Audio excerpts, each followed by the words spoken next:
The Last Journey, translation of Manazil al-Akhirah. The Last Journey is an amazing book that explains in an extensive manner the processes involved in the act of death, and their meaning. The book starts by pondering about the importance of the life of this world, what we should do. Why should we do it? Where will love of this world it take us? How can we combat that? In continuation, the present work presents the details entailed in death, the grave, the separation of body and soul, Barzakh, resurrection, the role of the intercession by the Prophet, sawaws, and the Ahlul bayt, as the Bridge of Serat, and the 7 passes, hell, paradise. The importance of the present book lies both in the processes description and the advice provided by ahadith and incidents presented for each stage of the process of death. If you wonder about it and want to be ready for it, this is the book to read.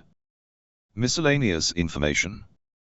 The Last Journey, translation of Manazil al-Akhirah by Sheikh Abbas al-Qami, translated by Ijaz Ali Trab Hussain Bhajwala, Husaini, publisher, Ansarian Publications, 1st edition, 2007-1386-14228 Sad Press pages, 240 copies, 2000 size, 145 extension 210mm ISBN 978-964-438-905-4. Translator's note. Praise be to Allah with all the hymns by which He is praised by the angels who are nearest to Him, by His creatures who are most honorable in His sight, and by those adorers who are best approved by Him. A praise that excels all praise in the same way as the Lord excels all His creatures. And blessings be on His messenger, the Prophet of mercy, and on his progeny who are lanterns in darkness, and brilliant minarets of religion, and high standards of greatness. Whatever comes into existence must traverse a path leading to death. It makes no difference whether it be a man or one of the other countless forms of life. Allah says in the Quran, "Everyone on it shall perish, but will remain forever the face of thy Lord, the glorious, the gracious." Surah Al-Rahman, 55, 25-26. Allah has created man for a purpose, but unfortunately, many people do not seem to realize this fact, and even if they do, they cannot be bothered. In fact, they appear to have been convinced that this life is nothing but a place to have fun and enjoyment as much as possible, because once you die, that is the end of it. But they fail to understand that life begins not in this world but after death. The few years of life in this world is nothing but a preparation for the eternal life. However, we need to bear in mind that our whole life depends on how well we prepare ourselves during the few years here, to submit or reject, to believe or deny, to obey or refuse. The commander of the faithful, Amir al-Mu'mineen, Ali, A.S., says, "If you could see what has been seen by those of you who have died, you would be puzzled and troubled. Then you would have listened and obeyed, but what they have seen is yet curtained from you. Shortly, the curtain would be thrown off. You have been shown, provided you see, and you have been made to listen provided you listen, and you have been guided if you accept guidance." Najul Balaha, Sermon 20. Man's heart never ceases to desire as long as he is in this world. Nonetheless, belief in the hereafter will permit him to realize that the opportunities offered by this world are limited, that the gain to be had from it is very slight, that even the portion which lies within reach cannot be retained forever, and that delight and pleasure are not restricted to the brief days here on earth. He will not be overcome every instant then, by an endless surge of desire, causing him to form countless attachments, and ultimately to lose himself, nor will he be excessively troubled if he does not acquire an excessive amount of bounties of this world, and the pleasures they yield. Today we clearly observe that material gains have taken priority over virtue. Man has abandoned religion, and is fast advancing towards vice and evil. That man has forgotten death, and the day of resurrection, Qiyamah, is the sole reason that has made him unmindful about his deeds, Ahlul. On the other hand, remembrance of death and the day of resurrection, Qiyamah, frees man from the absolute attachment to the perishable values of this world. The elevating tranquility that results from such an orientation of the spirit gives man the ability to resist firmly the attractions of the world and the demands of the passionate self, nafs. The commander of the faithful Ali, as, says, "O people, what I fear most about you are two things, acting according to desires, and extending of hopes. As regards acting according to desires, this prevents from truth, and as regards extending of hopes, it makes one forget the next world. You should know this world is moving rapidly, and nothing has remained out of it except last particles, like the remnants of a vessel, which has been emptied by someone. Beware, the next world is advancing. Today is the day of action, and there is no reckoning, while tomorrow is the day of reckoning, but there would be no opportunity for action." Imam Jafar as-Sadiq, as, says about the effects of remembering death and the resurrection day. 1. Its remembrance suppresses the inordinate desires. 2. It uproots the very foundation of negligence and apathy. 3. With a reminding of Allah's promise, it strengthens man's heart. 4. It softens the hard mentality of man. 5. It demolishes the banners of inordinate desires and transgression. 6. It suppresses the evil of greediness, and makes the world humble before one's eyes. The visit to the graves is therefore recommended so that we would be reminded of our death. We all know that we recite the following Quranic verse, ayah, several times in our daily prayers, namaz, during day and night, so that we are reminded of the resurrection day. Master of the Day of Resurrection, Surah Al-Hamd, 1:4. A unique and valuable advantage enjoyed by the one who accepts the principle of an afterlife is that his attitude to material enjoyments will never be the same as that of the hasty person who is in a state of constant anxiety and agitation lest his possessions do not last him until death. It is only for those who worship this world that material possessions count as a goal in themselves. Those who are advancing towards the abode of eternity use the bounties of this world as a means for attaining lofty goal. Imam Jafar as-Sadiq, as, says, "The life of man does not amount to more than an instant.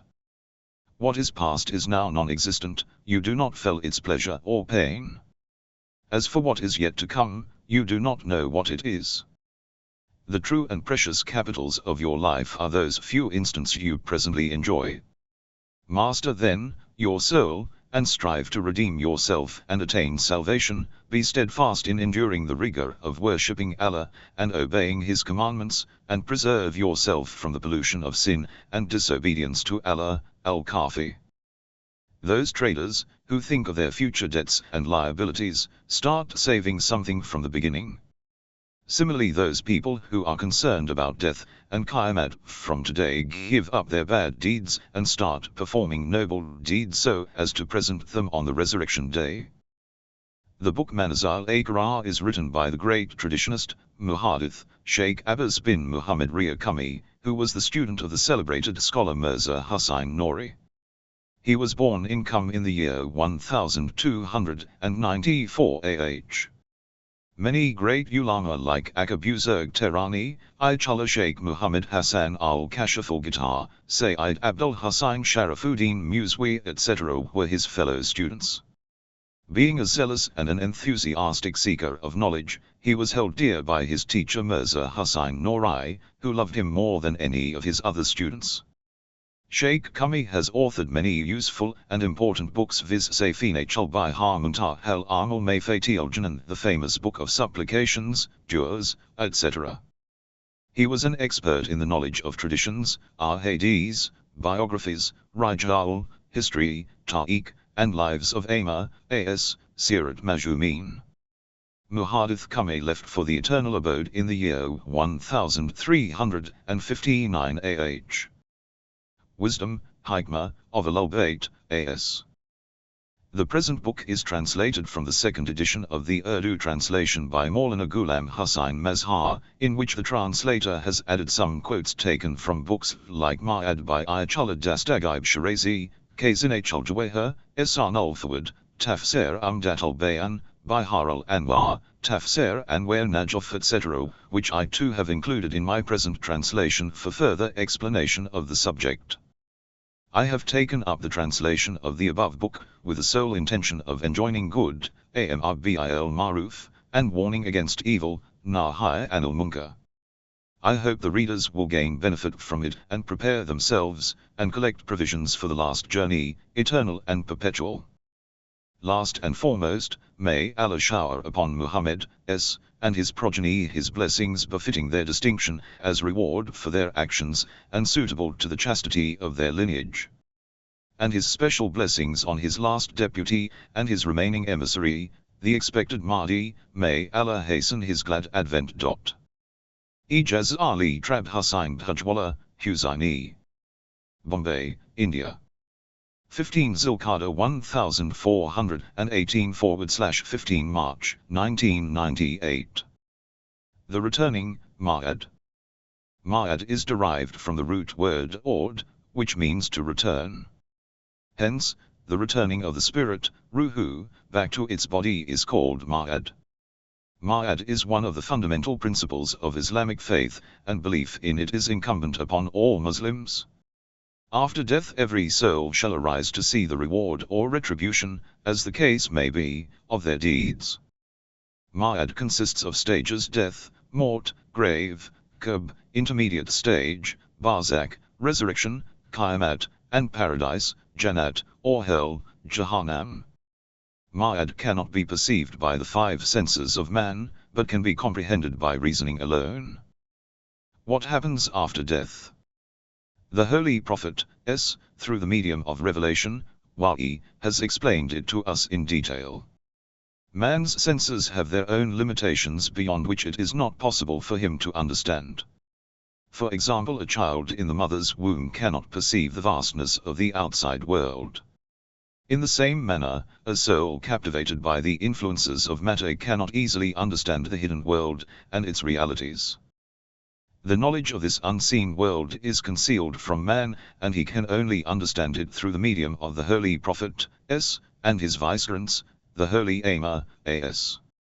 Hence, to have a better comprehension of the hereafter, we have to rely totally upon them, because they are the inheritors of the knowledge of Allah, and his hidden wisdom.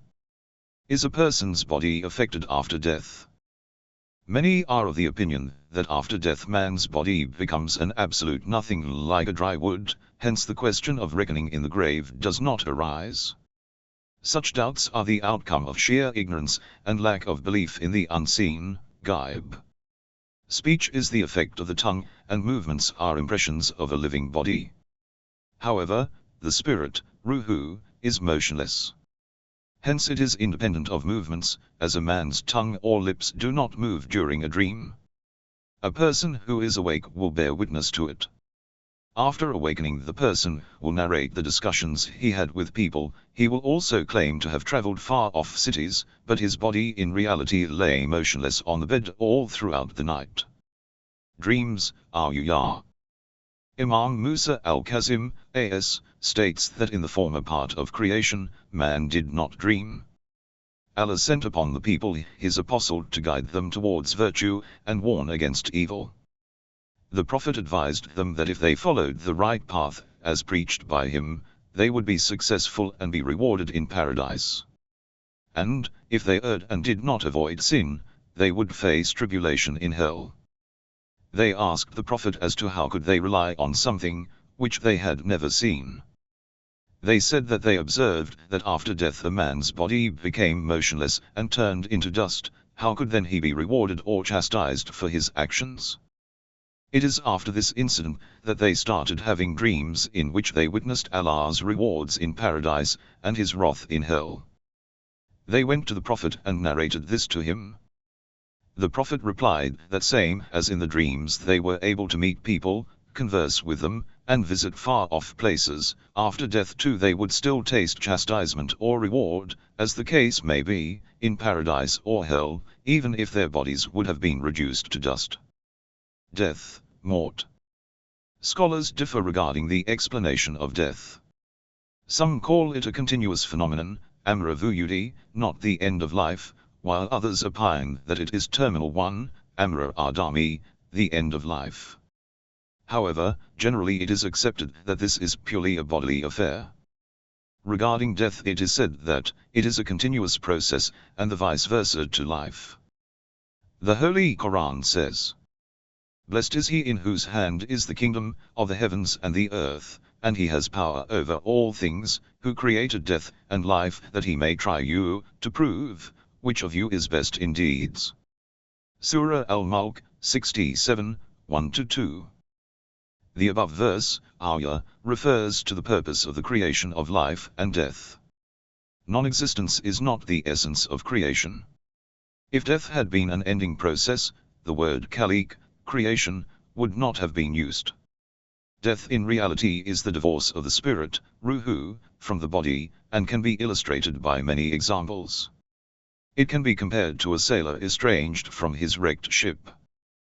The spirit is a light, which illuminates the dark body, and its components derive benefit from it. Whereas death is the estranger of this light from the body, leaving it again in darkness. It is not true that the spirit enters the body, because it is free to enter and exit. It shares a limited relation with the body, after which it leaves the body for immortality. In short, the detachment of the spirit, ruhu, from the body is called death, mort. It is incumbent upon us to believe that death is a phenomenon solely governed by the will and command of Almighty Allah only, and He maintains the relation of the spirit to the body from mother's womb till the end. He is the creator, khaliq, of all things, and the giver of life and death. The Holy Questionand says, Allah takes the spirits, ruhu, at the time of their death. Surah Az-Zumar, 39 hours 42 minutes. Some ignorant people are of the opinion that the angel of death, Israel, is an evil demon and an enemy who estranges us from our children and orphans them. But the reality is that he acts in accordance to the command of Allah only and has no personal choice in the matter. Separation of the spirit from the body. It is narrated in the tradition of Miraj that a plank is placed in front of Israel, on which names of all creatures are written.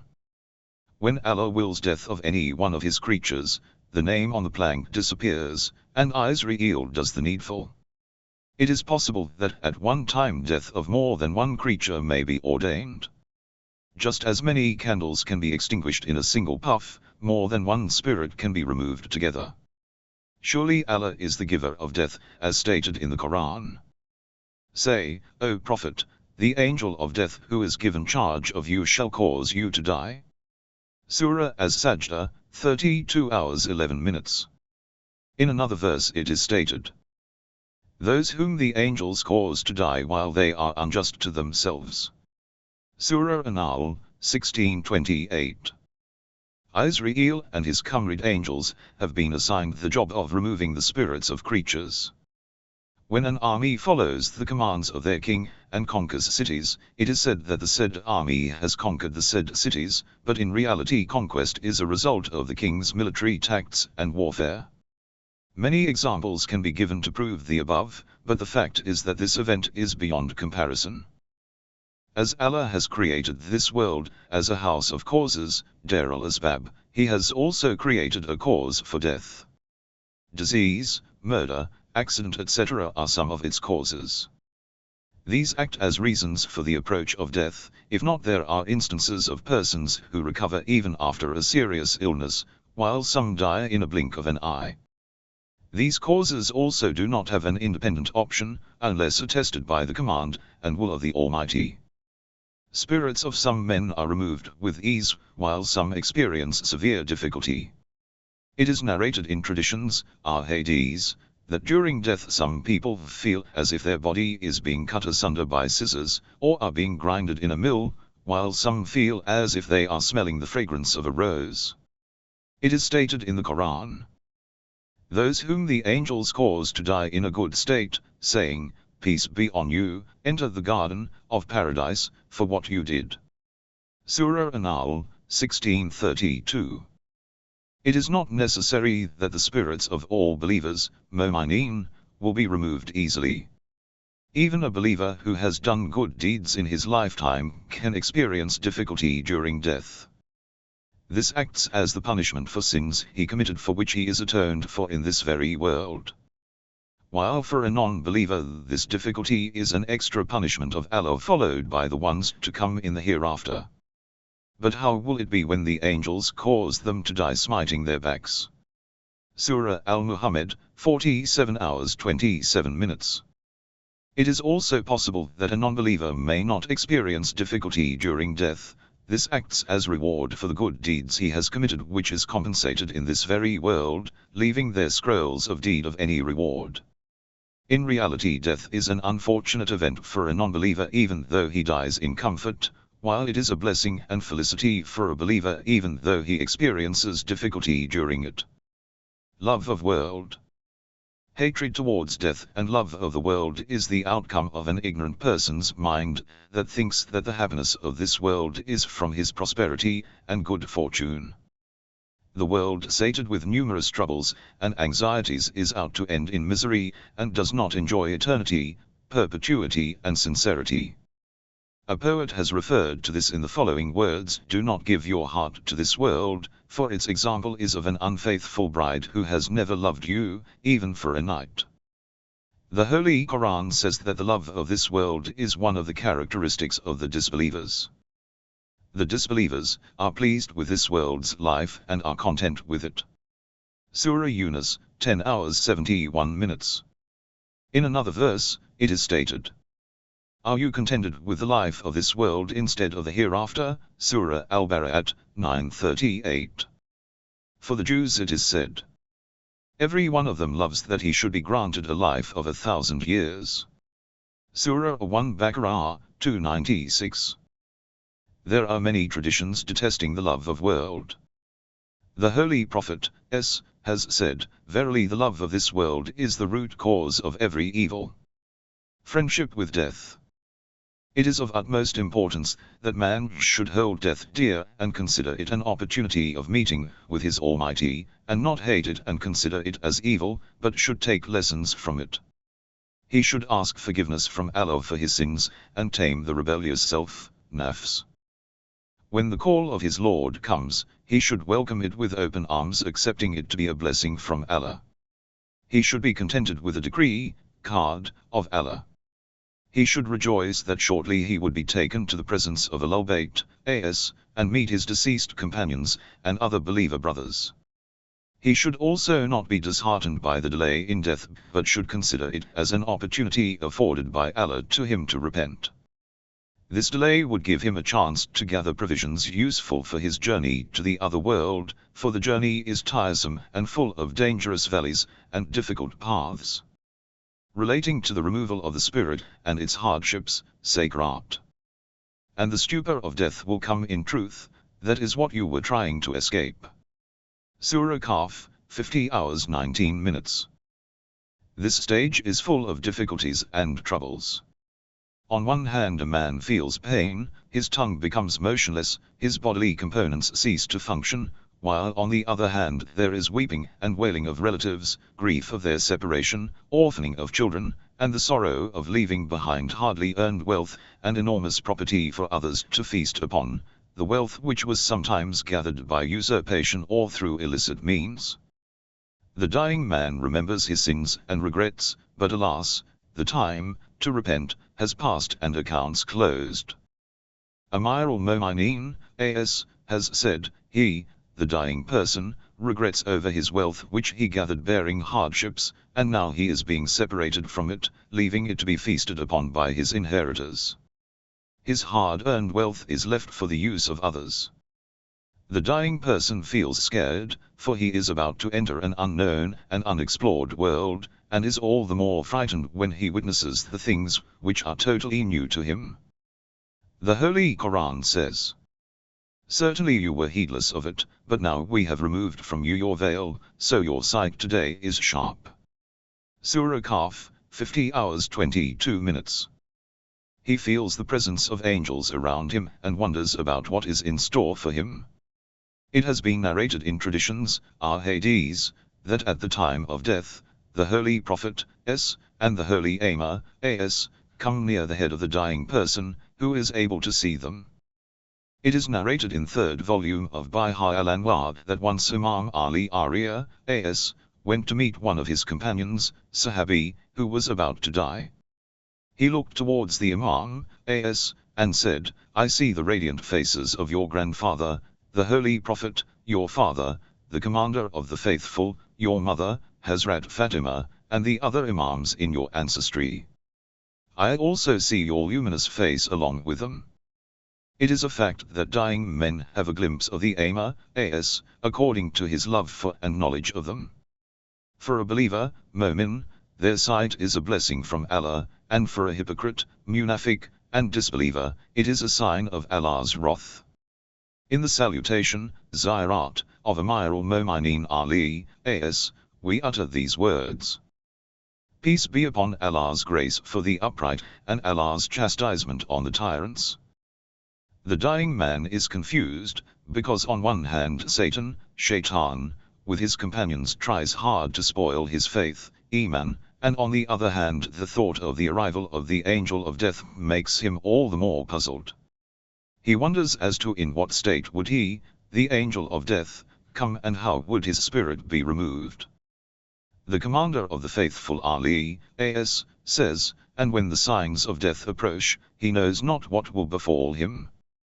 Shaykh Kulani narrates from Imam Ja'far as-Sadiq, A.S., who said that once Hazrat Ali, A.S., was suffering from the ailment of the eye.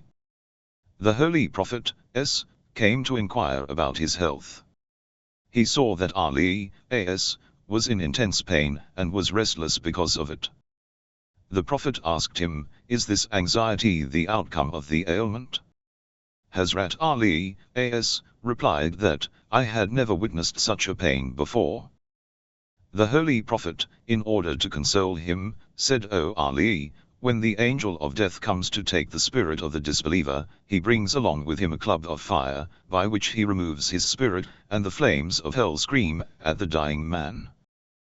The commander of the believers sat upright and said, O Prophet, please explain to me the tradition, Hades, for I do not feel the pain anymore. Will the spirit of anyone from among your ummah be removed in the same manner? The Holy Prophet replied, yes, 3 types of persons from among my ummah too will be subjected to this punishment, 1, an oppressive, zalim, ruler, 2, those who unjustly usurp the rights of orphans, and 3, the bearer of false witness. Man due to difficulty or ease during death also sees the effects of his good or bad deeds, which he committed. There are also some who turn apostate during death due to some of their bad deeds. Then evil was the end of those who did evil, because they rejected the communications of Allah, and used to mock them. Surah Ar-Rum, 30 hours 10 minutes. It has also been narrated that during death, Sakarat, or afterwards, the following persons should not be near the dying man, a woman in menses, haiz, or irregular period, istahaza, and a polluted, junub, person, because the blessed angels leave, and the dying man falls into trouble. Shaykh Saduq in his book Ilalush Sharai quotes Imam Ja'far as-Sadiq, A.S., as saying, that woman in menses, haiz, or a polluted person, junub, should not remain near the dying person, because the angels feel disgusted because of it and go away. In the book Darus Salam, the great scholar Sayyid Murtaza Najafi quotes, once an extreme epidemic broke in Iraq and Arabia. I was seated in the courtyard of the shrine of the Commander of the Faithful Ali, A.S., with a distinguished scholar, Alim, Sayyid Muhammad Bacha Kazwini. He was distributing work among us for serving the people affected, when we saw a youth who was standing in the last rank and was struggling to come near the Sayyid, but could not do so because of immense crowd. Suddenly the young man started wailing aloud. The Sayyid looked at him and told me to inquire the matter from him. I went to him and asked him the reason for weeping. He replied, I desire that if I die in the epidemic, the Sayyid should recite the prayer, Namaz Mayat, over my dead body individually and not as combined with others, as he does, due to many deaths in the epidemic. I returned to the Sayyid and narrated the matter to him. He promised to fulfill his desire. Next day we saw an infant child who came crying to us. When we inquired of him, he answered that he was the son of the youth who had come to us yesterday with a desire. He told us that he had become a victim of the epidemic and was about to die, and he was desirous of meeting the Sayyid. Some of us accompanied Sayyid Muhammad Bachar to meet the dying man. On the way we met a pious man who was coming out of his house. When he saw us, he saluted us, and asked us as to where we were going. We answered that we were going to visit a believer who was in his last moments. With permission, he accompanied us in order to share the reward, sawab. When we came to the house, Sayyid Muhammad Bachar entered the room first, then one after the other we entered therein. The dying man was pleased and signaled us to sit. As soon as the pious man who had met us on the way entered, the dying man's color changed.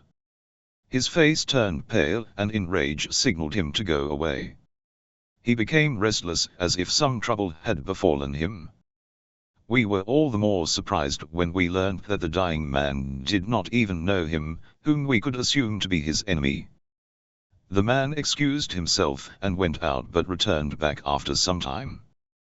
This time when he entered, the dying person was pleased and welcomed him. After some time we took permission to leave.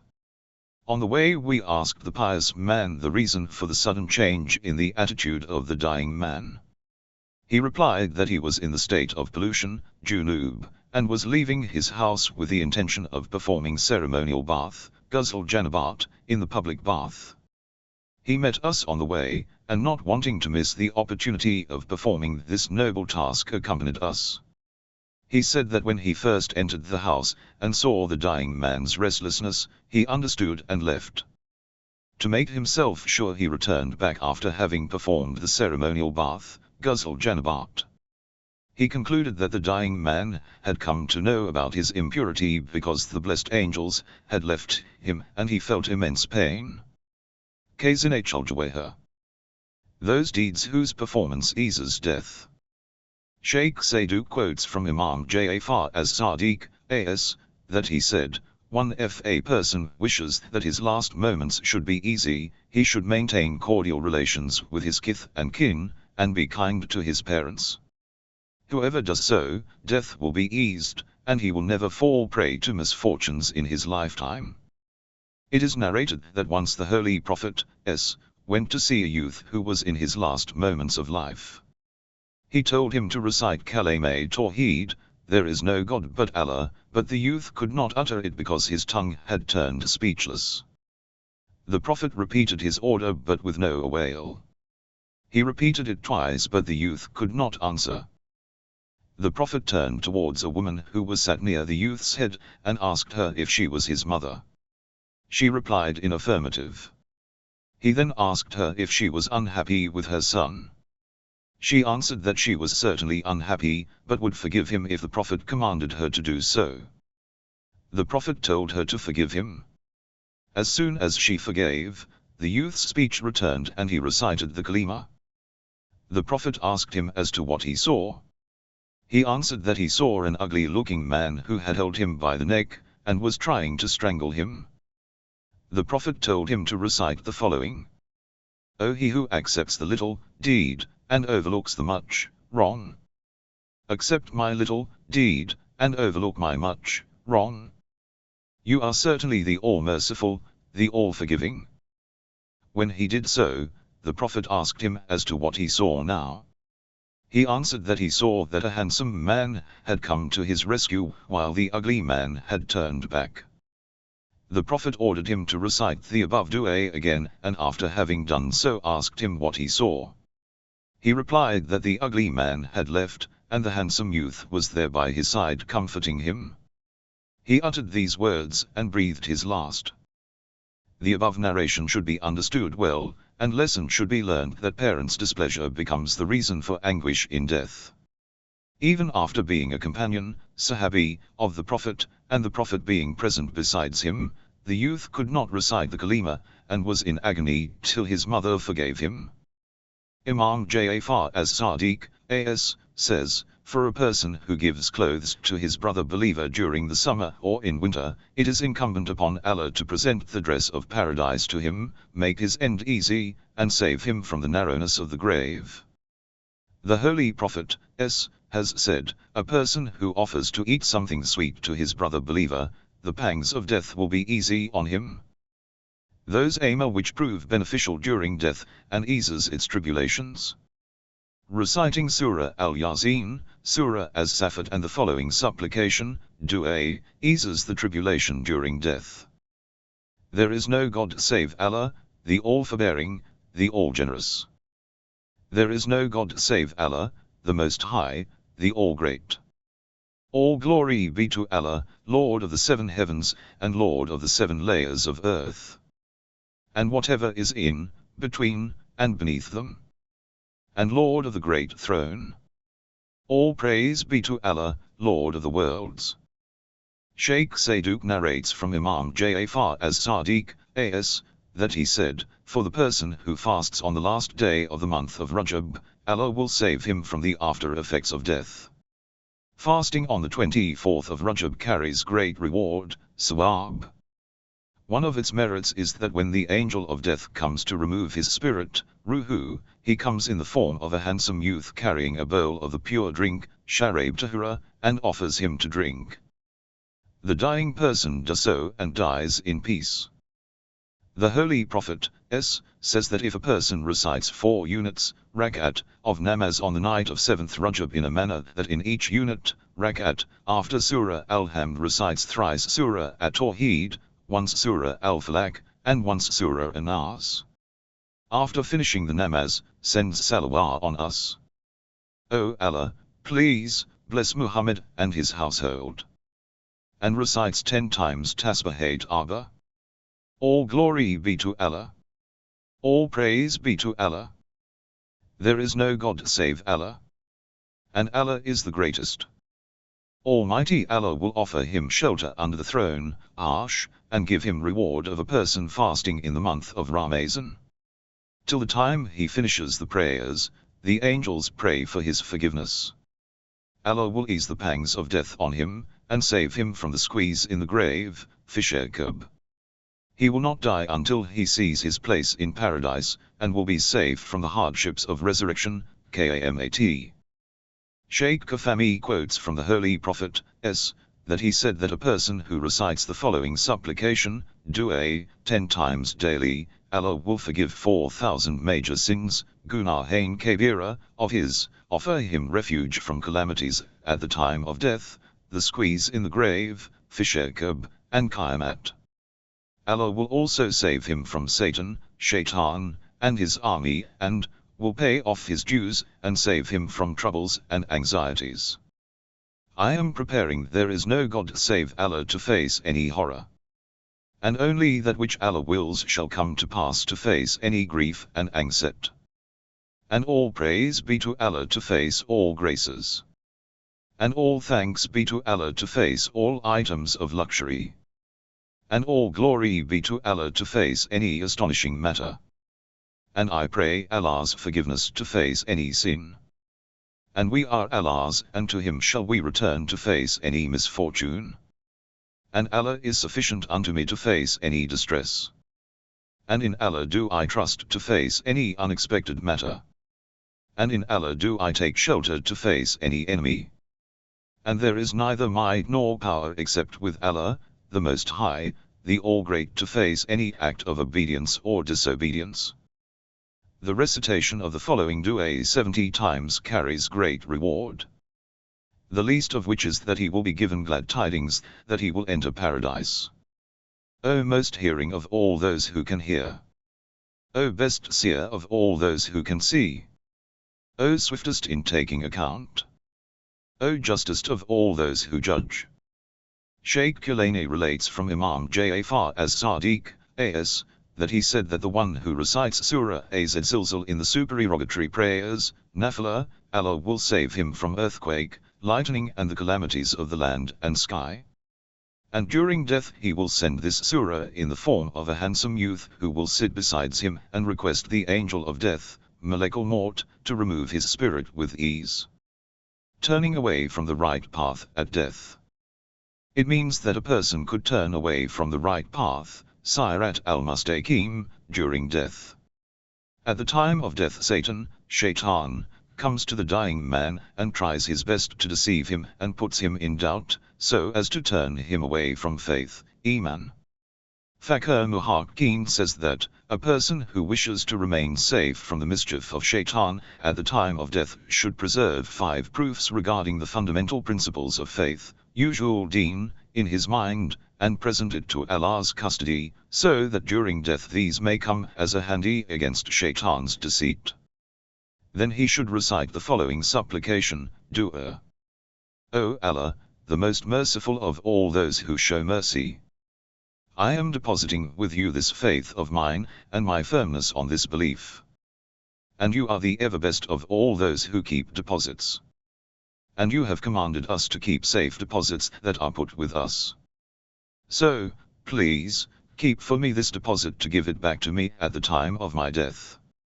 Fakhrul Muhakkeen also says that those who wish to remain safe from Shaitan's mischief of abandoning faith during death, should recite Dua Adila with a pure mind and heart.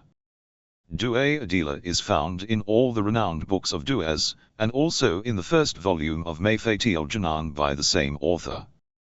Sheikh Tusi relates from Muhammad b. Sulaiman Dalami, that I asked Imam Ja'far as-Sadiq, as, that, some of your faithful followers, Shi'as, say that faith, Iman, is of 2 types, 1, permanent and firmly established, and 2, one which has been given to us as a trust, and also can be ruined.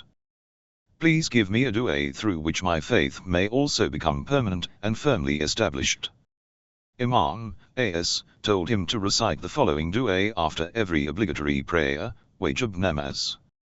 I have submitted to Allah being my Lord. And to Muhammad, may Allah send blessings upon him and his household, being my prophet. And to Islam being my religion. And to the Quran being my book. And to the Kaaba being my direction. And to Ali being my guardian and leader. And to Al-Hasan and Al-Husayn. And Ali ibn Al-Husayn, and Muhammad ibn Ali. And Jafar ibn Muhammad, and Musa ibn Jafar. And Ali ibn Musa, and Muhammad ibn Ali. And Ali ibn Muhammad, and Al-Hasan ibn Ali. And the argument of Allah, son of Al-Hasan. Allah's blessings be upon them, being my leaders. O Allah, I submit to them as my leaders. So, make me accepted in their sight. Verily, you have power over all things. Those acts which prove beneficial at death. The best deed is to perform prayers, namaz, on time. It is related that there is no person in the east or the west on whom the sight of the angel of death, Malakul Maut, does not fall at least 5 times during the time of prayers. Whenever the time of death of that person comes, the angel of death, Malakul Maut, recognizes him and helps him to recite Kalima, and shuns away Satan, Shaitan, from him. It is narrated that once Imam Jafar as-Sadiq, A.S., wrote to a person, do you wish that you may face death while on the right path? And do you wish that your spirit, Ruhu, may be removed from your body while you be performing good deeds? Then hold Allah's orders dear to yourself and obey them, and do not waste the bounties offered by him by being disobedient to him, and do not take undue advantage of his mercy, nor become arrogant. Honor those who follow us and respect those who love us. The recitation of Dua Tamjid, Dua number 11, of Sahih Kamla is beneficial, so as to die while on the right path, and to be saved from turning away from it. To recite the following supplication, Dua, in the namaz of Sundays in the month of Zulqa'dah. Our Lord, make not our hearts deviate after you have guided us aright. And grant us mercy from you. Surely, you are the most liberal giver. The other beneficial acts are, to always recite Tasbih Fatima, as, 34 times Allahu Akbar, 33 times Alhamdulillah, and 33 times Subhanallah, to wear ring of carnelian, akik, specially of red color, it is better if the following is engraved on it. Muhammad is the Prophet of Allah, and Ali is the friend of Allah. To recite Surah Al-Mu'minun every Friday, to recite the following supplication, Dua, 7 times after morning, Subh, and evening, Maghrib, prayers. In the name of Allah, the All-Beneficent, the All-Merciful. There is no might and no strength save with Allah, the All-High, the All-Great. To recite 8 units, Rakat, namaz on the night of 22nd Rajab, in each unit, Rakat, after Surah Al-Hamd recites 7 times Surah At-Tawheed. After ending namaz, recite 10 times Salawat, and 10 times Istighfar. I seek the forgiveness of Allah, my Lord, and I repent before Him. Sayyid ibn Tawus quotes the Holy Prophet, as saying, that if a person recites 4 units, Rakats, namaz in the month of Shaban, such that in each unit, Rakat, after Surah Al-Hamd recites 50 times Surah At-Tawheed, then during death his spirit will be removed with ease, and his grave will become spacious, and on the day of Qiyamah when he comes out of his grave, his face will be shining bright like a full moon, and Kalmah Shahadat will be on his lips. The following incidents will prove helpful for further explanation. Incident 1. Fuzail bin Iyaz, who was one of the great Sufi saints, says that he had a pious and virtuous student. The student once fell ill, and when his death approached, Fuzail came to visit him and started reciting Surah Al-Yasin. The student requested Fuzail to stop reciting it. Fuzail then requested him to recite the kalima, but he refused to do so and said that he was sick of it, Allah's refuge. Fuzail was shocked and felt sad at the attitude of his pious student. He returned home and did not come out for some days. One night he dreamt that the angels of wrath were dragging the same student to the fire of hell. Fuzail stopped them and inquired of his student as to why was he being treated in that manner, when he was always a pious and devout student of his. He asked him about what was the reason behind his painful end. The student replied that he had 3 bad habits in him. 1. Slander, woe be on every slanderer and defamer, Surah Al-Humazah, 1041.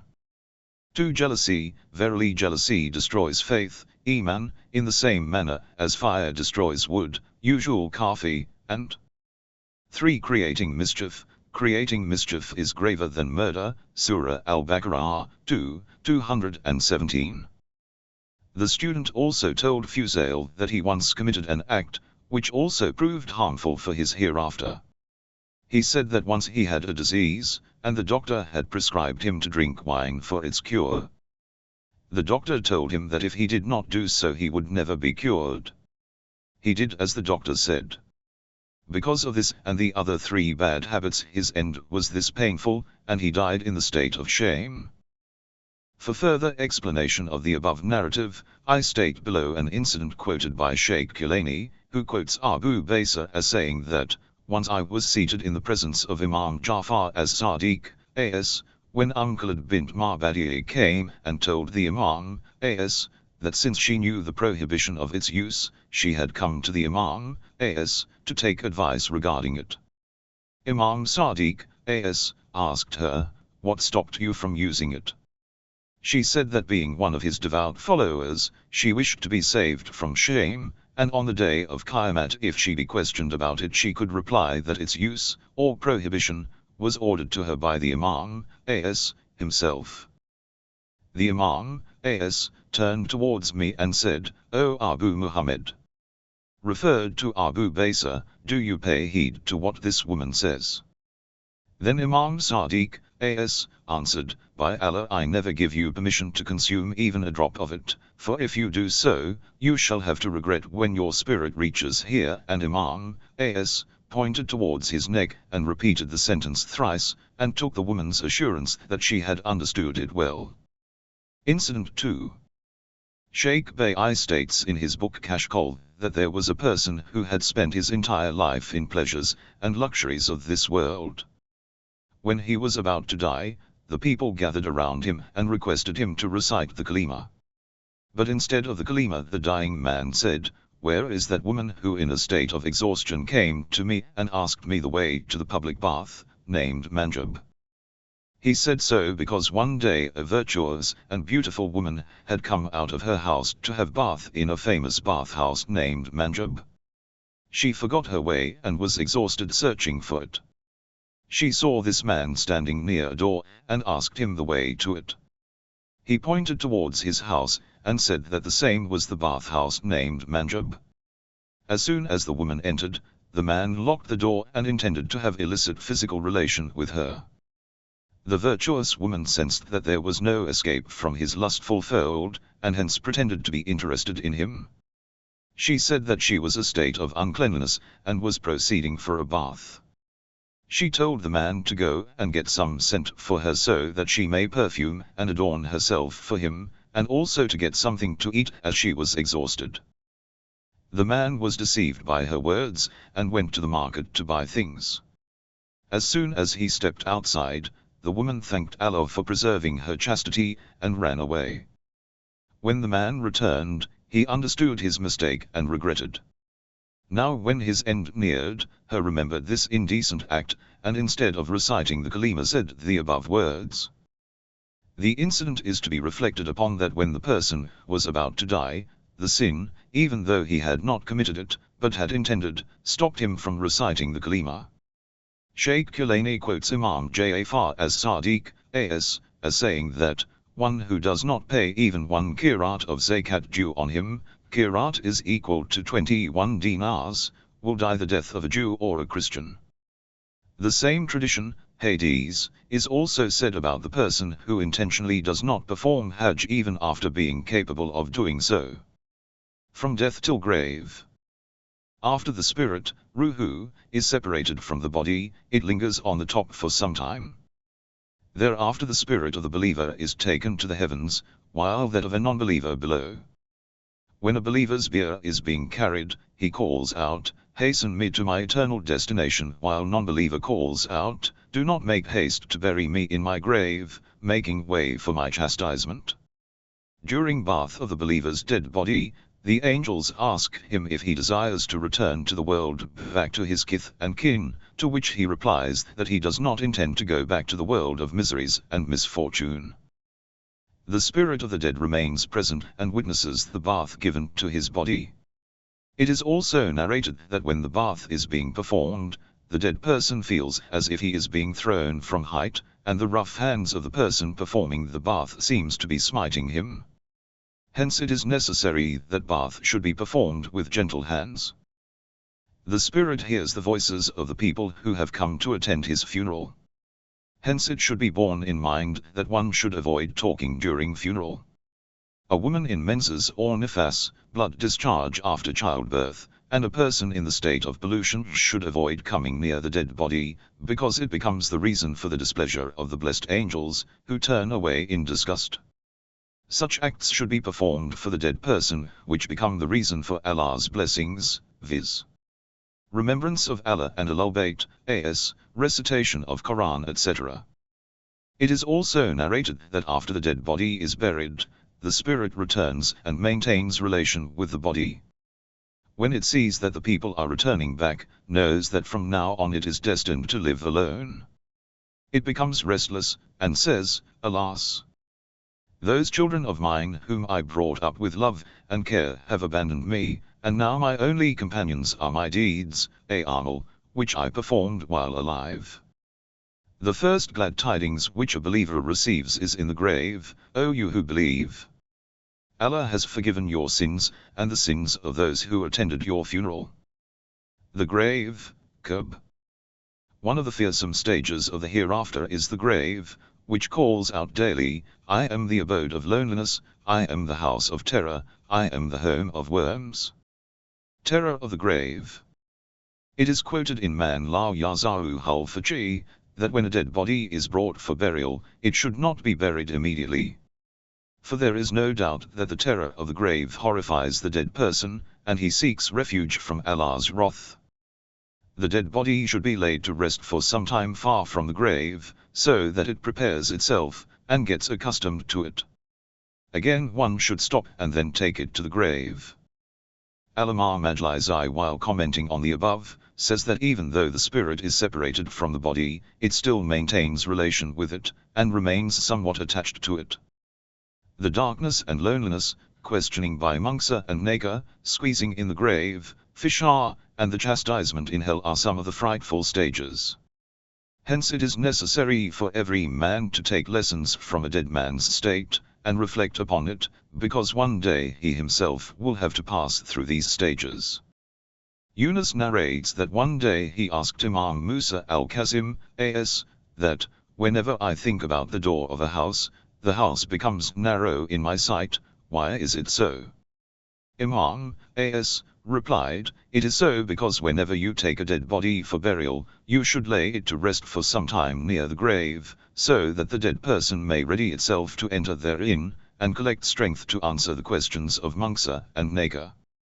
Bara bin Azib, one of the companions, Ashab, of the Holy Prophet, says that one day I was in the presence of the Prophet, when we saw a group of people gathered. The Holy Prophet, asked them as to why they had gathered. They replied that they had gathered to dig a grave. As soon as the Prophet heard the name of the grave, he hurried towards it and sat on one side of the grave. I sat on the other side facing him so as to get a clear view of what he did. I saw that the Prophet, started weeping bitterly, so much so that his face became wet. Then he looked at us and said, "O my brothers, prepare yourselves for this house." Sheikh Bayt says that at times he saw many kings and rulers regretting their sins and wailing over their lives while dying. The Sheikh asked one such person who was about to die as to what was the reason for such regret. The dying king replied, "What do you have to say about the person who is proceeding for a journey without having gathered any provisions for it, and devoid of a helpful companion? He is stopped on the way in a horrifying grave, to be produced later before the Almighty Ruler, without having any goodness in store." Allama Qutubuddin Rawandi says, that after the death of Hazrat Maryam, a.s., her son Prophet Isa, a.s., called her, "O mother, please speak to me, and tell me whether you are desirous of returning back to this world." Hazrat Maryam, a.s., answered, "Yes, I desire to return back, so that during the cold winter nights I could recite namaz, and during the hot summer days I could fast." "Oh my dear, verily the way to the hereafter is very difficult."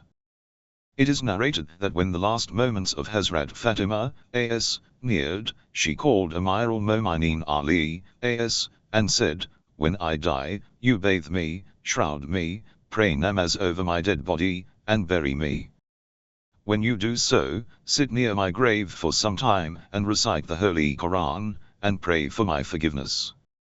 For verily after death the dead person relies totally on the prayers, du'as, and affection of the living ones." When Hazrat Fatima bint Asad, the mother of Hazrat Ali, died, Amir al-Mu'minin, a.s., came weeping to the Holy Prophet, and gave him the news of her death. The Prophet was grieved and said, "My mother has died." History bears witness that she had brought up the Prophet affectionately like a mother. The Prophet, gave her his own gown for the shroud, kafan, and himself laid in the grave for some time before burying her. After burying her, he stood near the grave and called out, your son, not Akil, nor Jafar." People were surprised and asked him the reason for uttering these words.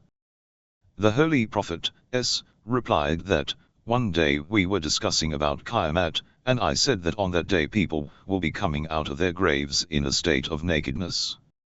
My aunt, Fatima bint Asad, started crying, so I assured her that I would give her my own gown for shroud, so she would not have to face that humiliation. She was scared of the squeeze in the grave, Fishakab, so I lay myself in her grave so as to save her from this too." After burying her, Mungsa and Nako came to question her. They asked her about her Lord. She replied that Almighty Allah was her Lord. Then they asked her about prophethood. Nabiullah, she bore testimony that I was Allah's apostle. But when they questioned her about her Imam, she was a bit confused. Hence I called out to her that your son, your son, not Aqil nor Ja'far, but Ali. Fatima bint Asad was a distinguished lady, who had the honor of giving birth to a son like Ali, and while staying as Allah's guest in the Kaaba for 3 days. She was the second woman who accepted the prophethood of the Holy Prophet, the first being Hazrat Khadija, Despite these to her credit, she was fearful of the hereafter and wept. And we being sinful have forgotten our end, and do not take account of our deeds, but are averse to the terror of the hereafter. Sayyid ibn Tawus relates from the Holy Prophet, that he said that the first night is the most fearful and difficult for the dead person, hence give sadqa for his safety. If you do not have to give anything as sadqa, then recite 2 unit, rakat, namaz, in the first rakat after Surah Al-Hamd recite twice Surah At-Tawheed, and in the second rakat after Surah Al-Hamd recite 10 times Surah At-Takasur. After finishing the namaz recite the following dua. O Allah, please, bless Muhammad and his household, and send the reward of it to the grave of the dead, so and so, here take the name of the dead man. Allah will immediately send 1,000 angels to the grave of the dead person, with attires of paradise, and expand his grave till Qiyamah. And for the one who recites this namaz, Allah will offer him great rewards, and exalt his position 40 times. The other namaz to be recited on the first night of burial is as follows: 2 rakat namaz is to be recited, in the first rakat after Surah Al-Hamd recite once Ayat al-Kursi, and in the second rakat after Surah Al-Hamd recite 10 times Surah Al-Qad. After finishing namaz say, O Allah, please, bless Muhammad and his household, and send the reward of it to the grave of so and so, here take the name of the deceased person. My teacher Allama Mirza Hussain Norai, may Allah exalt his position, quotes in his book Darus Salam from his teacher Haj Fath Ali Sultan Abadi that he said, "It was my routine that whenever I heard about the death of follower, Shia, of Ahlul bayt, whether known or unknown to me, I recited the above stated namaz, and this was not known to anyone else except myself." One day I met one of my friends who told me that the previous night he had seen a Shia who had died some days ago in his dream. My friend asked him as to how his state was. He replied that he was in deep trouble facing the consequences of his deeds, till one so and so, he took my name, person recited namaz for him. He said that, may Allah bless his father, he rescued me from severe chastisement. My friend asked me regarding the namaz, and I had to tell him those deeds which are beneficial for warding off fear of the grave. One of them is performing ruku with entire recitation. Imam Muhammad al-Baqir, says that a person reciting entire recitation of ruku in namaz will be saved from the fear of the grave. And one who recites, "There is no God save Allah the King, and the evident right," 100 times daily, will be saved from anxiety in the grave, will become prosperous, and the doors of paradise will be opened for him. It is also related that the person who recites Surah Al-Yasin before going to bed, and the following namaz, Laylatul Raghaib, he will be saved from the terror of the grave. The first night of the month of Rajab is known as Laylatul Raghaib. The Holy Prophet Muhammad, used to fast on the first Thursday of the month of Rajab, and between Maghrib and Isha prayers recite 12 rakat namaz, in 2 units, as under. In every rakat after Surah Al-Hamd recite 3 times Surah Al-Qad, and 12 times Surah An-Nas. After Salam recite 70 times. O Allah, please do, bless Muhammad, the Ummi Prophet, and his family. Then go into prostration, sajda, and say 70 times. Glorified is he, holy is he, the Lord of the angels and the Spirit. Then sit erect and say 70 times. O my Lord, please do, forgive me, have mercy upon me, and overlook my wrongdoings, that you know. Surely, you are the Most High, the Greatest. Then again go into sajda, and say 70 times. Glorified is he, holy is he, the Lord of the angels and the Spirit. It has been related that a person who fasts for 12 days in the month of Shaban, Allah will send 70,000 angels daily to his grave. And if a person visits an ailing man, Allah appoints an angel for him who accompanies him in his grave till Qiyamah. Abu Sa'id Khudri says that he heard the Holy Prophet telling Amir al-Mu'minin Ali, O Ali, give glad tidings to your Shi'as that their death will be eased, and they will be saved from the terror of the grave and Qiyamah. Narrowness of and squeeze in the grave. This event is so horrifying that it makes a person shiver with fright in this very world. Amir al-Mu'minin Ali, says, O the servants of Allah, the state in the grave of a person whose sins are not forgiven is more horrifying than death itself. Fear its graves, narrowness, its squeezing, its imprisonment, and its loneliness. Verily the grave calls out daily, I am the house of loneliness, of terror and worms. Grave is like a garden of paradise for a good doer, while it is like a dungeon of hell for the evildoer. Allah tells his enemies that he will send 99 serpents in their graves, who will tear their flesh and smash their bones, and this punishment will continue till the outbreak of Qiyamah. If one of the serpents exhales toward this earth, all plants and trees will be destroyed. O servants of Allah, your souls are tender, and your bodies delicate, you cannot confront any ordinary serpent of this world, how then will you face them? It is related that Imam Ja'far as-Sadiq, used to get up daily in the middle of the night, and call out in a loud voice so that everyone in the house could hear, and would say, O Allah, please, help me against the horror of the new inspection. Expand for me the tight sleeping place. And endue me with the pre-death goodness. And the post-death goodness. One of his, supplication, dua, is also stated. O Allah, please, bless me in death. O Allah, please, help me against the agonies of death. O Allah, please, help me against the grief of the grave. O Allah, please, help me against the tension of the grave. O Allah, please, help me against the loneliness of the grave. O Allah, please, give me in marriage the wide-eyed women of paradise. Reasons for the squeeze in the grave. Laziness in purifying oneself after urinating, creating mischief amongst people, backbiting, gibbat, and severing relation with kith and kin are some of the reasons for this punishment. Sa'ad bin Mu'adh was one of the noble men of Ansars. He was held dear by the Holy Prophet, himself and his companions, to the extent that whenever he came to meet the Prophet, he used to instruct his companions to welcome him with honor.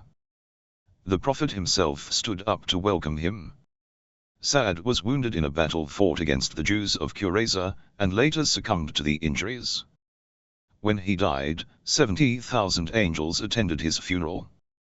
The Holy Prophet, was present bare feet till the end, and gave shoulder to his bier, and said that the angels had come to recite the funeral prayers. Namaz Mayat, and Jibreel and Mikhail were also present alongside him.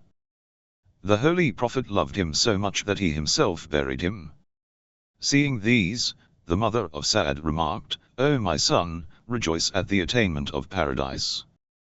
The Holy Prophet, says that, if a believer, Momin, does not help his believer brother even after having capacity to do so, Allah will send a large serpent named Ajjar in his grave, who will keep biting at his fingers. In another narration it is stated that the serpent will keep on biting his fingers even though his sin will have been forgiven. Do people who are drowned or are hanged have to face the squeeze in the grave?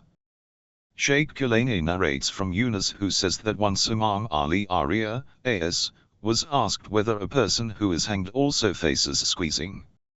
In the olden days it was a custom that when a person was hanged, his body was not brought down from the gallows, but was kept hanging there. As was in the case of Zaid bin Ali bin Husayn, he lay in that manner for 3 years. Imam Riyah, answered, yes, they too shall face it, because Allah, who has power over all things, orders the wind to squeeze him as the earth does. Imam Ja'far as-Sadiq, A.S., says that, verily the Lord of the earth and the wind is one and the same, he commands the wind to squeeze the dead man, and this squeezing is more painful than the squeezing by the earth.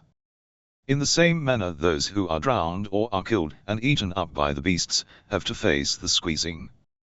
Not offering thanks to Allah for his blessings, and denying them, is also one of the causes of the squeeze in the grave, Fizberkub. Those amal which saves one from the squeeze in the grave. There are many acts, amal, to save one from the squeeze in the grave, but for brevity's sake, I state here only 17 of them. 1 Amirul Mo'minin Ali, A.S., says that a person who recites Surah An-Nisa on every Friday will remain safe from the squeeze in the grave. 2 It is narrated that if a person recites Surah Az-Zukhruf, Allah will save him from the reptiles of the earth, and the squeeze in the grave. 3 A person who recites Surah Al-Kalam in obligatory prayers, wajib namaz, or supererogatory prayers, nafila, will remain safe from this punishment. 4 Imam Ja'far as-Sadiq, A.S., says, that if a person dies between the sunset of Thursday and the sunset of Friday, Allah will exempt him from this punishment. 5 Imam Ali Arya, A.S., says, that the midnight prayers, namaz shab, is recommended, sunnat, for you. So if a person gets up in the last part of the night, and recites namaz shab, Allah will save him from the squeeze in the grave, and grant him immunity from the fire of hell, and will increase his age and sustenance. 6 The Holy Prophet, S., says, that if a person recites Surah At-Takasur before going to bed, Allah will grant him freedom from this punishment. 7 If a person recites this supplication, dua, 10 times daily will be saved from this punishment. The dua has already been quoted in chapter I under those amal, which prove beneficial during death, and eases its tribulations. 8 A person who is buried in Najaf Ashraf. Because the earth of that place has got the specialty, that a person buried there will be saved from the punishment in the grave, and will be exempted from the questioning by Munkar and Nakir. 9 To put jaridatain, 2 wet sticks or branches, along with the dead body in the grave. It is narrated that so long as the sticks remain wet, the dead person is saved from chastisement. It is related that once the Holy Prophet, S., was passing by a grave on which Allah's wrath was descending. He called for a leafless branch. He cut it from between, wetted it with water, and kept one on the head of the grave, and the other on the feet. It is also related that to sprinkle water on the grave is also beneficial, for so long as the mud of the grave remains wet, the dead person remains safe from the punishment in the grave. 10 A person who recites 10 units, rakat, of namaz on the 1st of Rajab such that in every rakat after Surah Al-Hamd recites 3 times Surah At-Tawheed, will be saved from the squeeze in the grave. To recite 20 rakat namaz on the night of 1st Rajab, such that in every rakat after Surah Al-Hamd recite once Surah At-Tawheed is beneficial to save oneself from the punishment in the grave. 11 To fast for 4 days in the month of Rajab or 12 days in the month of Shaban is also beneficial.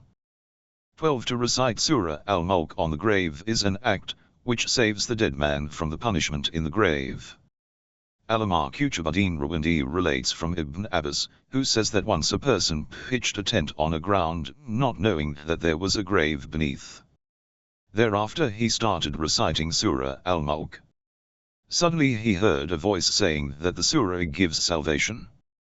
He related this incident to the Holy Prophet, S., who replied that, verily this surah frees a person from the punishment in the grave. Shaykh Kilanani also narrates from Imam Muhammad al-Bachar, A.S., who said that the recitation of Surah Al-Mulk saves one from the punishment in the grave.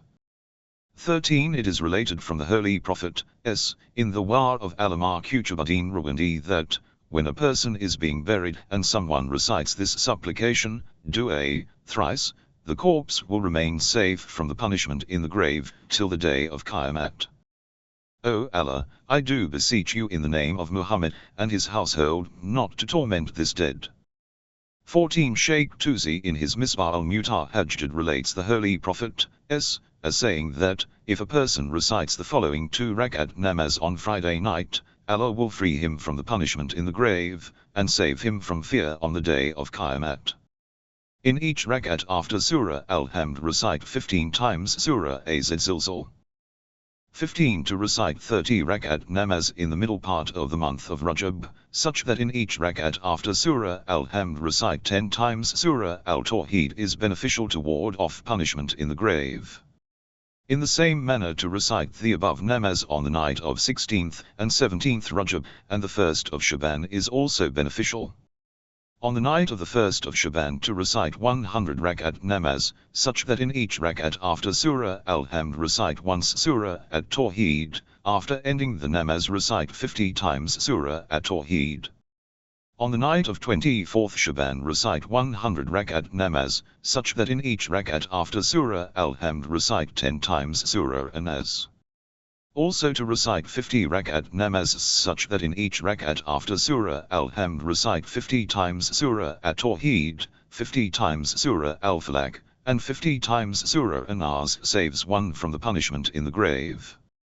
To recite the same namaz on the night of Ashura, 10th of Muharram, is also beneficial.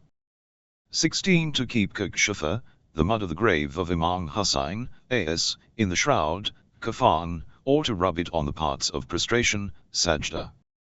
17 It is narrated from Imam Ja'far as Sadiq, as, in Anwar Nomani, that if 40 persons gather near the body and recite, O Allah, we do not know about him except good reputation, and you know about him better than we do. So, please, forgive him. Allah will safeguard the dead man from the punishment in the grave. It is related from Imam Ja'far as Sadiq, as, that there was a virtuous man in Bani Israel, regarding whom it was revealed to Prophet Dawood, as, that he was a hypocrite, Ri'aka. When he died, Hazrat Dawood refrained from attending his funeral, but 40 other people attended his funeral and said, O Allah, we do not know about him except good reputation, and you know about him better than we do. So, please, forgive him. Then another 40 came, and repeated the same, for they were not aware of the hidden reality. Allah then revealed to Dawood, as, and asked him as to why did he not attend his funeral. Hazrat Dawood answered, O Lord, you said that the man was a hypocrite, and so I avoided his funeral.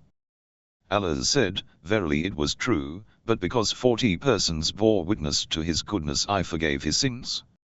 It is Allah's mercy and beneficence who thus forgives his servant without any trial or tribulation. It is for this reason that the believers, Mu'mineen, in the olden days kept their shrouds, kafan, with them, and would request other believers to write down their testimonies on it. The sights of the shroud made them remember death, and increased the fear of the hereafter. We too should follow this example, and request other mu'mineen to write down their testimonies on our shrouds, and preserve it with us, so that we are always reminded of the hereafter. Questioning in the grave by Munkar and Nakir. One of the principal factors of Shi'ism is a belief, which is obligatory, wajib, that is the questioning in the grave by Munkar and Nakir. Al-Imam Majlisi relates in Bihar al-Anwar and Haqq al-Yaqeen that it is a proven fact from reliable traditions that the questioning and the squeezing in the grave is for the physical body, as also for the spirit. In the grave one is questioned regarding one's beliefs, aqaid, and deeds, amal. The questions are put to every believer as well as a non-believer. Only infants, the mentally retarded, and the people of lesser intellect are exempted from it. The period of Barzakh offers them neither reward nor retribution. One is questioned about the prayers, namaz, fasting, siyam, the pilgrimage, hajj, zakat, khums, love of Ahlul bayt, as, and also about how he spent his entire life and wealth. Imam Ali Zainul Abidin, as, says that after the questioning about the beliefs of Islam, a person is questioned about how he spent his life, and also about the way he earned his wealth, and spent it. There are many whose tongues would cease to answer the questions put forth to them, and would not be able to answer, or would reply wrongly. It also happens that in reply to the question, "Who is your Lord?" the person will reply to the angels that they, i.e. the angels, are his Lord. The person who is well acquainted in his lifetime with the beliefs and principles of Islam will be able to answer without trouble. And if he does so, his grave will be broadened to the length his sight reaches. The period of Barzakh passes away easily with Allah's blessings, and the angels proclaim to him, "Sleep thou like a newly wedded bride." Usual Kafi, if the dead man is a non-believer or a hypocrite, and cannot answer the questions put forth to him, one of the doors of hell is opened in his grave, and the entire grave is filled with a raging fire. As Allah says in the Quran, "And if he be of those who have belied, gone astray, he shall have an entertainment of a boiling water, and the boiling in the hell fire." Surah Al-Waqi'ah, 9:2-9:4. Imam Ja'far as-Sadiq, A.S., says that a person who denies the following is not one of our Shi'as: 1. Ascension, mirage of the Holy Prophet; 2. Questioning in the grave; and 3. Our intercession, Shafa'at. It is related that two angels having a fearful countenance enter the grave for the questioning. Their voices are like thunder, and their eyes like lightning. They put forth the following questions: 1. Who is your Lord? 2. Who is your Prophet? 3. What is your religion? 4. Who is your Imam? The dead man feels uneasy in answering these questions because of the fearful environment, and needs help at that moment. It is for this reason that talqeen is recited at the following two places so that he is reminded of his beliefs, aqaid. When the body is laid in the grave, it is better to place one's right hand on the right shoulder of the dead body, and the left hand on the left shoulder, and shake slightly when the name of the dead man is recited in the talqeen. When the grave is closed, it is recommended, sunnat, that a near relative of the dead man should sit near the head of the grave after people leave, and should recite the talqeen in a loud voice. It is better to place one's palms on the grave, and take one's face near the grave while reciting. There is no problem if another person other than the relatives is deputed for it. It is related that when the talqeen is recited, and the angels, Munkar and Nakir, hear it, Munkar tell Nakir, "Come, let us leave," for the talqeen is a proof of his beliefs, and there remains no ground for further questioning. Admonition. A person may ask the question as to what is the benefit of reciting the talqeen, when the spirit has already left the body. The answer to this question is that, as related in traditions, the spirit, ruhu, of the dead man remains present at that moment, and hears and observes more clearly than us. It also understands all languages, whether Arabic, Persian, or any other, because such limitations are a feature of this materialistic world. In Man La Yazaru Hul Faqih it is narrated, that when Abu Zar Ghafari's son Zar died, Abu Zar buried him. Then he sat near the head of the grave, and put his hand on it, and said, "O Zar, may Allah bless you. Verily you were more virtuous than me, and accomplished all responsibilities due to a son. And now when you have been separated from me, I bear witness that I am pleased with you. By Allah, I do not grieve on account of your death, and do not wish anything from anyone except Allah.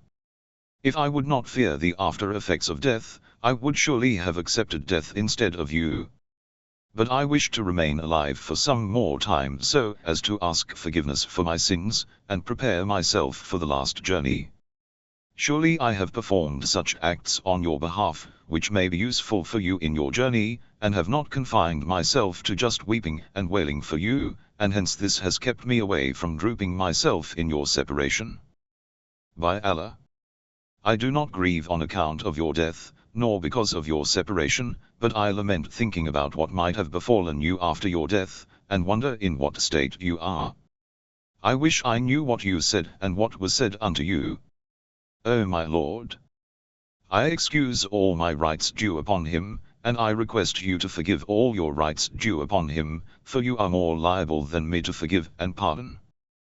Imam Ja'far as-Sadiq, A.S., says, that when a believer is laid to rest in his grave, prayers, namaz, which he offered, remains on his right side, zakat on his left side, and acts of goodness and kindness towards others, give shelter on his head, and patience, shown at the time of distress, remains near him.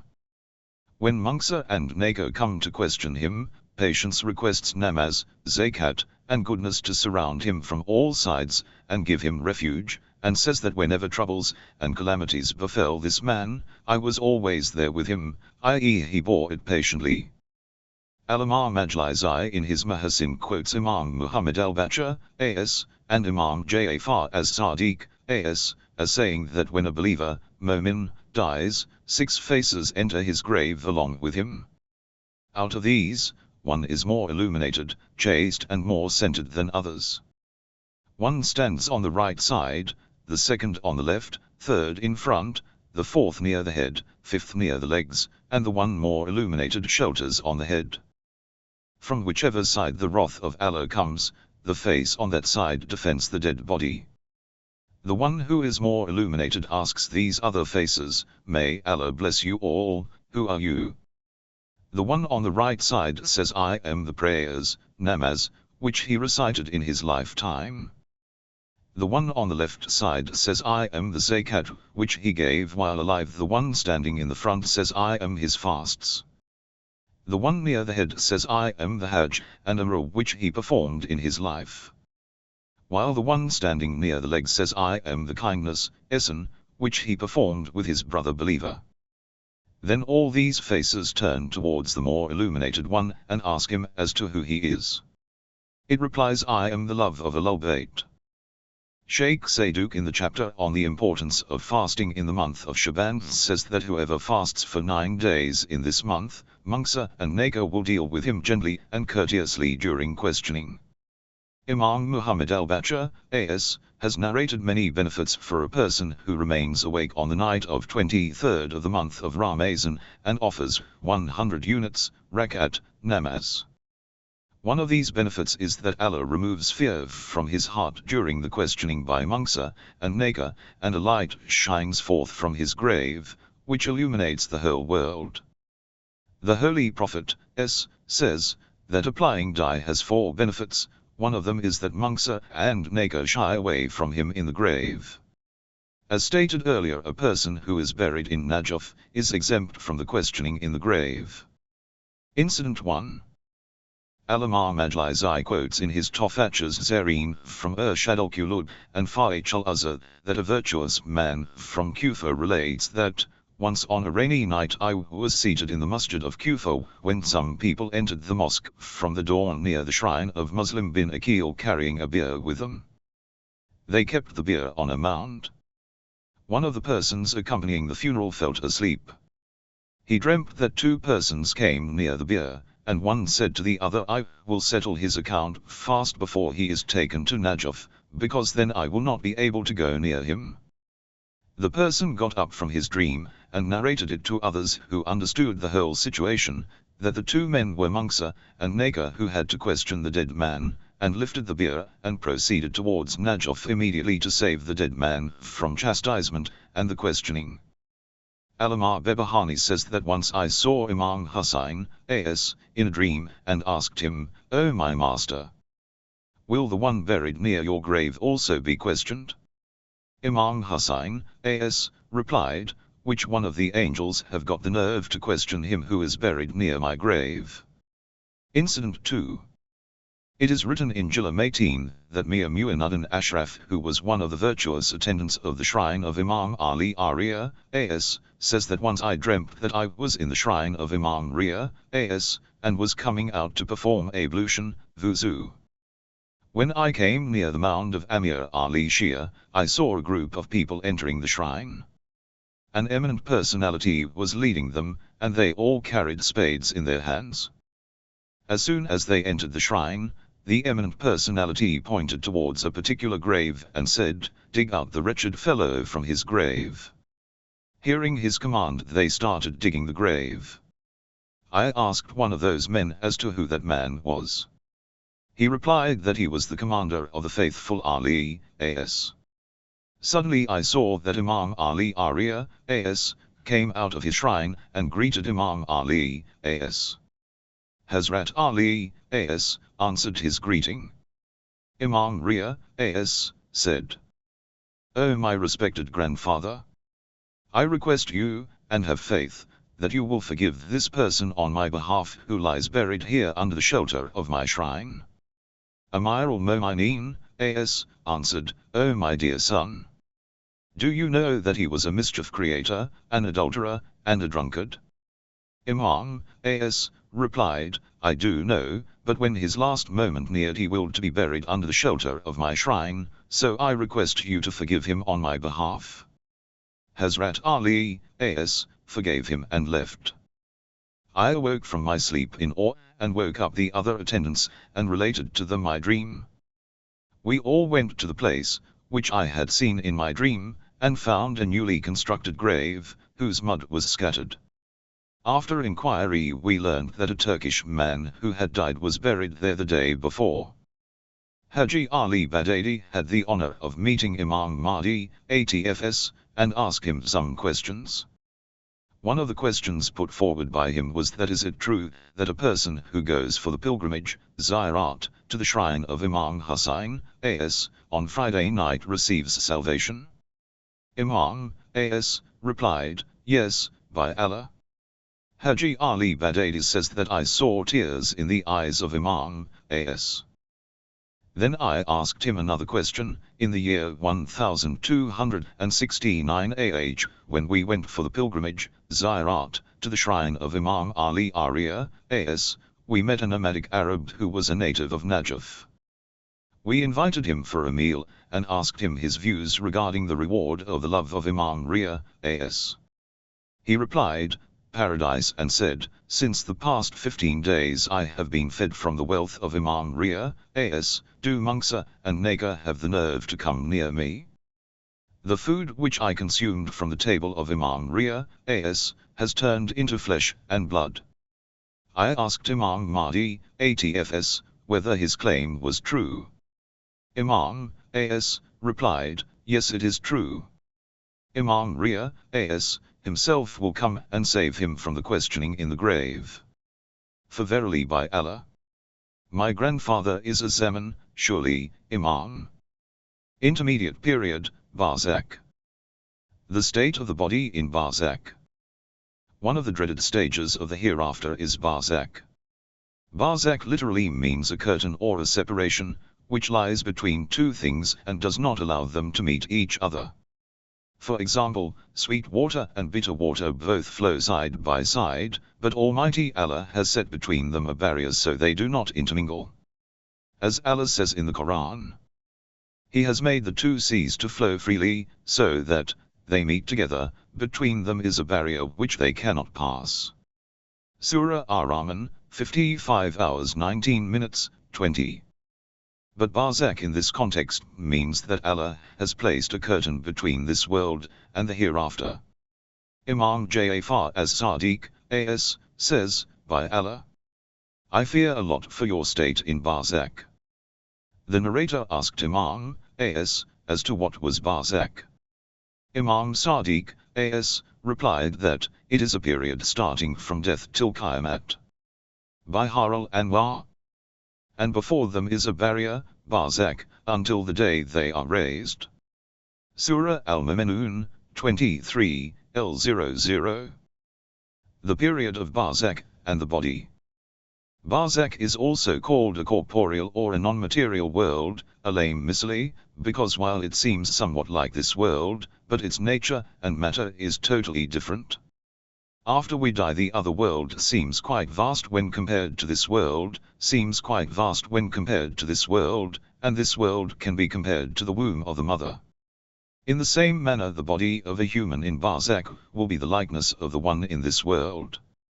It means that in Barzakh the physical components of a man will be the same as in this world, but will be independent of matter. In fact it will be more pleasant and lighter, latif, than air, and will be transparent. Imam Ja'far as-Sadiq, as, says, if you look at the corporeal /imaginal body, Badain Misali, in Barzakh, you will say that it the same one, as in this world. If one looks at one's dead father in a dream, he will surely say that his appearance and bodily components were the same as when he was alive. But the reality is that his body and matter lie buried in the grave. The eyes remain the same but devoid of the short sight, which may necessitate the wearing of spectacles. The other bodily parts also do not become exhausted or weak, the teeth do not fall off, and a believer rejoices in eternal youth, while a non-believer suffers the impediments of old age, which act as Allah's chastisement. Philosophers and thinkers compare this body, in Barzakh, to the image in a mirror, but with two differences: a. The corporeal body, bayt misli, is firm, free and independent of the mirror, and b. It is intelligent, wise, and understanding as opposed to the image in the mirror. It can also be compared to a dream in which we travel from one place to another in the twinkle of an eye. In Barzakh the body consumes variety of food and drinks, and hears the music, the likeness of which cannot be found in this world. The spirit, ruhu, also rejoices in the pleasures along with the corporeal body. In fact, the food and drinks of that world are more tasty and free from material dirt and uncleanliness as stated in traditions, ahadith. One thing gets converted to another according to the wish of the believer. Plums turn into grapes, and grapes into any other fruit, as will be discussed in the incident of Hazrat Hamza, as. Difficulty of impression and effects. In the state of Barzakh the intellect of the corporeal body is very strong. The pleasures, which we derive in this world are nothing as compared to those in that stage because the reality lies there whereas here is the likeness of it. If a huri looks towards this world, and lifts up the veil an inch off her face, the light of the sun would seem nothing in front of the light emanating from her glowing face. And the eyes would turn blind, hence complete beauty lies there. Surely we have made whatever is on the earth an embellishment for it, so that we may try them, as to which of them is the best in deeds. Surah Al-Kahf, 18:7. Incident. Al-Imam Iraqi relates in Kazin, in the days of my youth in Isfahan, one day I accompanied my respected father and companions to a friend's place on the day of Nowruz to meet him. The friend lived near a cemetery. To relieve ourselves of fatigue, and also with the intention of getting reward, we stopped by the graveyard to recite Fatihah for the departed Mu'mineen. One of our friends who was humorous, turned towards a grave and said, "O occupant of the grave, will you accept us as your guests today on this day of Eid?" Back came the reply, "Sure, next week on Tuesday you all will be my guests." We were horrified and concluded that only some days of our lives were left. We started performing good deeds and rectifying the bad ones. We also started writing our wills. The day of Tuesday dawned but none of us died. We met together, went to the cemetery. One of us went forward and called to the grave, "O occupant of the grave, please do as you had promised," and back came the reply, "Welcome." Suddenly we realized that the curtains of the hidden were lifted off our eyes, and we saw a green and beautiful garden in which were flowing streams of cool and pleasant water. The gardens were laden with colorful fruits, and beautiful birds were praising Allah on the trees. We reached a mansion in the midst of the garden. When he saw us he got up to welcome. Different types of fruits and sweets were served, the likeness of which cannot be imagined nor described. We ate to our full, but were still not satiated, and wished to eat more. After finishing the meals we sat for some time, then we got up to ask the person's permission to leave. He bade us farewell and came to leave us till the door. My father asked him as to who he was, and why did Allah bestow his blessings on him so that he had got the capacity to feed the whole mankind, and also asked him as to what the place was. The man replied that, "I am a native of your town, a butcher by profession, and the reason for these blessings to be bestowed on me are, I never weighed less at the time of sale, and 2, I always recited the prayers, namaz, on time all throughout my life." As soon as the voice of takbir reached my ears, I left my work and proceeded for namaz in the mosque. Hence I am offered this position here. Last week when you requested me for a feast, I had not obtained permission for it, while this week I have got the permission, and hence invited you. Then we individually asked him our ages, and he answered. I asked him my age, and he said that I would live for another 15 years. Then he wished us farewell, and we reached the same place in the cemetery. The pleasures in Barzakh are not perishable. One of the peculiarities of Barzakh is that it is eternal and permanent. None of the things of this world are immortal. Youth is overshadowed by the darkness of old age. Till the time the morsel of food remains in the mouth, a person derives pleasure and taste, and then it disappears. Flowers turn dry after a time period, and hence nothing remains eternal. But Barzakh and its pleasures are eternal because it is not made up of matter or elements like the other things, and hence do not cease to exist. A narrative in Dar es Salaam can explain this, wherein Sheikh Mahmud Naraki quotes from Sheikh Mardin Naraki. He says that, during my days in Najaf, there broke a severe famine. I left my house leaving behind my children who were crying with hunger and thirst so as to search some sustenance for them. I passed through Wadi as-Salam, and entered therein with the intention of reciting Fatah for the departed souls, as this act would pacify me and make me forget my sorrow. I saw some people in the graveyard with a bier, and they requested me to join them in the funeral. Being an act of great reward, I accompanied them. They carried the bier, and suddenly we entered into a vast garden. They took the bier in a huge and beautiful place therein, which had all the amenities of luxury. I entered through the door and saw a handsome youth wearing splendid attires seated on a golden throne. As soon as he saw me, he addressed me by my name, and saluted me. He signaled me to go near him, and I replied in the negative. He said, I am the same person whose funeral you are attending. I am a native of so and so town, and the people you saw in my funeral were the blessed angels, who brought me from my town to this paradise for the intermediate, Barzakh, period. When I heard these words from the lips of the person, I forgot my sorrow and started adoring the beauties of the garden. When I came out of the garden, I saw some other places, and when I observed carefully I saw my departed parents and relatives standing at the doors. When they saw me, they invited me to enter in. I entered therein, and they invited me for food, which was very delicious. While eating I suddenly remembered my wife and children who were dying of hunger and thirst, and my face turned pale. My father understood and said, O my son Mahdi, what is the reason for your sorrow? I replied, O father, while eating, I suddenly remembered that my wife and children are dying of hunger at home, and that made me sad. He pointed towards a stock of rice, and told me to take as much as I desired. I spread out my cloak and filled it to the full. And as soon as I got up, I found myself standing in the same place in Wadi as-Salam, with my cloak filled with rice. I hurried towards my house, and we ate to our full. Quite some time passed, but the stock never got over. One day my wife asked me as to where I had got it from. She forced me to tell her, and I had to narrate the whole incident to her. She got up in excitement to take some rice from it so as to eat it, but it had disappeared.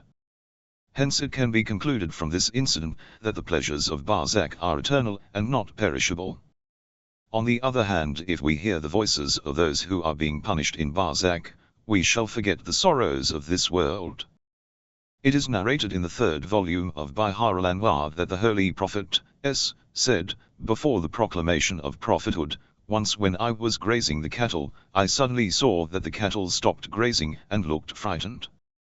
I wondered as to what was the reason for such a change, because nothing unusual happened at that time. When Jibreel came with a revelation, I asked him the reason for such a change.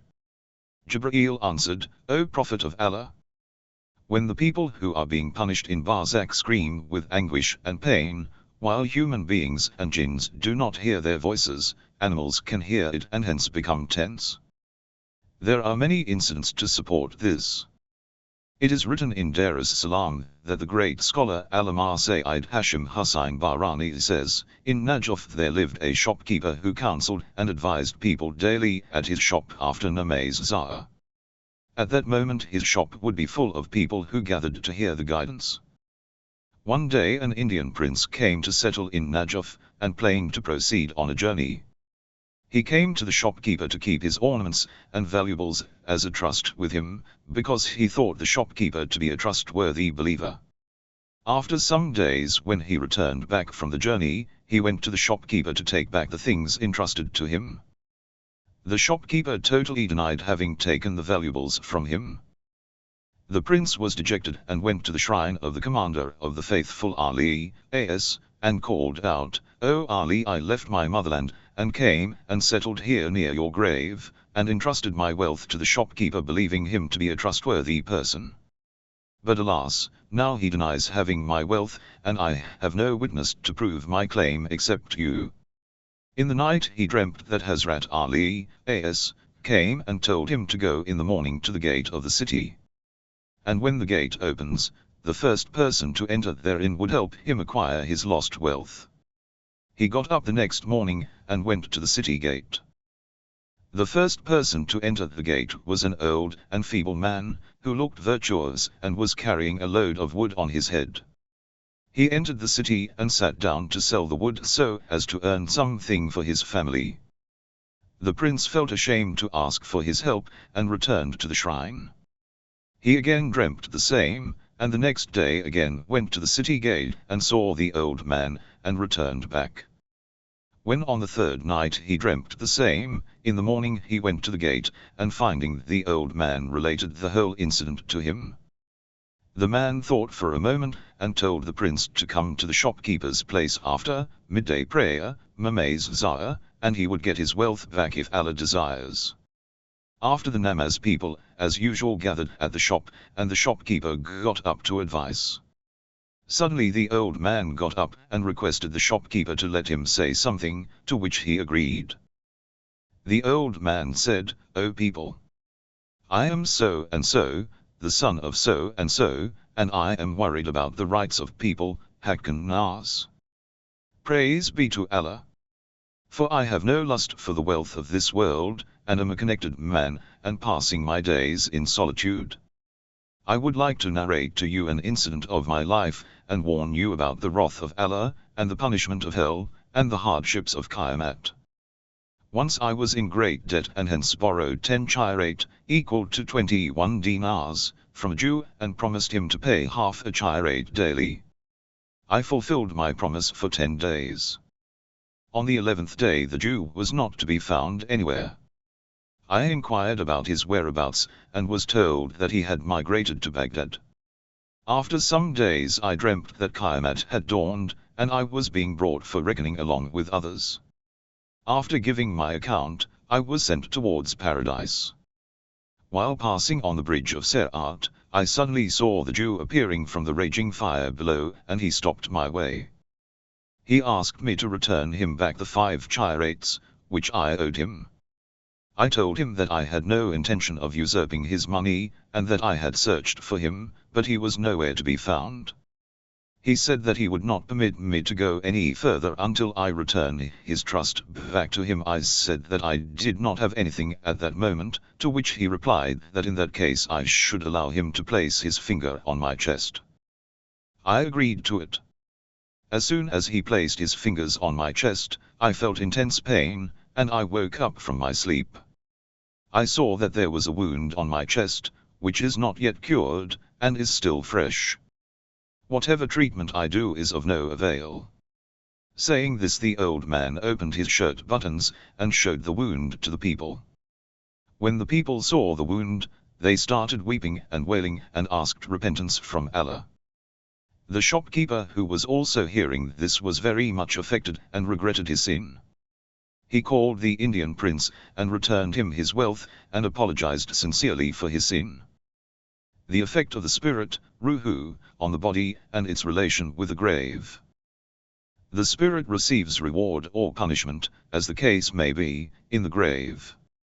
But due to its long relation with the body also feels pain, and is affected. Those people who say that it is of no use to visit the graves, for the spirit, ruhu, of the believer is not present there but is in Wadi as-Salam, this is not true. The answer to this ignorant talk is the tradition, hadith, of Imam Ja'far as-Sadiq, as, who says that verily the spirit, ruhu, of the believer is in Wadi as-Salam, but it surely keeps an eye on what is happening in the grave. It also looks at the people who have come to visit his grave. Imam as compares the spirit to the sun.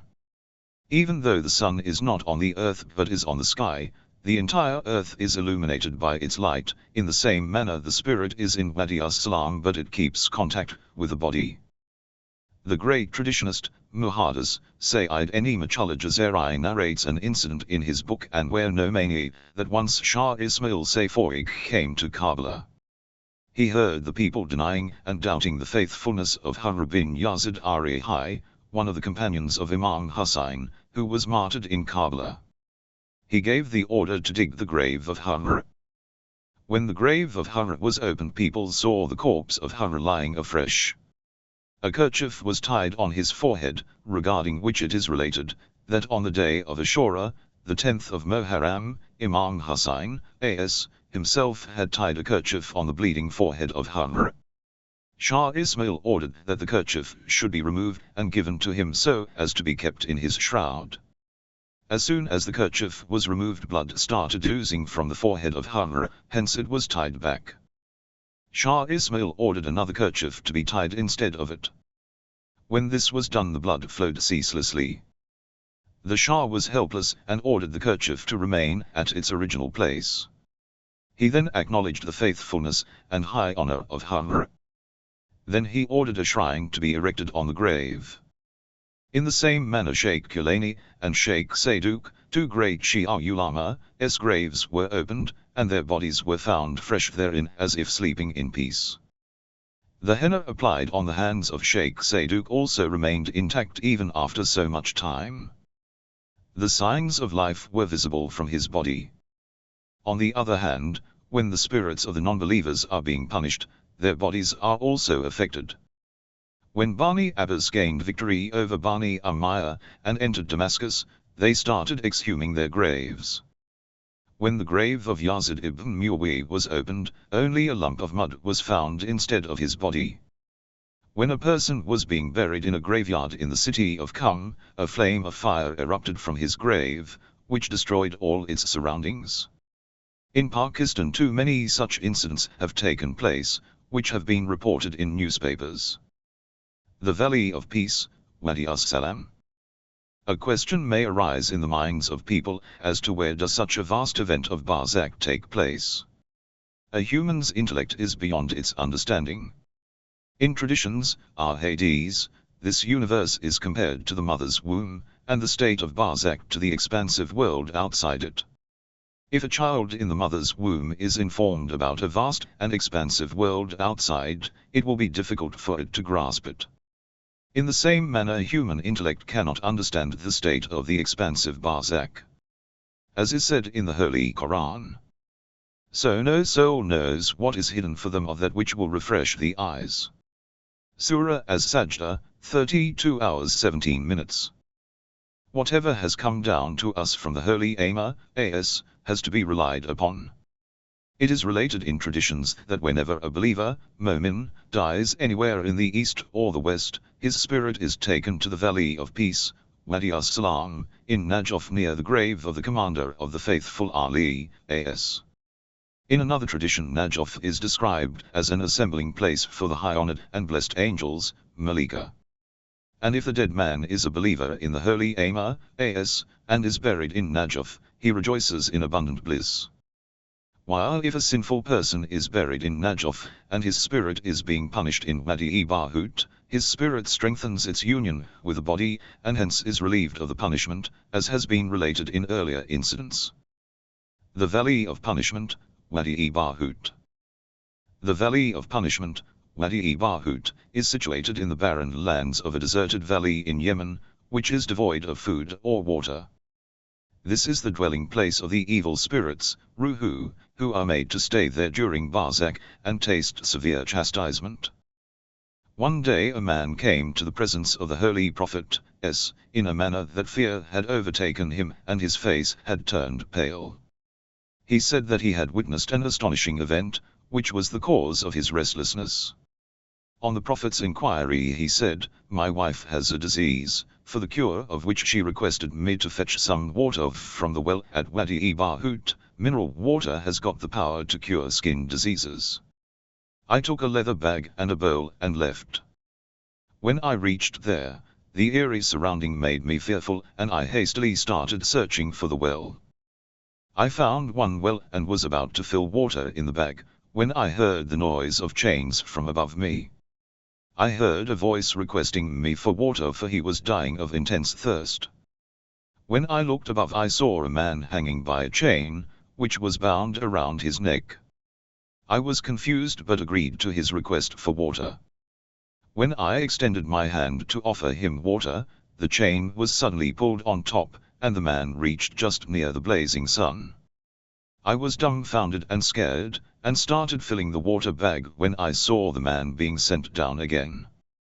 He again requested me for water, and like before when I extended my hand to give him, the chain was pulled up. This happened thrice. On the third time I was totally frightened and ran away from there. O Prophet! I now request you to explain to me the incident. The Holy Prophet, replied, "The man whom you saw in the Wadi Bahut was none other than the accursed Cain, Kabil, the son of Prophet Adam, who had mercilessly murdered his brother Abel, Habil.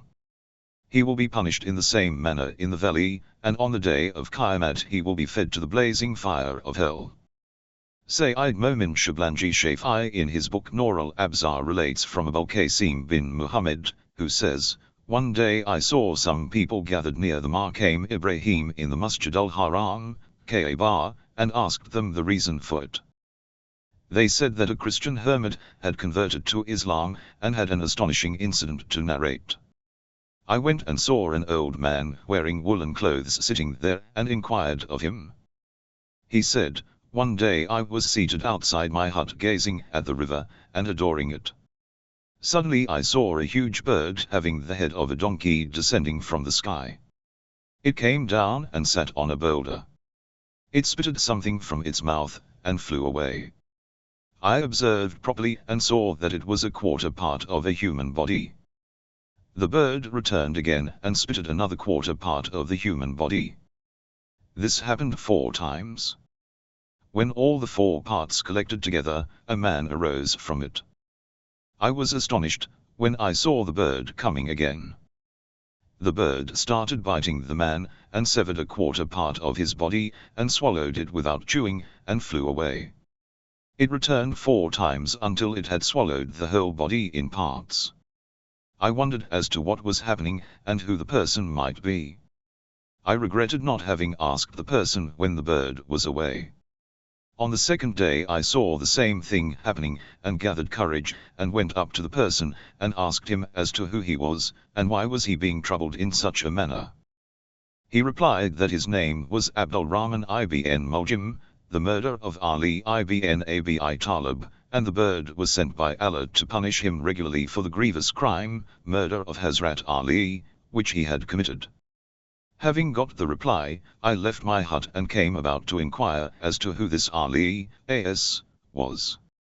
People told me that he was the cousin, son-in-law, and the vicegerent, Wazai, of the Holy Prophet of Islam.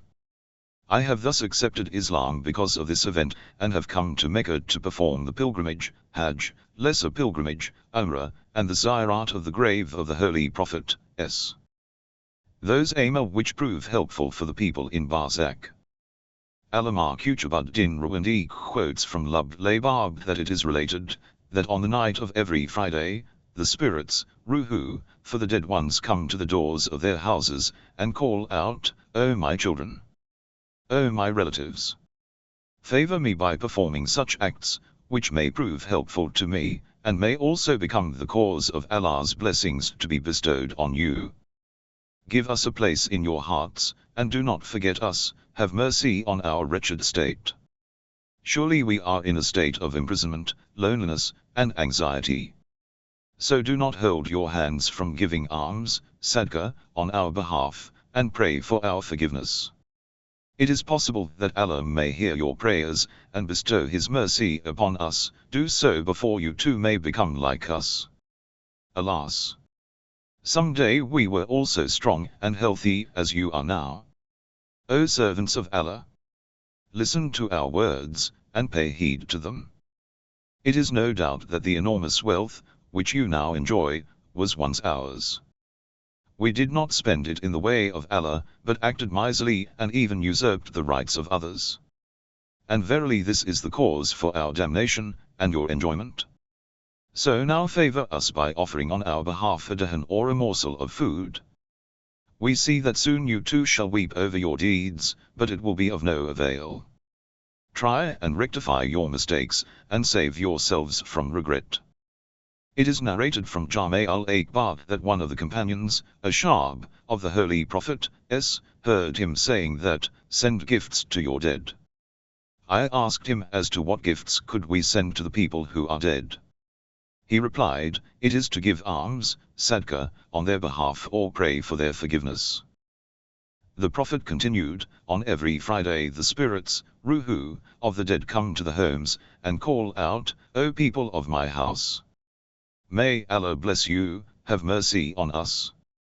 Whatever we have done in this world, we are facing its consequences now, while the fruits of our toil is being enjoyed by others. Favor us by giving on our behalf a dirham, or a bread, or clothes, so that Allah may reward you with a heavenly attire." The Holy Prophet, started crying, and we also started weeping. He cried so bitterly that he became exhausted and said, "These are your Muslim brethren who lived a lavish life, and now lie pressed beneath the earth. They now regret their mistakes, and weep over the deeds, which have become the cause of their affliction. They say, 'Alas! If only we had spent our wealth in the path of Allah, and not have acted miserly, we would not have to be dependent on you now. We now beg of you to send us some sadaqah.'"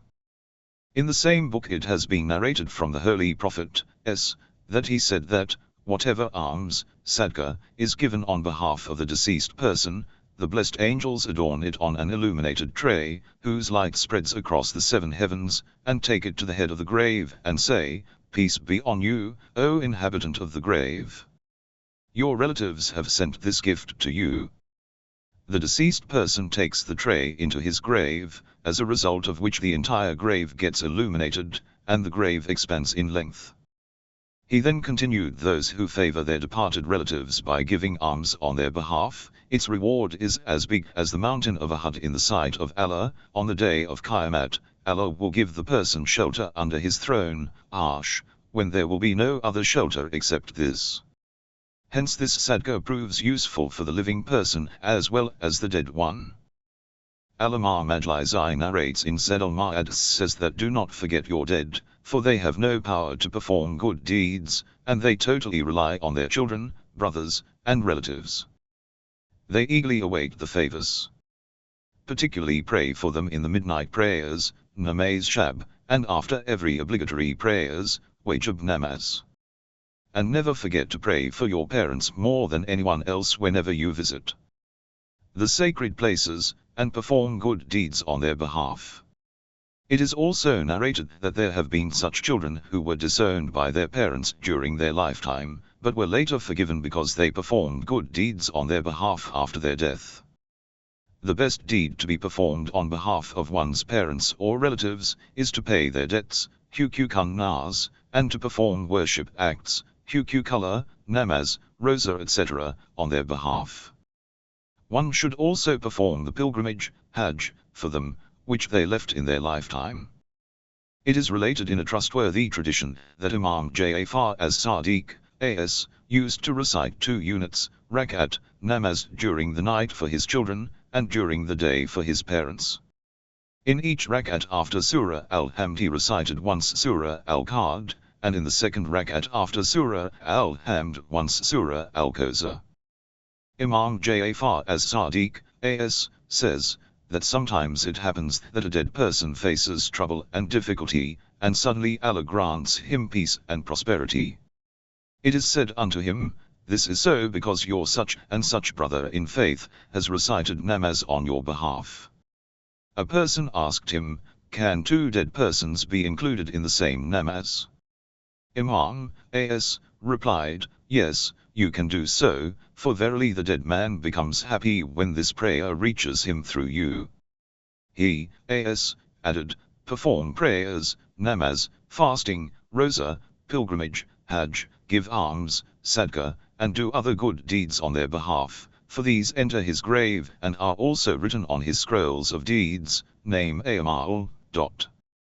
It is also narrated in another tradition from Imam Sadiq, A.S., that he said that, "Perform good deeds for the deceased, for Allah doubles the reward, and this proves useful for them." It is also narrated that when someone gives alms, sadaqah, on behalf of the dead man, Allah commands Jibreel to take 70,000 angels along with him and go to the grave of the person. Each one of the angels carries with them a tray full of blessings from Allah, and they call out, "O friend of Allah! Your such and such friend has sent this gift for you." His grave then becomes illuminated, and Allah grants him 1,000 cities in paradise, and weds him with 1,000 houris, and gifts him 1,000 attires, and fulfills 1,000 wishes of his. Incident 1. My respected teacher Allama Hussain Norai narrates in Dar es Salaam, that Allama Sayyid Ali B. Hassan al-Husaini Isfahani told him that, when my father died in Isfahan, I was studying in the theological school, Hawza, in Najaf. The pending works of my father, which were to be fulfilled, were assigned to the care of my brothers, regarding which I was not aware. 7 months after my father's death my mother died too. She was brought to Najaf and buried there. One day I dreamt that I was seated in a room. Suddenly my father entered therein. I got up as a sign of respect, and saluted him. He sat with me and listened carefully to my conversation. I was aware that he had died, and so I asked him as to how did he reach there when he had died in Isfahan. He replied, "After people buried me, I was shifted here in Najaf, and now this has become the place of my dwelling." Then I asked him whether my deceased mother was with him. He replied in the negative, which made me shiver. He then replied that she too was in Najaf, but at a different place. I then concluded that my father was a scholar, alim, and that a scholar's status was more than an ordinary man. Then I asked him about himself, and he said that, formerly I was in deep trouble, and faced many difficulties. But praise be to Allah, the trouble is now eased, and I am in peace. I was surprised and asked him the reason for it. He replied, "I owed some amount to Haji Ria, the son of Akababa, but I died and hence was punished because of it." I woke up from my dream and thought over. I then wrote a letter to my brother who looked after the property of my father.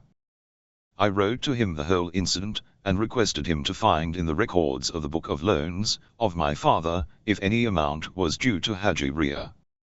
After some days my brother wrote back that he had searched in the creditors' register, but could not find any outstanding amount due to Haji Ria. I wrote back to him to go personally to the said person, and ask him. After some days my brother wrote back that he visited Haji Ria.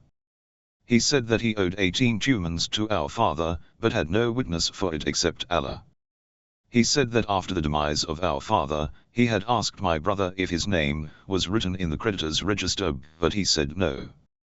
He thought to himself that if he claimed the amount he had no witness for it. He relied on our father that he would surely have written it in his register, but when his name was not found he thought that he must have to record it.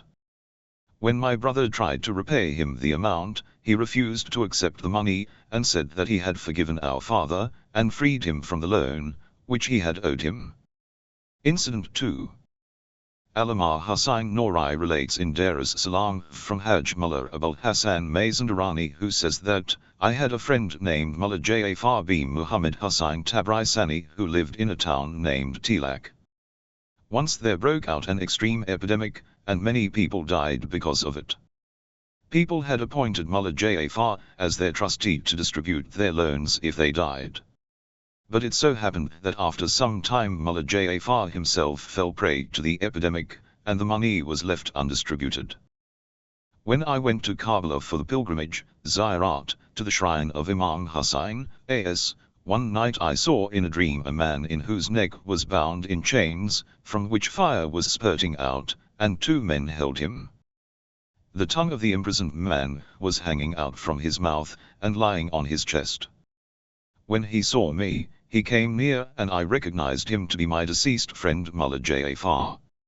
I was shocked and asked him the reason for this punishment. When he tried to answer me, the two men pulled the chain and dragged him behind. This happened thrice, and I woke up from my sleep with a loud cry. Hearing my screams, my fellow student Ahlul who was sleeping besides me also got up. I narrated to him the whole dream. Coincidentally it was the time of opening the gates of the shrine of Imam Hussain, a.s. I told my companion that it would be better if we went to the shrine of Imam Hussain, a.s., and offer salutations, and ask for Mullah Jafar's forgiveness. It is possible that Allah may forgive him. We went and prayed for him. Now 20 years passed but I received no further news about him. I presumed that the punishment was being meted out to him because he did not make haste in passing on the loans of the deceased people to their creditors. By the grace of Allah, I got the opportunity to go for the pilgrimage, Hajj, and then I went to Medina. Suddenly I fell ill, and my state worsened to the extent that I could not even walk. I requested my companions to bathe and clothe me, and carry me on their shoulders to the shrine of the Holy Prophet Muhammad, s. They thought that it was my last wish, and carried me to the shrine. When I entered therein, I became unconscious. My companions left me to their respective chores. When I regained consciousness they took me near the tomb, and lay me there. I recited the Ziyarat, salutations. Then they carried me behind the shrine to the house of Hazrat Fatima, a.s. When I was laid there, I requested her to give me cure, and I also said, O Sayyidah, we have heard that you hold your son Hussain, a.s., very dear, and I am one of the caretakers of his shrine, hence, for his sake please request Allah Almighty to grant me health. Then I turned towards the grave of the Holy Prophet, s., and asked my wishes from him. Then I asked him to forgive all my deceased friends taking each name till I reached the name of Mullah Jafar. Suddenly I remembered the dream, and started weeping. I requested Allah to forgive him, because 20 years back I had seen him in a dream in a terrible state. With sincerity and solemnity I prayed for his forgiveness. Suddenly I felt my weakness to be eased. I got up, and without taking the help of others reached my place. Hazrat Fatima, a.s., answered my prayers, and I was totally cured. We left Medina and went to the mountain of Ohad. We recited Ziyarat of the martyrs of Ohad. It was there that after 20 years I again saw my friend Mullah Jafar in a dream. He was wearing a beautiful white dress, a turban was wound on his head, and he held a staff in his hand. He came towards me, saluted and said, Verily a friend has to do the same as you have done for me. Previously I was in great trouble until you prayed for me. Allah relieved me from the punishment just before you came out of the shrine. The angels then bathed me in clean water. The Holy Prophet, s., gifted me this dress, and Hazrat Fatima, a.s., presented me with this cloak. I am now in peace, and have come to offer you thanks for what you have done. I also give you the good news that you have been cured of your illness, and will soon return to your family who are fine. I awoke from my sleep and offered thanks to Allah. Incident 3. It is written in Dar es Salaam that Sheikh Haj Mullah Ali relates from his father Haj Mirza Khalil Meharani, who says that I was in Karbala, while my mother lived in Tehran. One night my mother came to me in a dream and said, O my son, I have died, and am being brought to you for burial in Karbala, and my nose has been broken. I awoke frightfully. After some days I received a letter from my brother stating the news of the demise of my mother. It was also written in it that her corpse was being sent to me at Karbala to be buried there. The people from the caravan who brought the corpse told me that the bier was kept in a guest house. I accepted the reality of the dream, but was confused regarding the statement my mother made that my nose has been broken. I lifted the sheet from her face, and saw that her nose was broken. I asked the people of the caravan regarding it. They replied that when they brought my mother's corpse here, they kept it in a guest house along with other corpses. Suddenly there ensued a quarrel amongst themselves, and in the collision the corpse fell down. Maybe that would have been the reason for it. I was grieved and took her corpse to the shrine of Hazrat Abbas, A.S., and placed it near the grave, and said, "O Abul Faz." My mother was not serious about prayers, namaz, and fasting, rosa, and sometimes neglected it.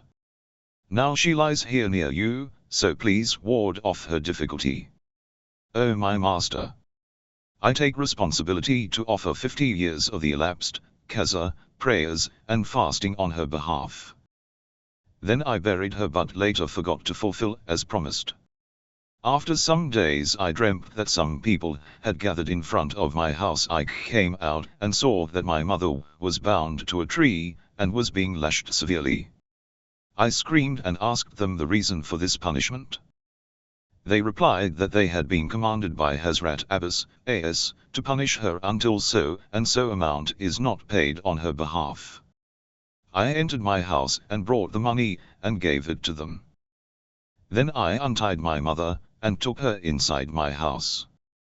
I got up from my dream and calculated the sum, and found it to be equal to the amount for the performance of 50 years of elapsed namaz and rosa.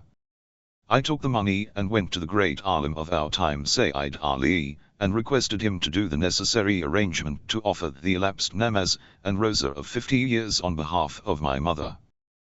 The author of the book Mirza Hussain Norai says, that the above incident is stated here to demonstrate the severity of the punishment due to laziness in worship, and sanctity of the places of pilgrimage, ziyarat.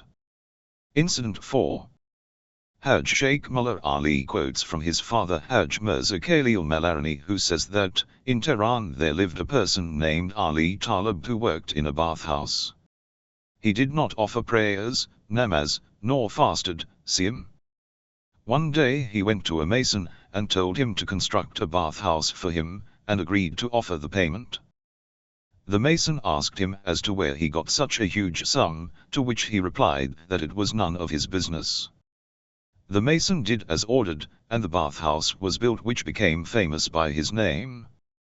Mullah Khalil further says that, once when I was in Najaf, I dreamt that Ali Talib was in Wadi as-Salam in Najaf. I was surprised and asked him as to how could a person like him who did never ever offered prayers nor fasted be in Wadi as-Salam in peace. Ali Talib replied, when El died, I was bound in chains and shackles, and was being taken to be punished. Then I received news that Hajj Mullah Muhammad Kermanshahai, one of the great ulama of Tehran, had favored me by appointing so and so person to perform the pilgrimage, Hajj, on my behalf. So and so person do perform my elapsed prayers, namaz, and fasts, siyam, and so person to pay the zakat, and atonement of rights, the Muslim, on my behalf. He left no dues pending on me, and thus I was freed of the punishment. May Allah have mercy on him. Mullah Khalil Maharani says, I awoke from my sleep and was astonished. After some days a group of people came to visit Najaf from Tehran. I asked them about Ali Talib. They said that he had died, and Mullah Muhammad Kermanshahai had appointed so and so persons to pray, fast, perform Hajj, and give zakat and the Muslim on his behalf. The names of all the persons they mentioned was the same as told to me in the dream by Ali Talib. This incident is in accordance to the tradition, which says that whatever good deeds are performed on behalf of the dead person, surely benefits him. It is possible that sometimes a dead person faces troubles and difficulties, but such good deeds performed by others on his behalf relieves him. It is also demonstrated through the above incident that any believer, Momin, who dies in the east or in the west, his spirit, Ruhu, is taken to Wadi as-Salam. It is also narrated by Masum, A.S., that it is as if I see the group of dead people conversing with one another. Incident 5. Sheikh Sa'id Qami narrates in Arba'inat from a trustworthy authority, who told him that Sheikh Bahauddin Amili once went to visit a wise man who lived near a cemetery in Isfahan. The wise man told Sheikh Baha'i, "Some days back I witnessed an astonishing incident, which I would like to tell you. Some persons came here with a dead body, buried it and went away. Suddenly I smelt a fragrance the likeness of which I had never smelt before. I turned towards the left and right to see where it came from. I saw a handsome young man wearing splendid clothes going towards the newly made grave. He went and sat near the grave. I was all the more surprised when I saw the young man disappear into the grave. After some time I smelt a bad odor the likeness of which too I had never smelt before. I saw an ugly dog going towards the grave and disappear in it. My astonishment knew no bounds. I was wondering about what actually was happening, when I saw the young man coming out of the grave in a bad state. His whole body was bruised. He started running away from the grave, and I followed him. I stopped him and asked him the reason for running fearfully. The young man replied, "I am the dead man's good deeds," and was commanded to accompany him in his grave. Suddenly the dead man's evil deeds came in the form of a dog. I tried to keep him away from the dead man, but it bit me and wounded me all over. He made a bad state of me and I could no longer remain in the grave. Hence I have come out leaving the dead man to the mercy of his evil deeds. The dead man's evil deeds were stronger than his good ones. When Sheikh Baha'i heard this incident, he told the wise man, "Verily the incident is true, because it is narrated that the deeds, good or bad, which a person performs in his lifetime, are given a physical form." Sheikh Saduq in his book Amali narrates that once Qais bin Asim Minkari came to the presence of the Holy Prophet, accompanied by some people of Bani Tamim. He requested the Prophet to advise him. The Holy Prophet, replied, "O Qais, when you die, a companion will also be buried along with you, who will be alive while you will be dead. If the companion would be blessed, you will get peace, and if he would be accursed, you will fall in anguish. Compel your companion to become good, because if you will be good, you will love him and respect him. While if you will be bad, you will hate him and neglect him. Verily this companion is your good deeds." Qais said, "O Prophet of Allah, I wish that this advice be framed in a beautiful couplet, so that it could become the reason for our honor." The Prophet, sent someone to fetch Hizam bin Sabit, a poet. At that moment Salsul bin Walamaz was present there, and he compiled a couplet. Sheikh Saduq relates from Imam Ja'far as-Sadiq, A.S., who says that the Holy Prophet, said, "Once Prophet Isa, A.S., was passing from near a grave which was engulfed in the wrath of Allah. After 1 year when he again passed from near that same grave, he saw that the punishment had been lifted off. He asked Allah the reason for such a change. Allah revealed to him, O Isa, the dead man has left behind him a virtuous son, who when he reached adolescence, rectified the mistakes done by his father. He helped the orphans and sheltered them. Hence I have forgiven him because of his son's good deeds." Resurrection, Qiyamat. Regarding Qiyamat, Allah says in the Quran, "It will be momentous in the heavens and the earth, it will not come on you but of a sudden." Surah Al-A'raf, 7187. Allama Qutubuddin Rawandi relates from Imam Ja'far as-Sadiq, A.S., that once Prophet Isa, A.S., asked Jibreel as to when would Qiyamat come. As soon as Jibreel heard about Qiyamat, he started trembling and fell down unconscious. When he regained consciousness he said, O Ruhullah, verily you know more about it than me, and he recited the above verse, Ayah. Shaykh Ali bin Ibrahim Qami quotes Imam Ja'far as-Sadiq, as saying that once Jibreel was seated in the presence of the Holy Prophet, s. Suddenly he looked towards the sky, and turned pale because of terror. He asked the Prophet to give him refuge. The Holy Prophet, s. looked towards the sky where Jibreel had seen. He saw an angel whose wings spread from the east to the west, as if covering it. He looked towards the Holy Prophet and said, O Muhammad, s. I have come down with an order from Allah. Choose from among these two any one, either kingdom and prophethood, or Allah's slavery and prophethood.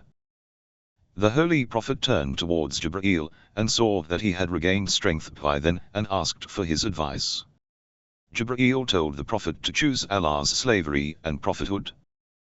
The Prophet told the angel that he opted for Allah's slavery and prophethood. After getting the reply, the angel placed his right leg on the first heaven, then lifted the second one and placed it on the second heaven. Likewise he started climbing the heavens until he reached the seventh heaven. He became smaller, the size of a bird. The Holy Prophet, s. then turned towards Jibreel and said, I have never seen you so much frightened before, what is the reason for it? Jibreel answered, O Prophet, do you know who this angel was? He was Israfil. From the day Allah created the heavens and the earth, Israfil never came down to the earth. When I saw him coming down I assumed that he must have come down to announce the arrival of Qiyamah. Hence the color of my face turned pale due to fright of Qiyamah, as you saw. But when I saw that he had come down to give you glad tidings, I was relieved and regained my consciousness. It is related that there is no angel in the heavens or the earth, skies or mountains, seas or deserts who do not fear Fridays, because they think that Qiyamah may come on that very day. It is also narrated that whenever the Holy Prophet, s. would talk about Qiyamah, there would be sternness in his voice, and his cheeks would turn red. Shaykh Mufid quotes in Al-Irshad that when the Holy Prophet, s. returned to Medina from the expedition of Tabuk, Amr bin Mahdi Karib came to visit him. The Prophet said to him, submit to Islam Amr, then Allah will protect you from the greatest terror. What is the greatest terror?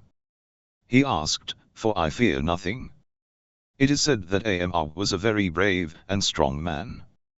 His bravery can be proven by the fact that he had conquered many areas. His sword was famous by the name of Shamsher Samsam. One stroke of his sword would cut asunder the neck of a camel. During the caliphate of Umar ibn Khattab, Umar told Amr to give him his sword. Amr gave it to him. Umar hit it hard but it had no effect. He threw it in a rage saying that it was no good. To which Amr replied, O king, you asked for my sword, not my hands.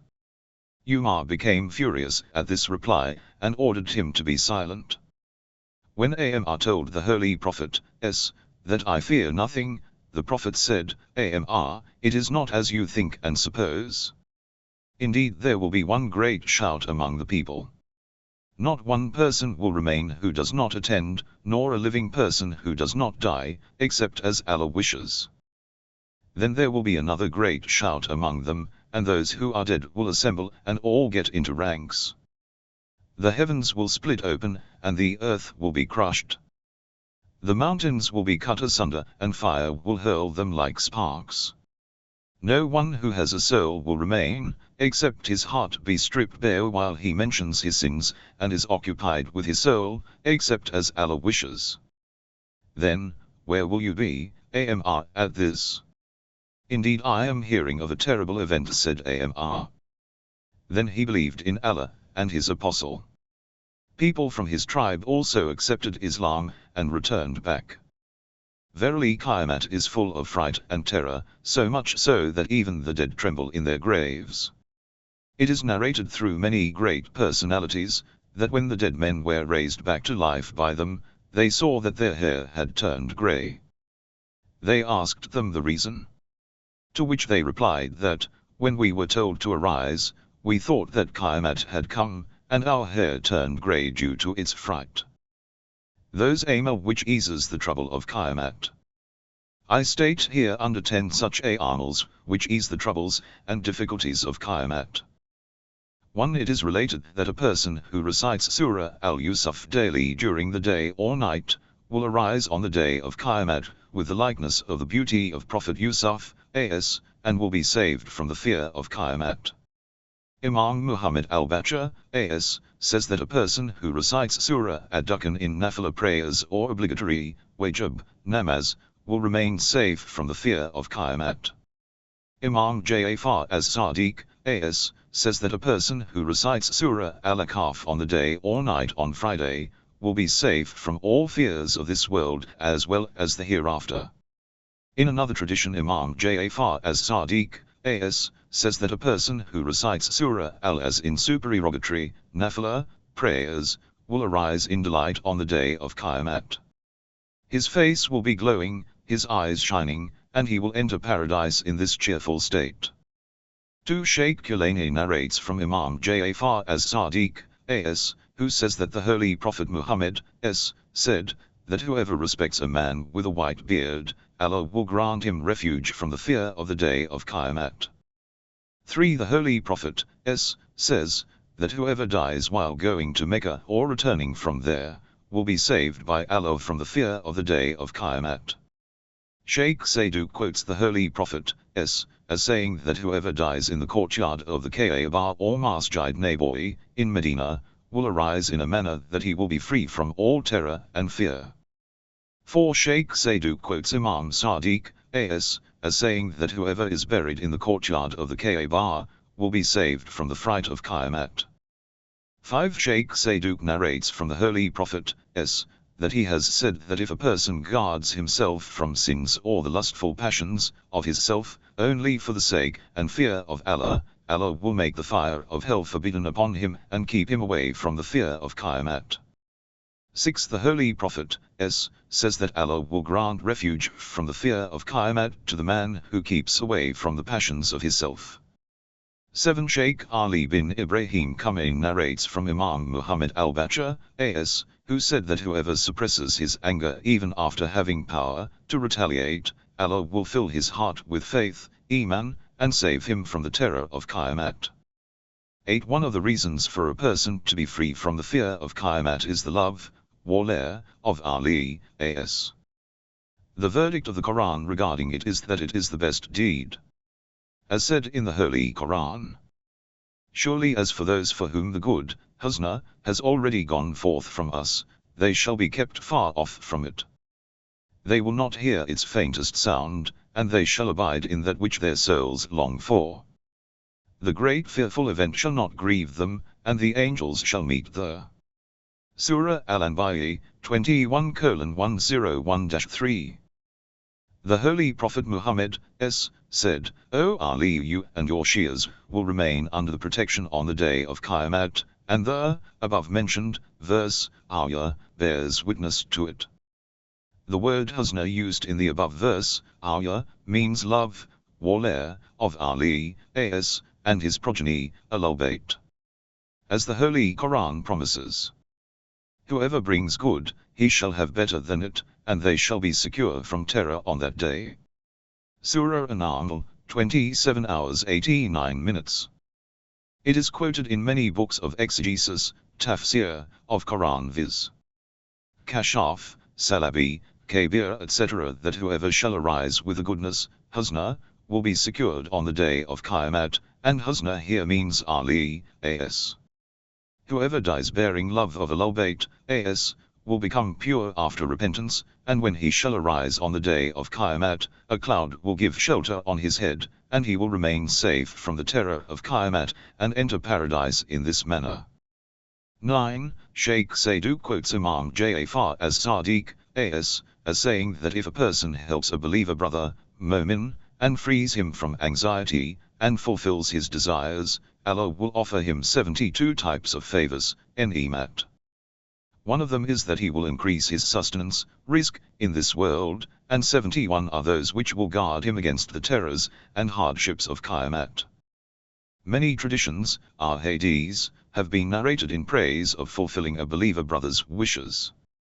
Imam Muhammad al-Baqir, a.s., says that, if a mu'min goes to fulfill the desires of his brother believer, Allah orders the angels to give shade of 70,000 veils over his head, and before he steps out to go for help, Allah writes down many virtues in his deed sheet. Imam Ja'far as-Sadiq, a.s., says that fulfilling a brother believer's wishes is greater than the performance of Hajj, and repeated it 10 times. It means that it is greater than the performance of 10 Hajj. It is also narrated that in the Bani Israel there was a pious worshipper who had taken upon himself the obligation to fulfill the wishes of others. Sheikh Shazan bin Jabrail quotes from the Holy Prophet, that on the door of the second heaven he saw the following written: "There is no God but Allah, Muhammad, is his apostle, Ali, is his friend." Verily everything has got a dress, and the dress of the Holy Prophet on the day of Qiyamah will be the following 4 qualities: I, to fondle the head of an orphan, yatim, with affection; 2, to show kindness towards widows; 3, to go to fulfill the wishes of a believer brother; and 4, to take care of the poor and the needy. Many ulama and great men have strived to help the believer brothers, and many incidents have been narrated which need not be quoted here for brevity's sake. 10 Shaykh Kulani narrates from Imam Ali Arya, a.s., that whoever goes to the grave of a believer brother, places his hand on it and recites Surah Al-Qad 7 times, Allah will keep him away from the troubles of Qiyamah. In another tradition it is narrated that while reciting Surah Al-Qad on the grave, one should turn towards the Qibla and dig one's fingers in the mud of the grave. I have seen in the Majmu'ah of Shahid Sani that when he went to the grave of his teacher Fakhrul Muhaqqin, he said that the buried person, Fakhrul Muhaqqin, related from his father, Al-Mahili, who related from Imam Ali Arya, a.s., who said that whoever goes to the grave of his brother believer, and after reciting Surah Al-Qad recites the following dua, both the dead person as well as the person reciting it will be saved from the fear of Qiyamah. O Allah, please, prevent the soil from harming their sides. Take their souls up to you. Increase your pleasure with them.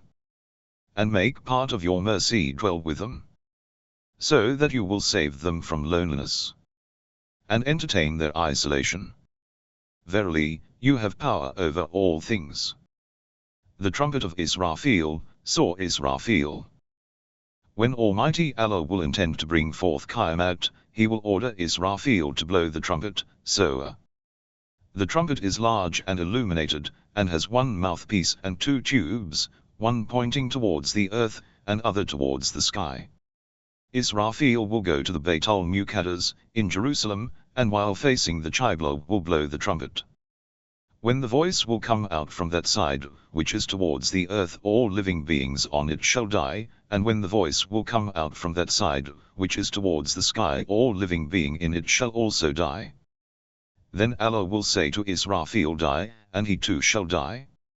Allah has described the end of the world in many verses, ayah, of the Quran. When the great event comes to pass, there is no belying its coming to pass, abasing, one party, exalting, the other, when the earth shall be shaking with a severe shaking, and the mountains shall be made to crumble with an awful crumbling, so that they shall be scattered dust. Surah Al-Waqi'ah, 56:1-6. On the day when the earth shall be changed into a different earth, and the heavens, as well, and they shall come forth before Allah, the One, the Supreme. Surah Al-Ibrahim, 14:48. When the heavens becomes cleft asunder, and when the stars become dispersed, and when the seas are made to flow forth, and when the graves are laid open, every soul shall know what it has sent before and held back.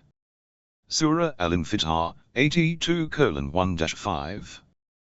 When the sun is covered, and when the stars darken, and when the mountains are made to pass away. Surah At-Taqwa, 81:1-3. So when the sight becomes dazed, and the moon becomes dark, and the sun and the moon are brought together. Surah Al-Qiyamah, 75:7-8. It will not come on you but of a sudden. Surah Al-A'raf, 7187. People will be engrossed in their different activities, some will be feeding the cattle, some busy in the factories, some weighing things, while some will be absorbed in sins. But when the trumpet will be blown, they all shall die as they are. So they shall not be able to make a request, nor shall they return to their families.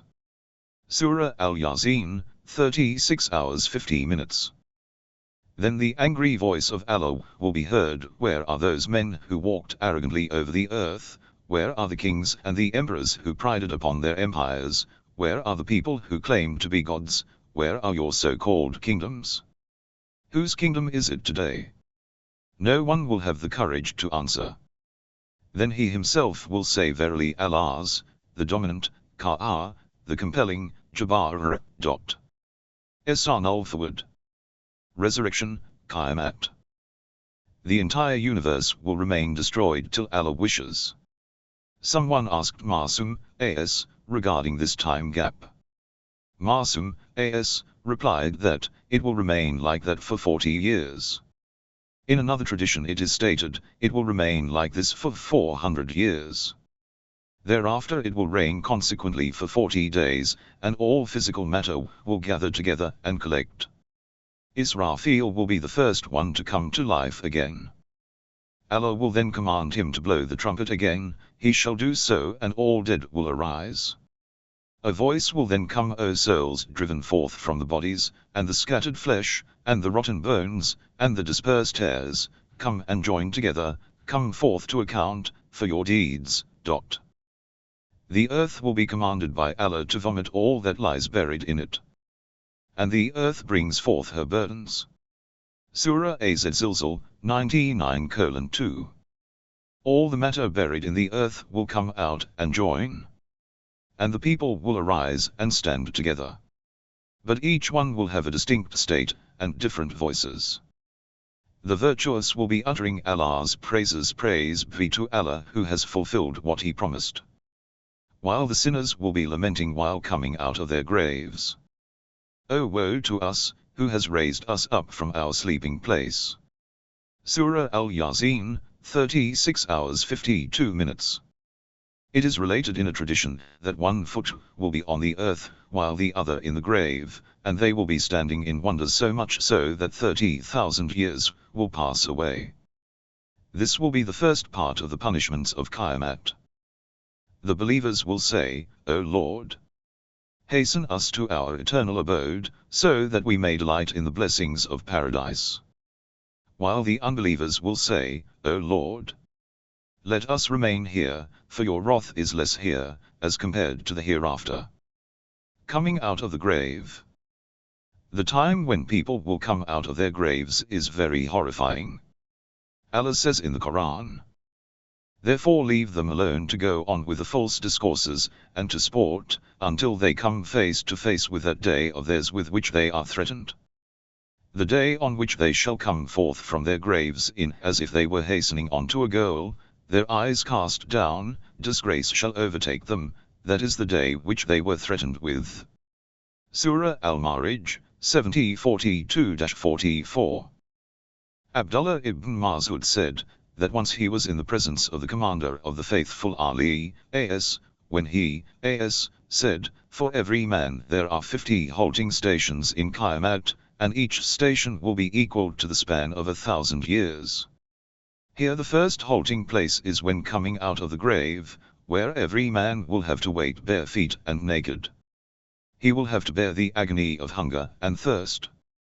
However, the person who believes in the unity, Tawheed, of Allah, proclamation, Barzakh, of the Holy Prophet, accounting, Hisab, and resurrection, Qiyamat, and bears testimony to the prophethood, Nubuwwat, of Prophet Muhammad, and follows the instructions which have been ordained unto him, will be safe from this agony of hunger and thirst. The commander of the faithful, Amir al-Mu'mineen, Ali, A.S., says in the Nahj al-Balagha, that day would be such that Allah would collect on it the anterior and the posteriors, to stand in obedience for giving accounts, and for reward or recompense of deeds.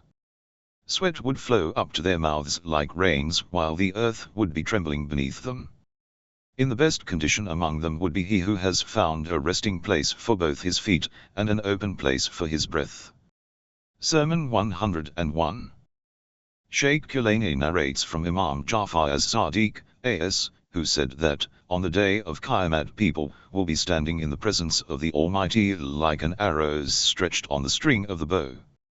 Just as when we place an arrow on the bow, and stretch it, no place remains, in the same way on the day of Qiyamah people will be standing besides each other, and there will be no place left to move about for lack of space. The accursed will be recognized by their faces.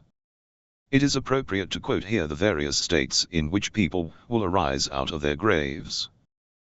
1 Shaykh Sayyid quotes from Abdullah ibn Abbas, who says that he heard the Holy Prophet as saying, that the one who doubts the greatness and high honor of Ali, as, will arise from his grave in a manner that in his neck will be bound a collar with 300 thorns in it, and on each thorn Satan will be seated, who will be spitting on his face with rage.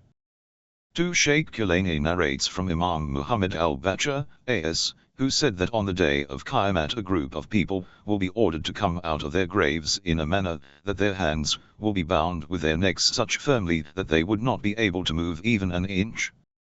And for each of them an angel will be assigned who will be threatening and ridiculing them, and will proclaim, "These are the people who were given immense wealth by Allah, but they acted miserly and refused to spend in the way of Allah." 3 Shaykh Sayyid narrates a length tradition from the Holy Prophet, in which he said that, a person who backbites, gibat, and thus creates mischief and dissension among two people, Allah will fill his grave with fire, which will keep burning him till the day of Qiyamah. And as soon as he comes out of his grave, on the day of Qiyamah, Allah will send a huge python who will keep biting his flesh. He will ultimately be thrown in hell. For the Holy Prophet, says that a person who looks at non-intimate, namaram, woman with lust, Allah will make him come out of his grave in a manner that he will be bound in chains of fire. After being brought in this accursed state in front of all the people, Allah will command him to be thrown into the blazing fire of hell. 5 Prophet Muhammad, says that on the day Qiyamah, the drunkards will come out of their graves with a blackened face. Their eyes will be sunken into their skulls, faces shrunk, and pus will be oozing out of them. Their tongues will have been pulled out from their necks. In an authoritative narrative in Ilm al-Yaqeen it is narrated by Mohsin Faiz Kashani, that on the day of Qiyamah drunkards will be made to come out of their graves in a manner that a goblet of wine will be hung in their necks, and will be holding a glass in their hands. An obnoxious smell worse than a corpse will be coming out of their bodies, and all those passing by will be ridiculing them and invoking Allah's curse upon them. 6 Shaykh Sayyid relates from the Holy Prophet, who said, that on the day of Qiyamah the person with 2 tongues will arise in a manner that he will have 2 tongues in his mouth, one will have been pulled from behind his neck, and the other from the front. Fire will be coming out of them, which will be burning his entire body. It will then be proclaimed that this is the person who spoke with 2 tongues in the world. The person referred to here is the one who confronted people in the world, with 2 faces, and spoke with tongues according to his interest. 7 It is related that the person who consumes interest will arise on the day of Qiyamah in a manner that he will be having a large belly, which will be lying on the ground. He will try to bend and pick it up, but will not be able to do so. Because of this state of his, people will recognize that he is an interest eater.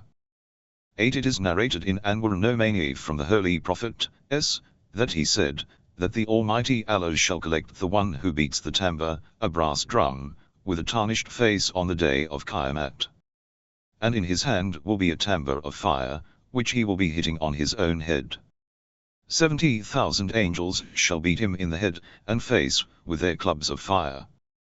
And the musicians and singers, and those who beat the drum shall arise blind and deaf on that day. The guilty shall be recognized by their marks, so they shall be seized by the forelocks and the feet.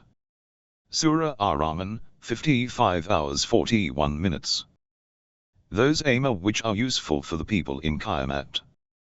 1. It is related in a tradition, that for a person who attends a funeral, and walks along with a bier, Allah appoints angels to accompany him in his grave till Qiyamat. 2. Shaykh Sadhu quotes Imam Ja'far as Sadiq, as saying that a person who relieves the troubles, and helps a believer brother, Allah will keep him safe from the troubles of the hereafter, and he will arise contented and happy from his grave. 3. Shaykh Kulani and Shaykh Sadhu quote in a lengthy tradition from Shahday Asani, that Imam Ja'far as Sadiq, as said that for all the believers who arise from their graves on the day of Qiyamat, Allah will appoint a corporeal body, jism misli, who will be walking in front of him. Whenever the believer feels pain or is grieved, it will pacify him and give glad tidings that Allah has forgiven him and blessed him, and it will continue doing so till they reach the place for accounting. Allah will take his account leniently and will order him to enter paradise.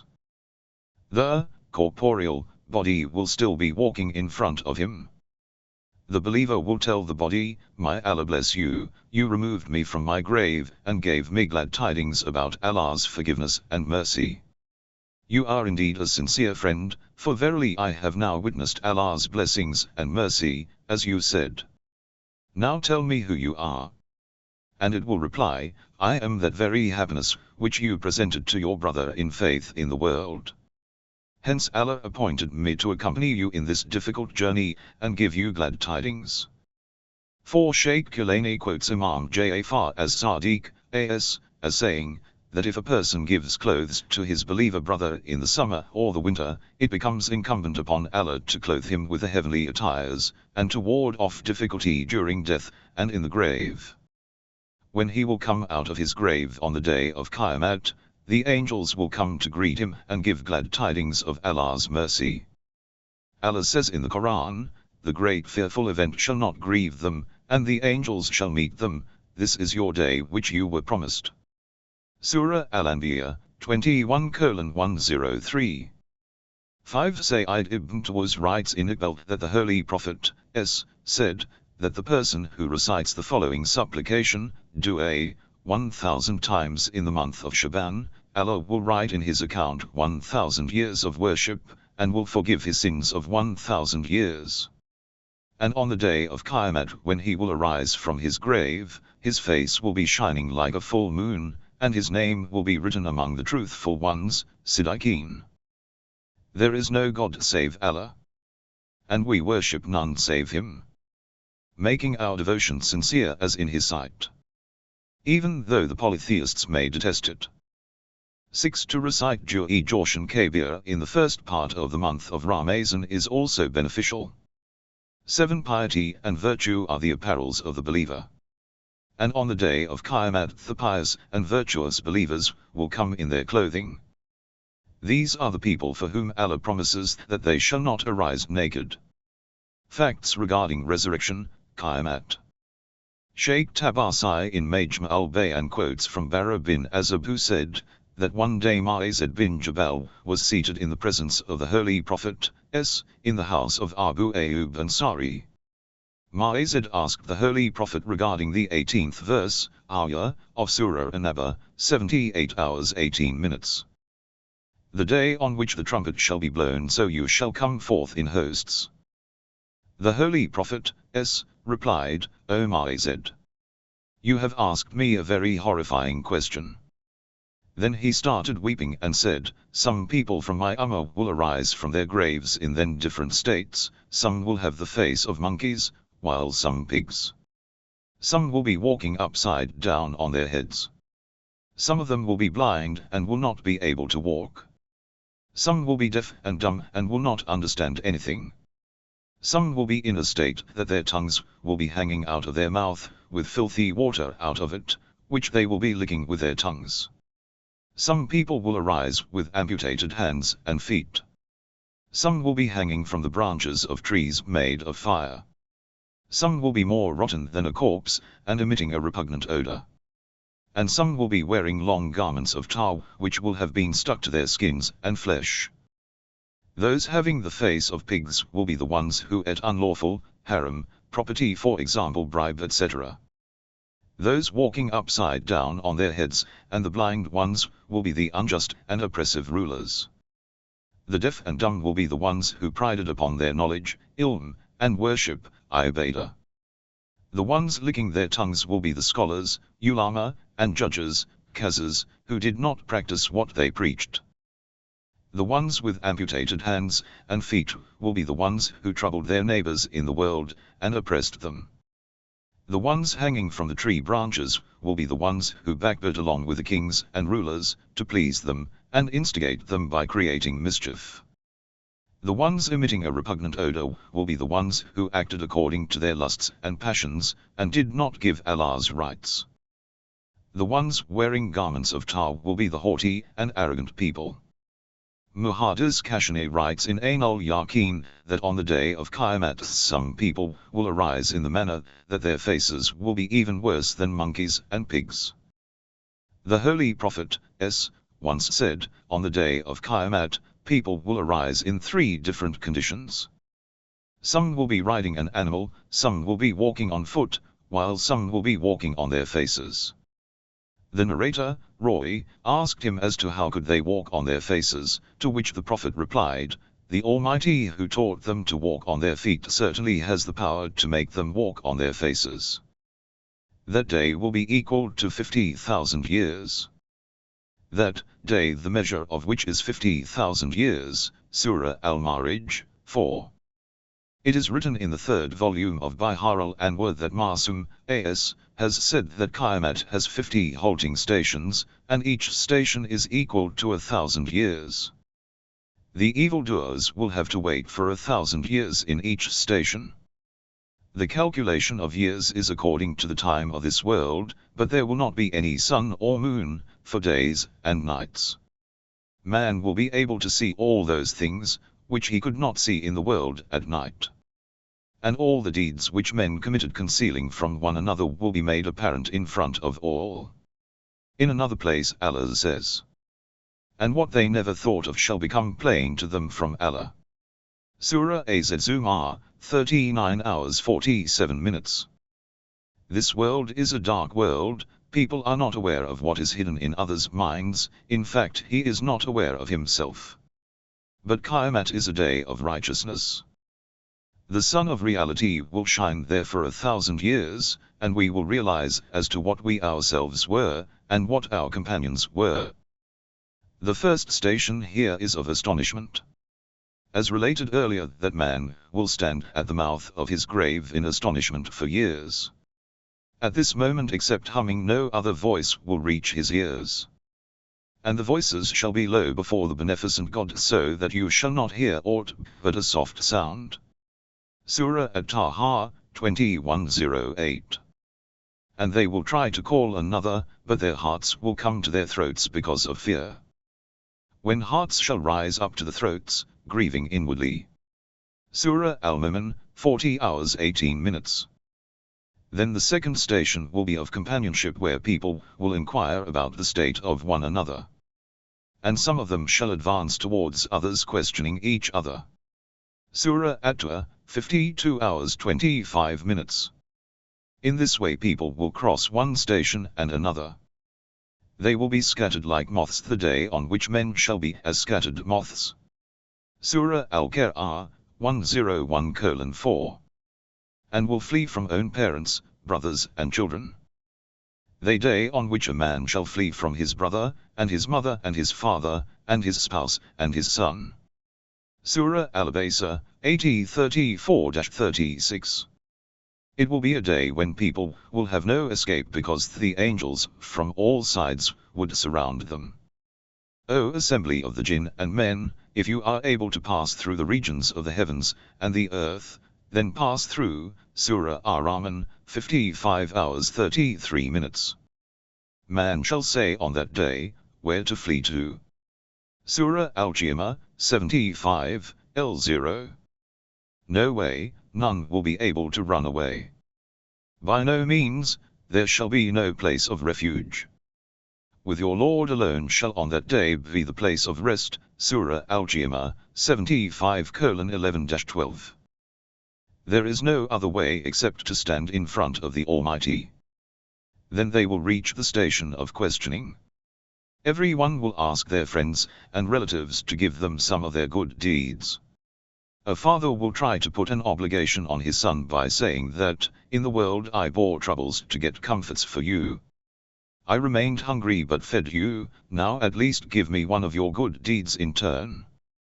The son will reply, O father, at this moment I am more helpless than you are. No one will pay any heed to anyone's requests. Scrolls of deeds, name Ahlul. Allah says in the Quran. And when the books of deeds are spread. Surah At-Taqwir, 81 hours 10 minutes. It is one of the important stages of the hereafter, and belief in it is incumbent. It is stated in the Quran. And most surely there are keepers over you, Kiram and Katbn, they know what you do. Surah Al-Infitar, 82:10-12. In another place the two angels are also referred to as Raqib and Atid. Whatever a man does, or sees, or even intends doing, is noticed and written down by these two angels. Someone asked Imam as to how could Kiram and Katbn know of the intentions, of people, to perform good or bad deeds, so as to record them. The Imam replied that, when a person intends doing a good deed, sweet fragrance emits from his mouth. The angels smell this fragrance, and come to know. Whereas when a person intends doing an evil deed, a foul odor emits from his mouth, and the angels become aware. If a person intends doing a good deed, one good deed is written down in his scrolls, and if he performs that intended deed, 10 good deeds are written down. Whereas if a person intends doing an evil deed, the same is not written down in his scrolls till he actually performs it. As written in the Quran. Whoever brings a good deed, he shall have 10 like it, and whoever brings an evil deed, he shall be recompensed only with the like of it, and they shall not be dealt with unjustly. Surah Al-An'am, 6161. It is one of the countless mercies of Allah, that when a person commits a sin, Atid tries to enter it in his scrolls, but Raqib tells him to wait lest the person may feel ashamed and apologize for his act. He does not record the deed for 5 or 7 hours. And if within that period the person does not repent, Atid says, verily he is shameless, and then records one evil deed in his scrolls. It is stated in traditions, ahadith, that every man has 2 scrolls of deeds, first in which are recorded all good and virtuous deeds, and second in which are recorded all bad and evil ones. All the acts of men are written in it, even to the extent that the air, which he blows out of his mouth to light a fire, is also recorded. And everything they have done is in the writings, and everything small and big is written down. Surah Al-Qamar, 54:52-53. Sheikh Saduq relates in Taqadat al-Imami, that once the commander of the faithful, Ali, passed by some youths who were busy in vain and useless gossip, and were laughing. He, said, why do you blacken your scrolls of deeds with such vain talks? They said, O Master, are these also recorded? Imam Ali, replied, yes, and even the breath that you exhale. The reward of removing a thorn or a stone or a skin from the path of other people is also recorded. These small deeds too do not go waste. Come and read my scrolls. Then as for him who is given his book in his right hand, he will say, Lo, read my book, surely I knew that I shall meet my account. So he shall be in a life of pleasure, in a lofty position. Surah Al-Haqqah, 69:19-22. A child who secures first rank in his school is so excited and happy, that he calls out to his friends, come and see my result, that I have passed in the first rank. In the same manner, on the day of Qiyamah, a believer, Momin, will be given his scrolls in his right hand, and he will call out in excitement, Lo! Come and read my book. Allah has accepted my prayers, namaz, fasts, siyam, and other deeds. Come and have a look at them. Surely I knew that I shall meet my account. In the world I was always worried about what would be the outcome of my deeds on the day of Qiyamah. Today my accounting is over. So he shall be in a life of pleasure. Verily the person will be fortunate, and will remain in eternal bliss in paradise.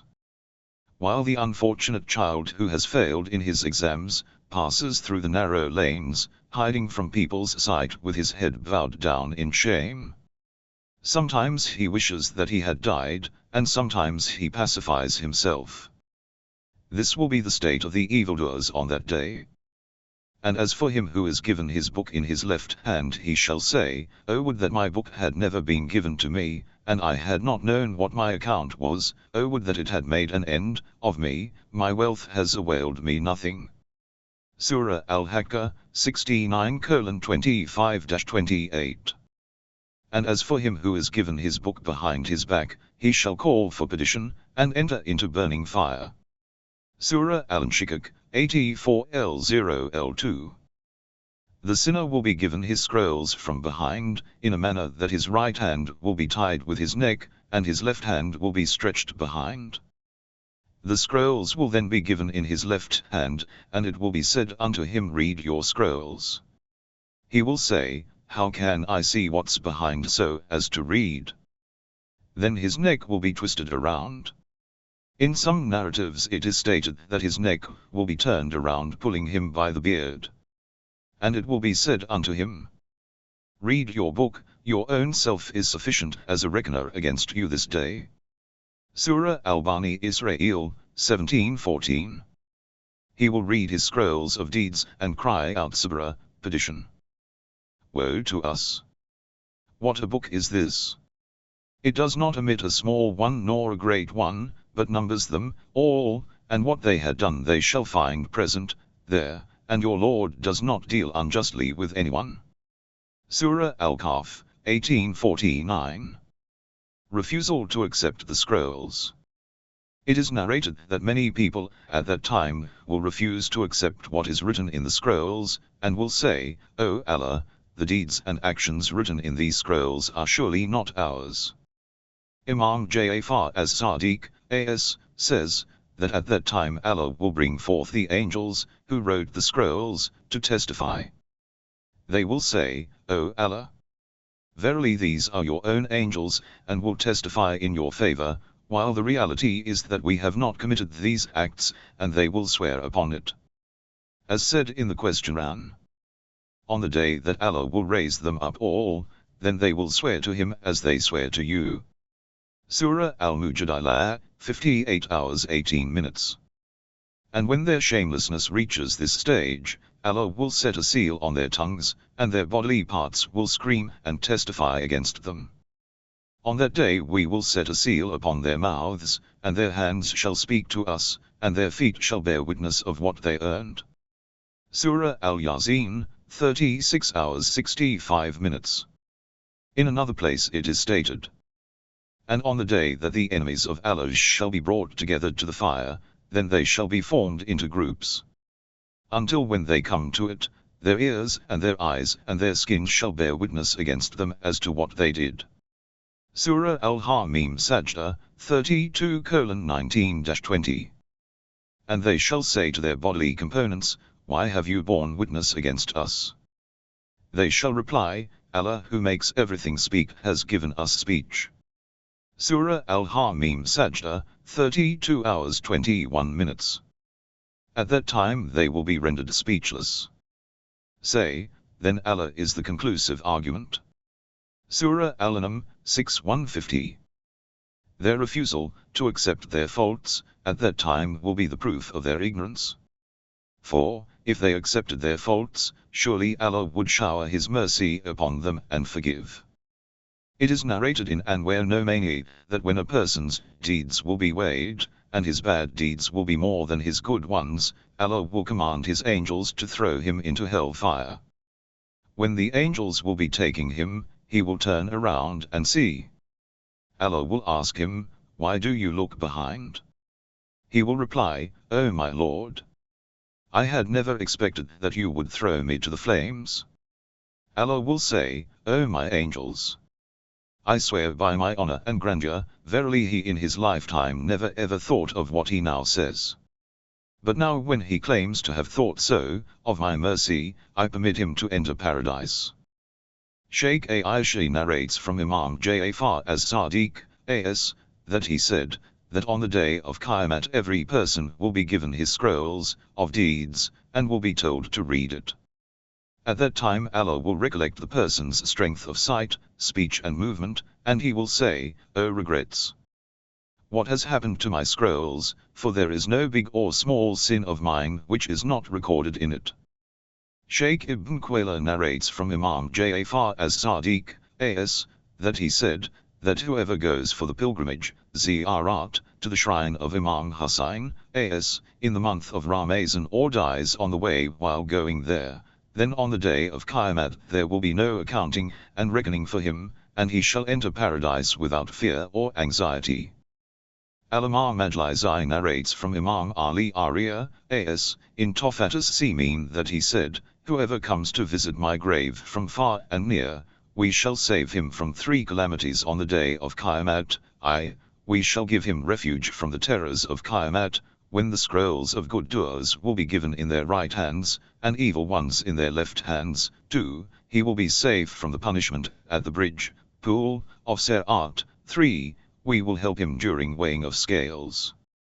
It is written in Haqqul Yaqeen that Husaini bin Sa'id in Kitab az-Zuhd narrates from Imam Ja'far as-Sadiq, as, that he said, that when Allah will wish to take account of a believer, Momin, he will give his scrolls of deeds in his right hand.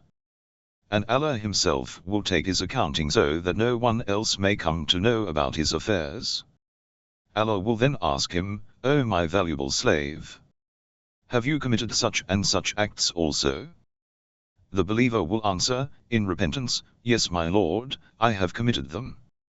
Then Allah will say, "I have forgiven your sins, and have replaced them with good deeds." People will look at him with awe in paradise and exclaim, "Glory be to Allah! Verily this person is free from all sins."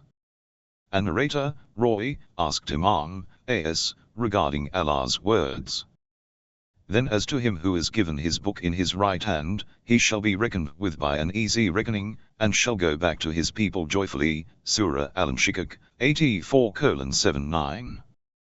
As to who are the relatives of the believer in paradise, Imam as replied, "His relatives will be the same as in this world, provided they be believers. And when Allah will take account of the evildoers, he shall do it in the open and in front of all those present in Qiyamah. And Allah will end all correspondence with him, and give his scrolls in his left hand from behind. The person will cry out, 'What a catastrophe!' And he will fall headlong into hell.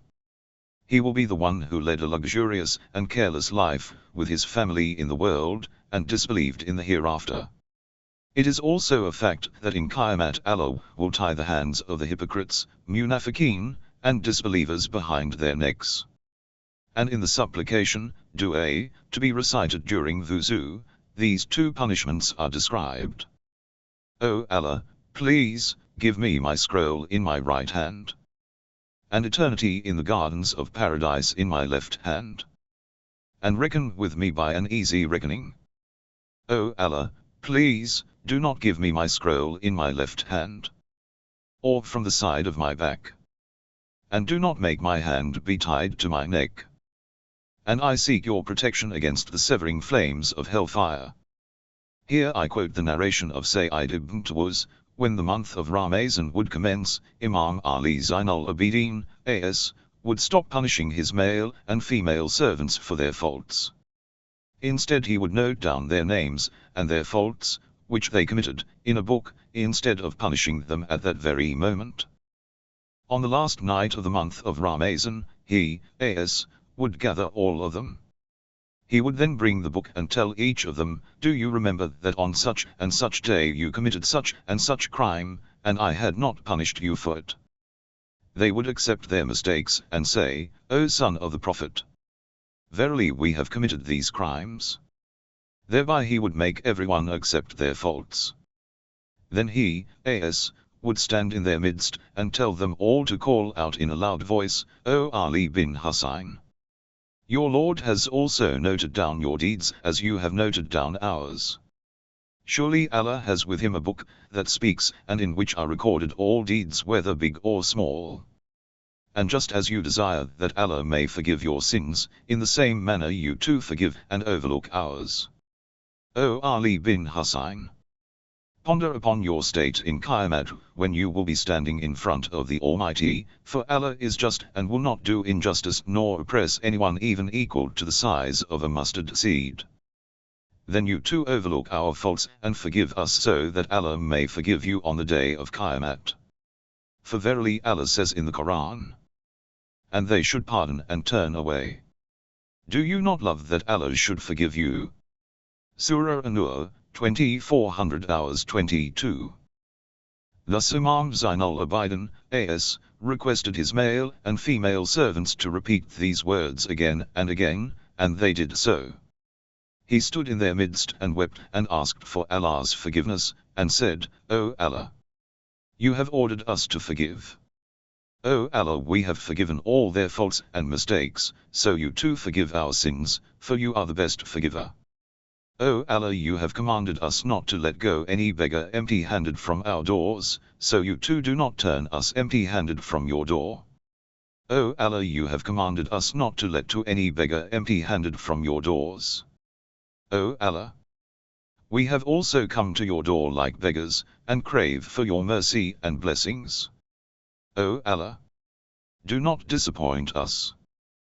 Imam Zainul Abidin, A.S., after uttering these words, and would turn towards his servants say, I have forgiven you all.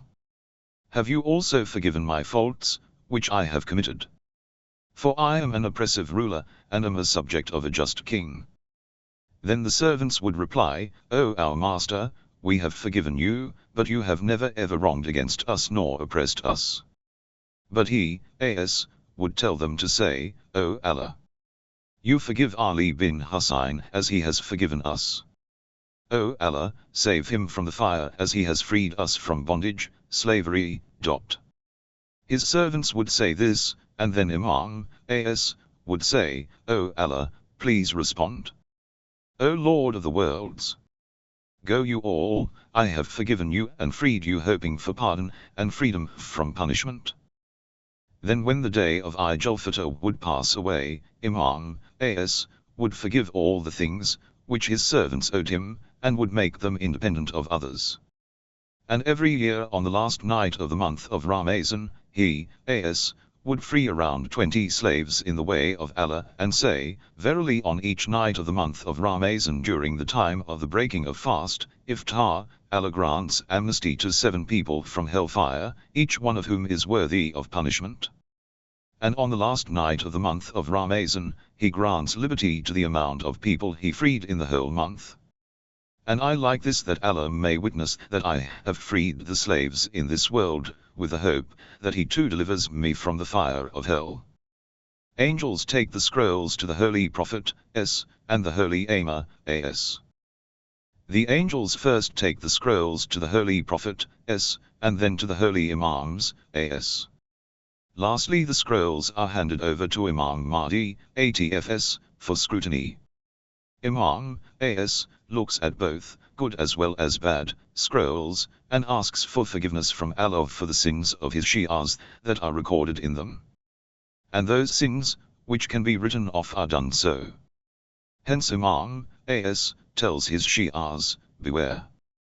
When your scrolls come to me, your sins should be such that can be written off, and should not be such that cannot be corrected or forgiven.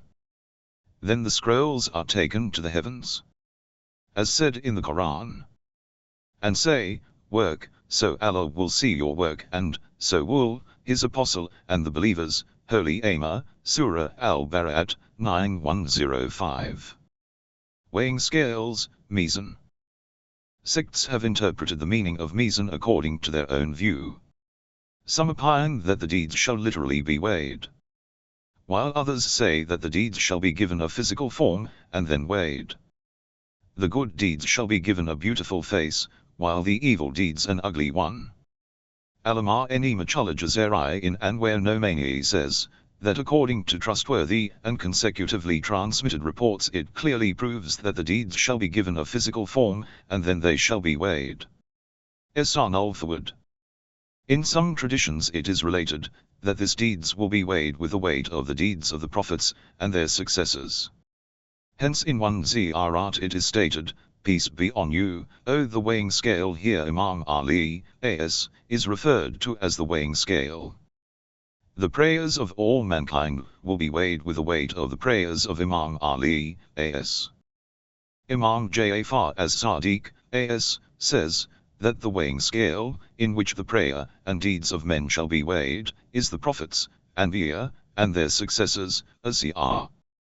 On the day of Qiyamah our prayers will be compared with the prayers of Imam Ali, as, whether the humility and sincerity, which was present in the prayers of Imam Ali, as, is found in our prayers or not. Our generosity, bravery, mercy, and forgiveness are like his, as, or not. Hence our deeds should not be contrary to his, so as not to turn away from the righteous scale, Ali as, and turn towards his enemies Muawiyah and Yazid, and walk on their paths. And, our characters should not be like those who usurped the garden of Fadak of Hazrat Zara, as. Allah says in the Quran, and the measuring out on that day they will be just, then as for him whose measure, of good deeds, is heavy, those are they who shall be successful. And as for him whose measure, of bad deeds, is light, those are they who have made their souls suffer loss because they disbelieved in our communications, Surah Al-Araf, 7:9-10. In another place he says, the terrible calamity, what is the terrible calamity, and what will make you comprehend what the terrible calamity is? The day on which men will be as scattered moths, and the mountains shall be as loosened wool. Then as for him whose measure of good deeds is heavy, he shall live a pleasant life. And as for him whose measure of good deeds is light, his abode shall be the abyss. And whose will make you know what it is? A burning fire. Surah Al-Qur'an, 101:111. The best actions, which help to increase the measure of good deeds in the scales in Qiyamah, are sending salawah on Muhammad, and his progeny, and good character. I have stated below some traditions on the importance of salawah, and later some incidents of good character. Merits of salawah. Shaykh Kulani narrates from Imam Ja'far as-Sadiq, as, or Imam Muhammad al-Baqir, as, that he said, for increasing the measure of good deeds in the scales, mizan, no deed carries weight other than sending salawah on Muhammad, and his progeny. A person's deeds will be weighed, and when his good deeds will seem less, salawah will be brought and kept, and the good deeds will increase. The Holy Prophet, says, that on the day of Qiyamah when the deeds shall be weighed, I will be present there. If a person's bad deeds will be weighing more than his good ones, I will bring along the salawah which he sent upon me, and add it to the good deeds, thereby increasing its weight. Shaykh Saduq narrates from Imam Ali Ariya, as, that he said, that if a person does not have the means to lessen the stock of his bad deeds, he should send salawah and salam on Muhammad, and his progeny abundantly, doing so will decrease the weight of his sins. Alamar Qutubuddin Rawandi narrates in Dua that Hazrat Muhammad, said that if a person sends salawah on me thrice every day and night in my love and affection, it becomes his right on Allah that he should forgive the sins which he committed during the day and night. The Holy Prophet, says, that one night I saw in a dream my uncle Ibn Abdul Muttalib and my cousin Ja'far ibn Abi Talib.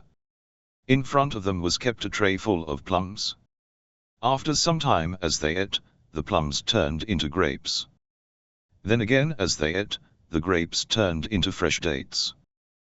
They again started eating them. I went towards them and asked, may my father and mother be your ransom, which particular deeds have you performed that has excelled all other deeds, and has made these blessings to be showered on you?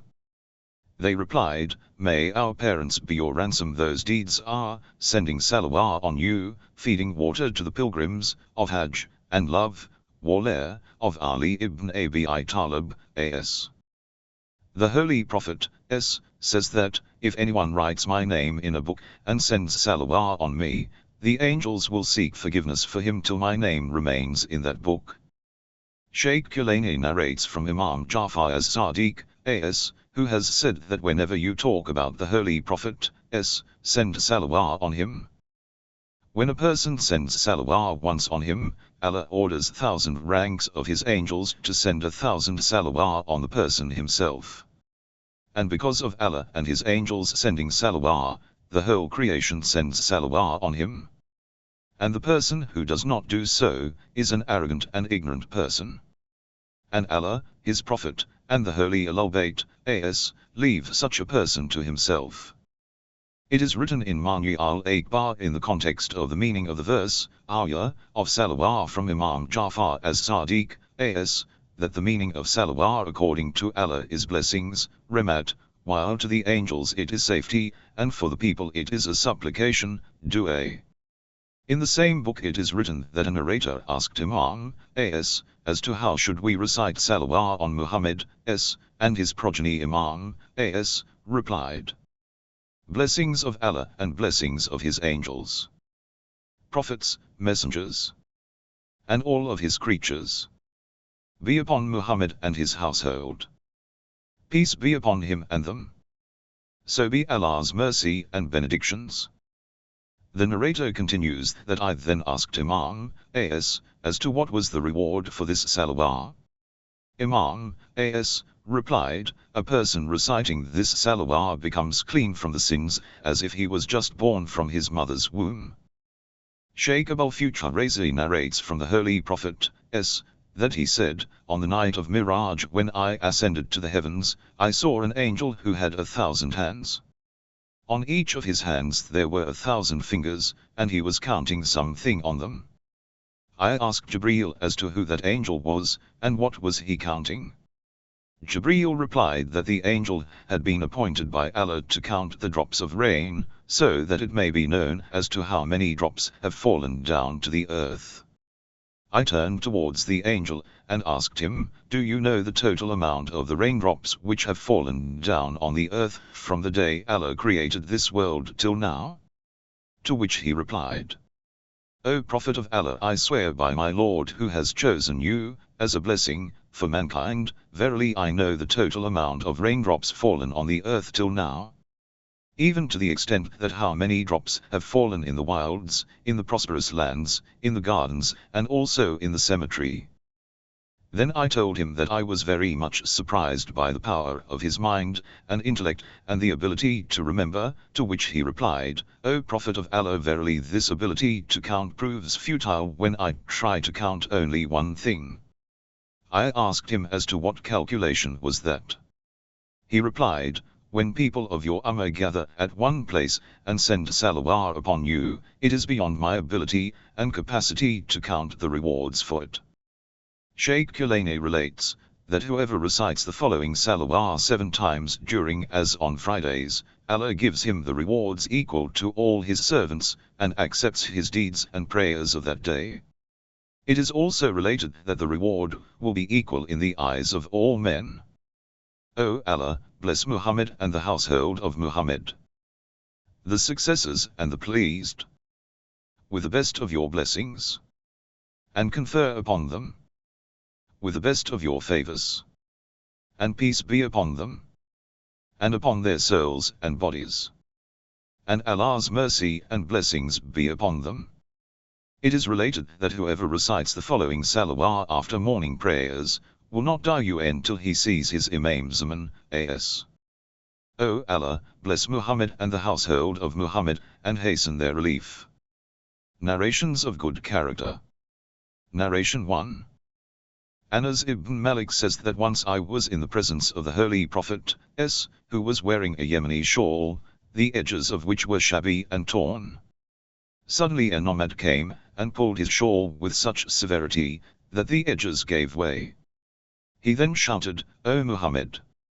Load all this wealth on the 2 camels, for verily this wealth is Allah's, and not your father's. The Holy Prophet, heard his words silently, and then said, Surely this is Allah's wealth, but I too am Allah's servant. And O nomad, should I retaliate for your harsh conduct? The nomad replied in the negative.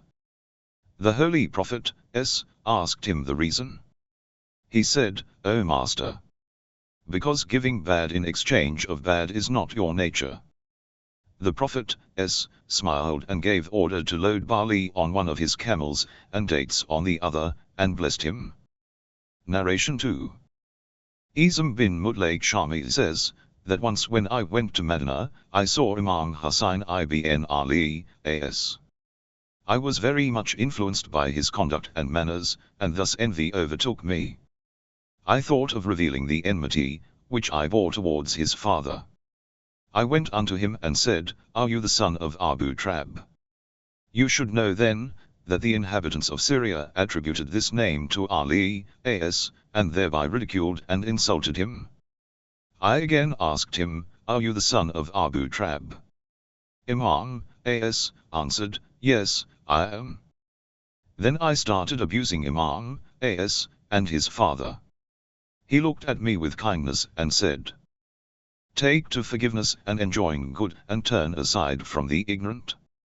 And if a false imputation from the shaitan afflicts you, seek refuge in Allah. Surely he is hearing, knowing. Surely those who guard against evil, when a visitation from the shaitan afflicts them, they become mindful, and so they see.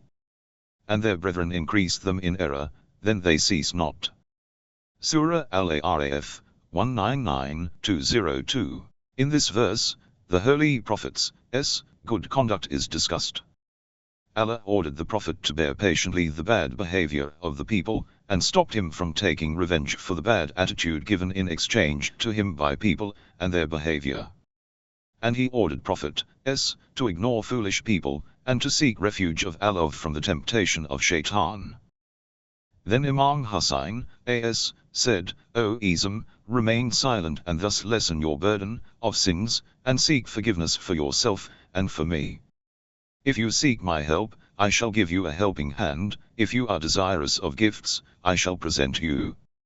And if you desire consultation in any matter, I shall advise you. Imam Hussain, by his knowledge of the unseen, ghaib, and wisdom, hikmah, understood that I was regretting my mistake, and was repenting upon it. He therefore said, There shall be no reproof against you this day, Surah 1 Yusuf, 12 hours 92 minutes. Prophet Yusuf, had said the above verse to his brothers, who repented. Imam Hussain, then asked me, Are you a native of Syria? I answered in the affirmative.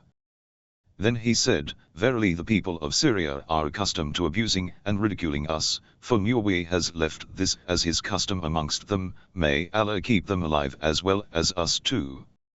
Whatever desire you may have, ask of me frankly, and that will surely be fulfilled. You will find me the best in it. After hearing these words from the mouth of Imam Hussain, I was very much ashamed for the abuses, which I had incurred upon him and his father. I was so much abashed that I wished the earth would swallow me. I tried to sneak away from his sight, and hide myself amongst other people. But from that day onwards no one was dearer to me than Imam Hussain, and his father, The verse, Ayah, which Imam Hussain, recited in the context of tale of Prophet Yusuf, is the one that narrates that the brothers of Prophet Yusuf, had recognized that the king who had mercy on them was no other than their brother, whom they had tried to kill. Yusuf invited them to come along with their father, Prophet Yaqub. They said, Whenever you invite us to your banquet every morning and evening, we feel ashamed about what we had done with you. To this, Prophet Yusuf replied, You are responsible for my present honor and glory. Even now that I have ascended the throne of Egypt, people look at me with the same sight and say, Glory be to him who bestowed such honor to a slave purchased in 20 dirhams. In reality it is because of you that I have gained this prestige, and have become respected in the eyes of men, because they now know that I am your brother, and the son of Prophet Yaqub, and not a slave, as they previously thought. In fact, I am from the progeny of Prophet Ibrahim, as it is also narrated that when Prophet Yaqub met Prophet Yusuf, he asked him as to what befell him, to which Yusuf replied, O father, do not ask me as to what bad my brothers did to me, but ask me what favor my Lord did to me. Narration 3. Sheikh Saduq and others narrate that in Medina a person from the progeny of Caliph Umar ibn Khattab frequently used to trouble Imam Musa al-Kazim, as. He insulted Imam, as, and whenever he faced him, he would start abusing Imam Ali, as. One day a person told Imam al-Kazim, as, that, if you permit us we will kill this evil and unchaste man. The Imam, as, was infuriated and told them not to take such a step. Imam, as, then inquired as to where would he find that person now. They told him that he had a field near Medina, and would be there at that moment. Imam Musa al-Kazim, as, sat on his mule and proceeded to meet him. He entered the field mounted on his mule. The person saw him coming and shouted, "Do not spoil my field." Imam, as, advanced further and went and sat near him and his field. He replied that he had spent 100 ashrafas on farming his land. Then Imam, as, asked him as to how much gain he expected from it. He said, "Could you tell me what you expect?" The man replied, "I expect 200 ashrafas yield." Imam removed a bag containing 3,000 ashrafas, and handing it to him said, "Take this, for your field still needs proper plowing. Almighty Allah will surely give you sustenance till you are alive." The man kissed the forehead of Imam, as, and requested him to forgive his bad attitude. The Imam, as, smiled and returned home. From that day onwards people saw him coming to the mosque daily, and whenever he looked at Imam Musa al-Kazim, as, he would say, "Allah best knows where he places his knowledge." Surah Al-An'am, 6:1-5. His companions asked him as to what was the reason for this sudden change. To which he replied, "Till now you have listened to what bad I said, and from now on listen to me what good I say." Then he started praising Imam, as. On hearing this, his companions started fighting with him and he defended his claim. Imam turned towards his companions and said, "Whatever you wished about this man, to kill him, was appropriate, or what I did is right. In exchange of some money I bought his friendship and ended his enmity by favoring him. Incidents of good character. Incident 1. Once Malik ibn Ashtar was passing through a market of Kufa wearing a cloak and a turban of hand-woven cloth. A man who had not recognized him looked at him with contempt, and to ridicule him, he flung a sword. When people saw this they came to the man and said, "Do you know who the person was whom you insulted thus?" He replied in the negative. He was told that he was commander of the Imam Ali, as. Hearing this the person started trembling with fear, and ran after Malik to ask his pardon. Malik at that moment was busy in prayers in the mosque. When he finished his prayers, the person fell on his feet, and started kissing them. Malik asked him the reason for it, to which he replied that he was ashamed of his rude behavior and bad attitude. Malik replied, "Do not worry, for by Allah, before even entering this mosque I prayed to Allah for your forgiveness." Malik ibn Ashtar had learned the lessons of good character from Imam Ali, as. himself, and hence even after being the commander-in-chief of the army of Imam Ali, as. and one of his brave and valiant fighters, he did not retaliate, but instead forgave the man. Regarding the bravery and valor of Malik, Ibn Abi Hadid Mutazili says that if anyone in the Arabs or the non-Arabs swears that Malik was the second in bravery and chivalry after Imam Ali, as. and none equaled him, I shall bear witness to it. What else can I say regarding this fabulous personality, except that his life destroyed the Syrians, and his death the Iraqis, meaning when alive he slew the enemies of Ali, as. and when he died the friends of Ali, as. suffered a great loss. Regarding him Imam Ali, as. said, Malik holds the same status near me, as I held near the Holy Prophet, meaning he was a similar source of my strength, as I held with respect to the Holy Prophet, Then he turned towards his companions and said, I wish 1 or 2 persons from amongst you could be like Malik. In short, Malik's bravery, chivalry, virtue, and good character had earned him a very dignified position. When the person insulted him, he was not in the least affected, nor did he become angry or retaliate, but went to the mosque and prayed for his forgiveness. We conclude from the above incident that Malik had control over passions of his own self, and that this strength is more worthy of praise than the physical strength. Imam Ali, has said, the bravest man is the one who controls the passions of his self. Incident 2. Allama Hussain Norai in the latter part of book Mustadrak al-Wasail quotes an incident of the celebrated scholar Khwaja Nasruddin Tusi.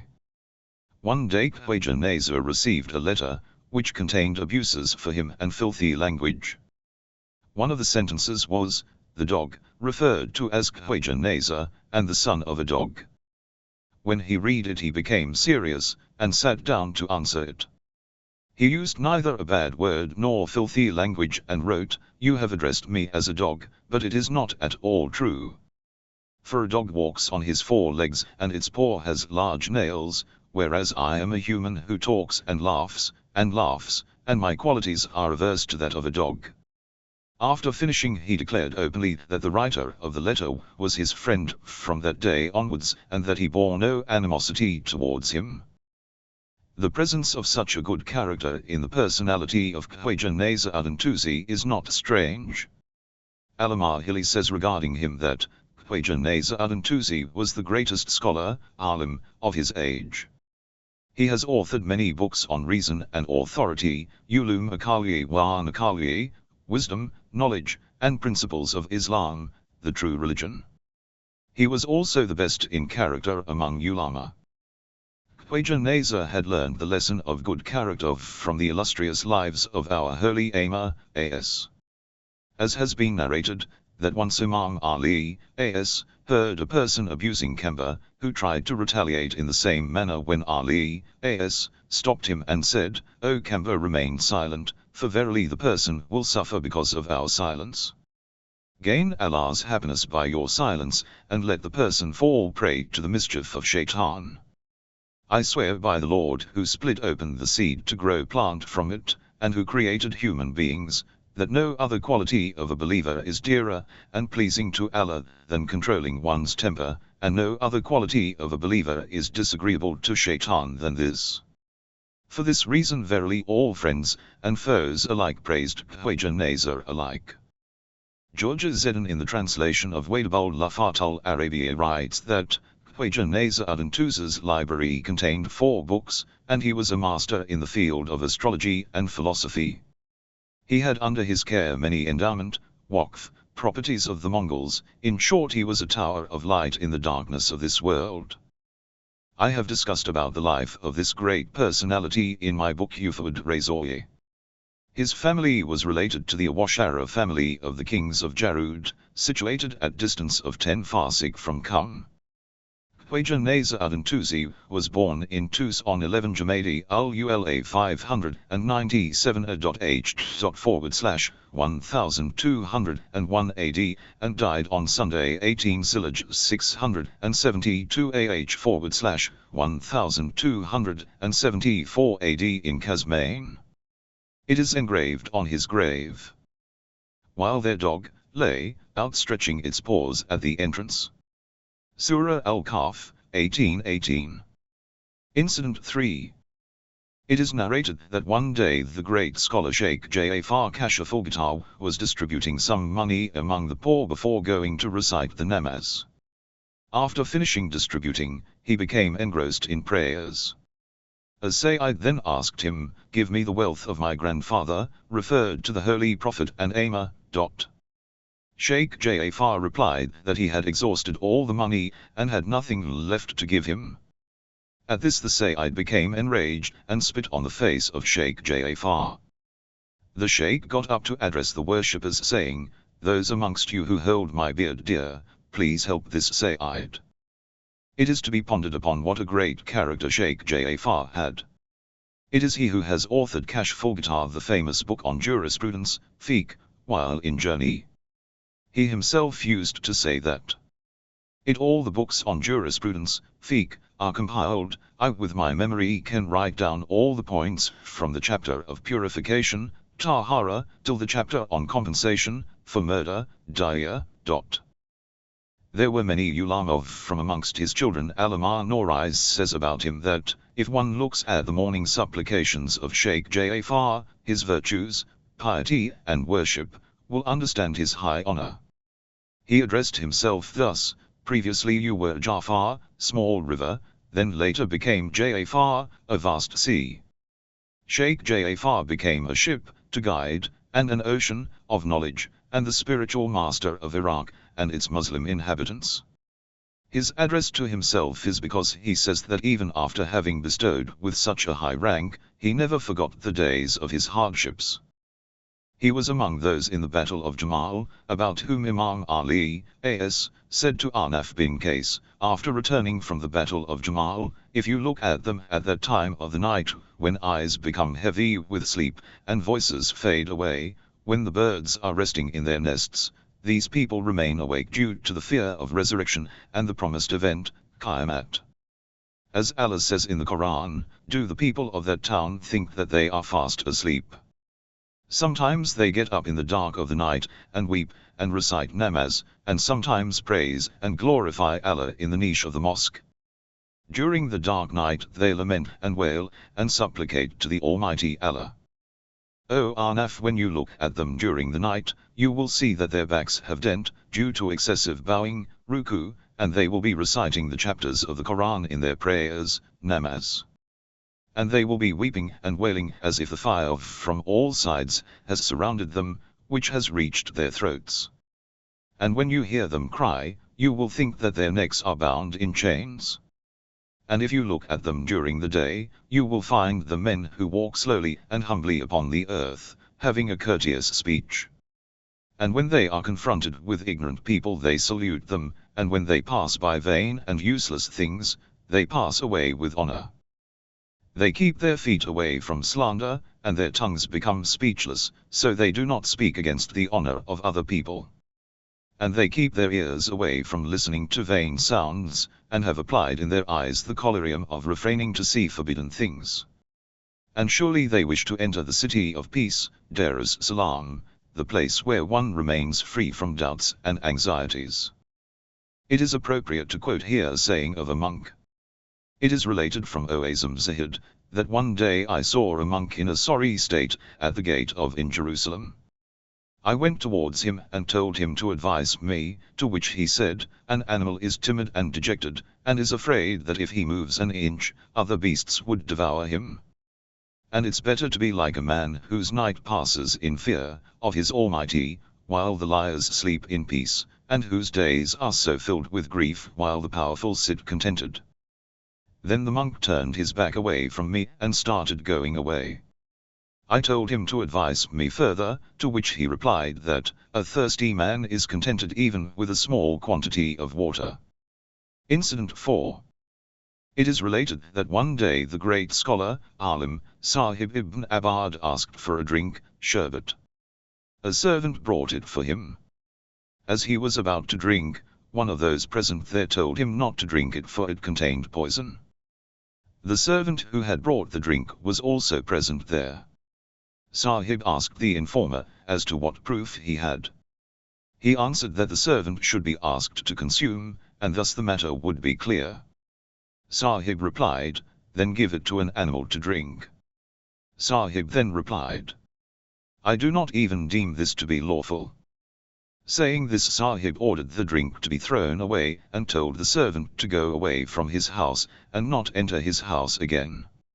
But he ordered that he should not be banished from the town, nor should people sever relations with him or despise him, because one should not rely on doubts, nor should punish a person by stopping his sustenance. Sahib ibn Abbad was one of the viziers of the Buwaid kings. He helped the common man, and was a marja. The people honored him and they held him in high esteem. He was also a poet, and an unparalleled scholar of Arabic.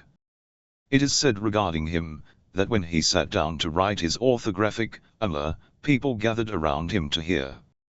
At least 6 people would be appointed to read out his orthographic to the people.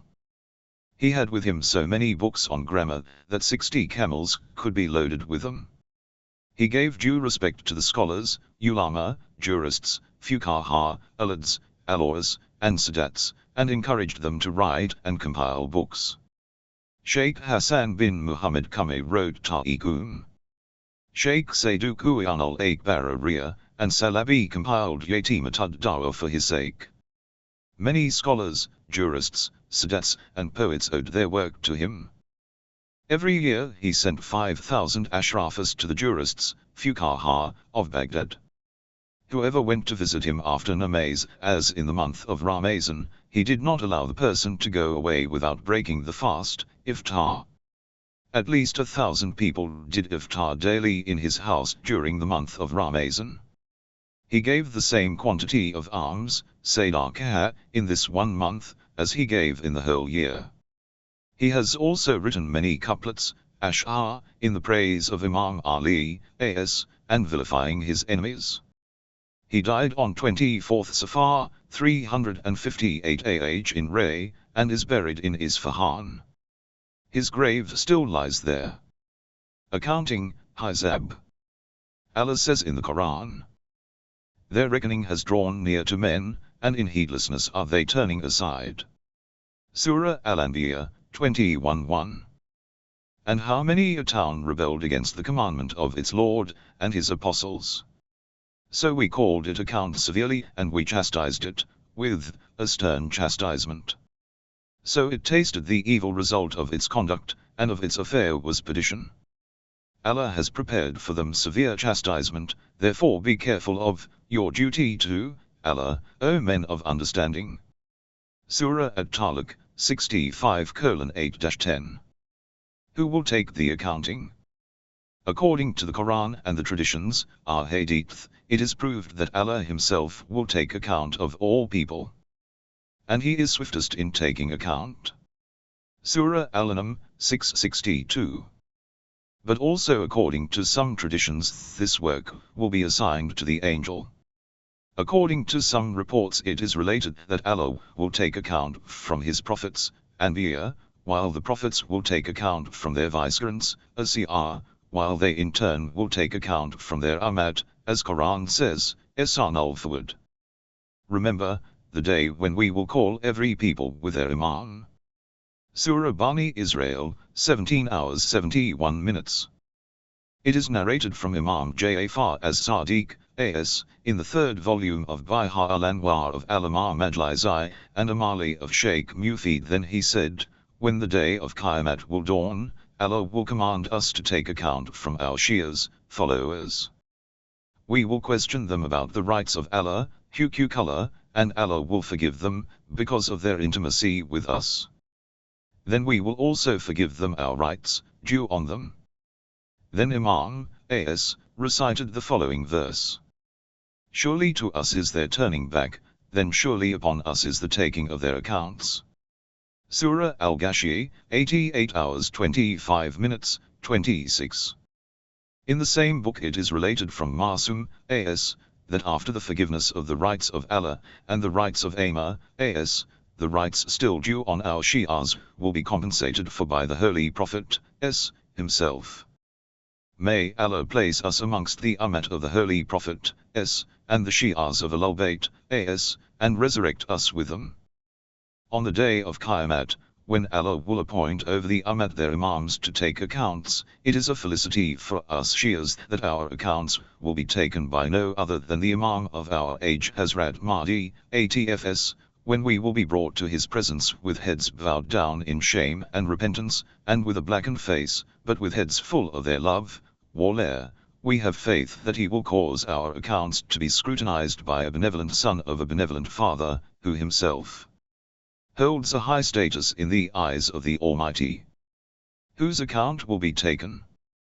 On the day of Qiyamah, people who will be accounted for their deeds will be classified into 4 groups. The first group of people will be the ones who will be made to enter paradise without accounting. They will be the ones who loved Ahlul bayt, as, in their lifetime, and had not committed any sins, or died after repenting, and seeking forgiveness from Allah. The second group will be averse to the first one, they will be the enemies of Ahlul bayt, as. They will be thrown headlong into the fire of hell without taking their accounts. The following verse speaks about such people. These are they who disbelieve in the communications of their Lord, and his meeting, so their deeds become null, and therefore we will not set up a balance for them on the day of resurrection. Surah Al-Kahf, 18:105. Shaykh Kulaini relates from Imam Ali Zainul Abidin, as, that he said, that the polytheists, mushrikeen, and unbelievers, kafirin, deeds will not be weighed. Weighing of deeds, mizan amal, accounting, hisab, and scroll of deeds are meant for the Muslims only, while according to the Quran the polytheists and unbelievers will remain in eternal chastisement. The third group will consist of people who will be made to wait for accounting. They will be the ones whose evil deeds would be surpassing their good deeds. When their sins will be compensated for, by waiting long, they will find freedom. The Holy Prophet said to Abdullah ibn Abbas, some people will have to wait for 100 years for accounting, and only then will they be made to enter paradise. But for which particular sin will he be made to wait is not specified. Hence a believer, mu'min, should keep himself away from all sins, so that he may not have to wait that long. Shaykh Saduq relates from Imam Ja'far as-Sadiq, that he said, that on the day of Qiyamah 2 types of people from the followers of Ahlul bayt, will have to wait for long. One will be the indigent and poor person, while other a rich and wealthy person. The poor man will cry out, "O my Lord, why do I have to wait so long? I swear by your glory and majesty, that in the world you had given me no kingdom or empire so that I may oppress anyone or commit injustice therein or usurp others' rights. And you had given me only that which you thought was enough for me, and I remained patient and never grumbled." Then Allah will reply, "O believer, surely you speak the truth." Thus he will be made to enter paradise. The rich man will have to wait so long that he will sweat profusely, so much so that 40 camels could quench their thirst with it. Only then will he be made to enter paradise. In paradise, when they will meet each other, the poor man will ask him the reason for having made to wait so long.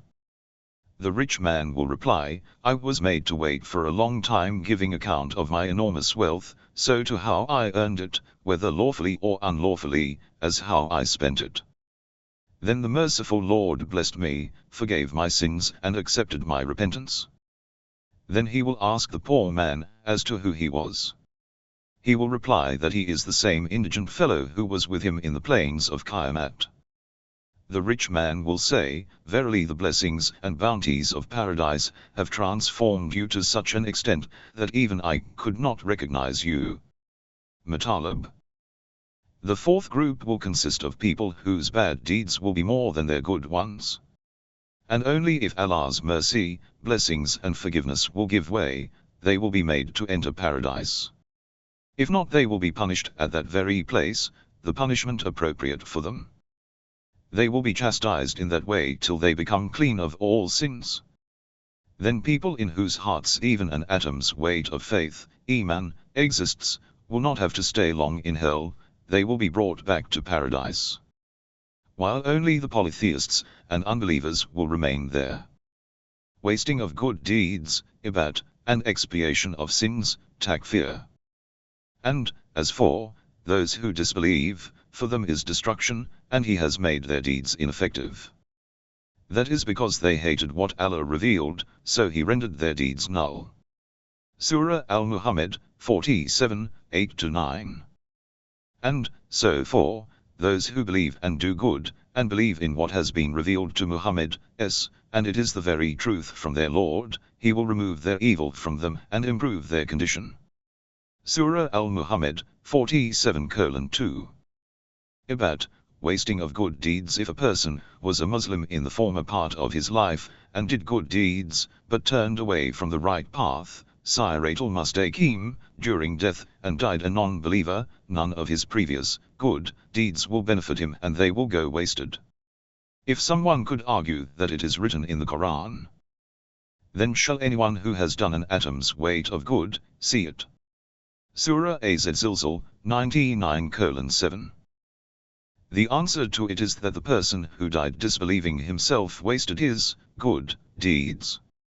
It is impossible for Allah to accept a non-believer's, good, deeds and make him enter paradise.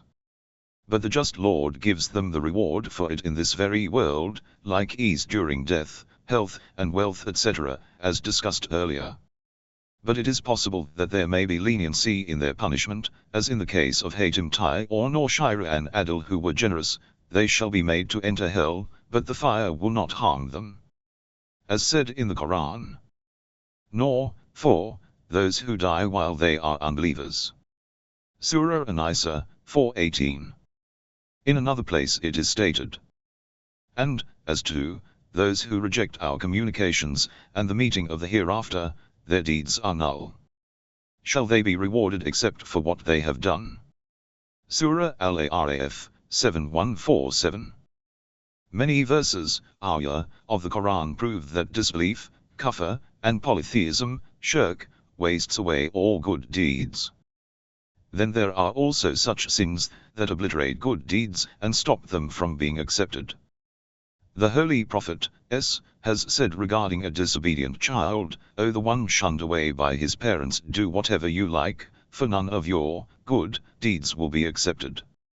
If a person has upon him the curses and woes of his mother, he will be thrown into hell even if his good deeds are equal to the size of a mountain. So also is the case with slander and jealousy. Masum, A.S., says, jealousy consumes faith, Iman, just as fire consumes wood. Sheikh Kulani quotes Abu Basa, who narrates from Imam Ja'far as-Sadiq, A.S., that he said, disbelief, kufr, has three roots, foundations: greed, pride, and jealousy. And as these roots start gaining strength, faith starts moving away and good deeds go waste. Thus man becomes a fuel for the fire of hell. Shaitan's good deeds lay wasted because of his pride. But he was given a long span of life in compensation for his good deeds. The whole narration is stated in the Quran. Takfir, expiation of sins. It means that the sins, which a person commits, are compensated for acceptance of faith. Iman, destroys all the sins committed in the past. If a person was a non-believer in the former part of life, but later accepted Islam, then the sins, which he committed during that period, will be forgiven and will not be taken into account. The sins he committed during that period will be forgiven if he truly repents and seeks pardon. It is stated in the Quran. Allah changes the evil deeds to good ones. Surah Al-Furqan, 25:70. It is written in the 15th volume of Bihar al-Anwar, that once a man came to the presence of the Holy Prophet Muhammad, and said, O Master, my sin is very big. In his pre-Islamic days he had buried his daughter alive, as was the custom then. You recommend to me a deed, whose performance would act as compensation for it, and Allah may forgive me. The Prophet, asked him, Is your mother alive? The man said that she had passed away. The Prophet asked, Then is your maternal aunt, mother's sister, alive? He replied, Yes, she is. The Prophet, told him to go and serve her, for she had a very near relation with his mother, thus serving her would mean serving his mother. Then he, said, had his mother been alive, it would have been the best compensation for his sins. Incident of Ibat and Takfir. It is written in trustworthy narratives that in the former days there lived two brothers. One was a believer in the unity of Allah, Tawheed, and the other a polytheist and a worshipper of idols. They both lived in the same house. The believer lived on the ground floor and his non-believer brother on the top one. The non-believer was wealthy and lived a lavish life, while the believer was poor and passed his days in hunger and poverty. Sometimes the non-believer would tell his brother, if you prostrate before the idols, and accepted them as your gods, I will share half of my wealth with you. Why do you wish to live such a hard and bitter life? Come and prostrate before my idols so that both of us may enjoy life together. The believer would answer, why do you not fear Allah, and the day of Qiyamah? This happened many times, and days passed by. Whenever they met, the same conversation took place between them. One night the believer was sitting in the courtyard of his house, when he smelled the cooking of delicious food from his brother's house. He said to himself, till when will you keep worshipping Allah, and glorifying His name, when even after such a long time of surrender you have not had a good dress to wear, nor a soft and comfortable bed to sleep on? You have turned old due to eating loaves of dry bread, and your teeth cannot chew them anymore. Verily my brother speaks the truth, let me go and prostrate before his idols, and feast upon the delicious food, and enjoy myself. He got up and started ascending the stairs leading to his brother's place, and accept his pagan religion. There his brother too was engrossed in deep thoughts, and wondered, I fail to understand the reality of idol worship, and it has no benefit as such. Verily my brother speaks the truth, I should go and accept his true religion, and worship only one Allah. He too got up and started descending the stairs to go to his brother's place. Both brothers met each other on the stairs, and exchanged their thoughts. At that moment Allah ordered the angel of death, Malak Maut, to remove the spirits of both of them. Hence they both died, and whatever good deeds the believer, brother, had performed in his life were transferred to the account of the non-believer, brother, who had left his house with the intention of professing the true faith. And whatever bad deeds the non-believer, brother, had done in his lifetime were likewise transferred to the account of the believer who had left his house with the intention of abandoning the faith. The believer's entire life was spent in performing good deeds but died a death of infidelity, while the non-believer spent his entire life sinning yet died a faithful. The above incident is the best example of turning from the right, ibat, and expiating for sins, takfir. Hence, O believers, Shaitan is your sworn enemy. He is on the constant move, till your last moment, to turn you away from the right path, Siratul Mustaqim. Put yourself in the habit of righteous by performing good deeds, frequently worshipping Allah so that you may not fall prey to the evil intentions of Shaitan, and thus remain steadfast on the right path. Kazinachal Jawaya. Questioning about deeds. It is said in the Quran. And most certainly we will also question the apostles. Surah Al-Araf, 7:6. That we had sent you to guide. They will reply, O our Lord, we have not kept even an atom's weight of your message from being passed on to them. They will be asked, who are your witness? They will reply, O Allah, you are our witness, and besides thee it is Muhammad, as it is said in the Quran. And thus we made you a medium, just, nation that you may be the bearers of witness to the people, and that the apostle may be a bearer of witness to you. Surah Al-Baqarah, 2143. In the same way it will be asked to Prophet Isa, as. O Isa, son of Maryam, did you say to men, take me and my mother for two gods besides Allah? Surah Al-Ma'idah, 5116. Prophet Isa, will tremble with fright, due to Allah's glory, and reply, O Allah, if I had ever told them I would surely have known it. But I had always said that. Surely I'm a servant of Allah, He has given me the book, and made me a prophet. Surah Al-Muharram, 1930. Prophet Isa, only worshipped Him who created him and the others. Then their people will be questioned, did your prophet not remind you of this day of judgment? They all will reply, surely they did so. Then they shall be questioned about the blessings sent to them by Allah, and as to how they spent it. Then on that day you shall most surely be questioned about the blessings. Surah Al-Takasur, 1028. Did you thank Allah for His bestowing His blessings on you, or you rebelled? It is stated that the blessings of Allah referred to here means the love of the Holy Prophet, s, and his progeny, as. Imam, as, asked Qatada, what do you, Sunnis, interpret of the following verse, ayah? Then on that day you shall most surely be questioned about the blessings. Surah Al-Takasur, 8. He replied, it means that on the day of Qiyamah we will be questioned about the food and drink that we consumed in this world. Imam, as, replied, verily Allah is far beyond this, so as to question anyone about this. If you invited someone for food to your house, would you then question him as to how much he ate? Qatada replied, no, but then what does this blessing means? Imam, as, replied, the blessing referred to here is the love of us Ahlul bayt, as. It will be asked as to how did you treat the Ahlul bayt, as, did you love them and follow them, or you disobeyed Allah by bearing grudge towards them? They recognize the favors of Allah, yet they deny it. Surah An-Nahl, 83. Regarding sustenance, it will only be asked as to how one earned it, whether lawfully or unlawfully. Why did he squander it or spend it on unlawful means? I kept asking from you but you kept deaf ear. The wealth was my wealth, and the poor were my children, and their questioning, from you, was my questioning.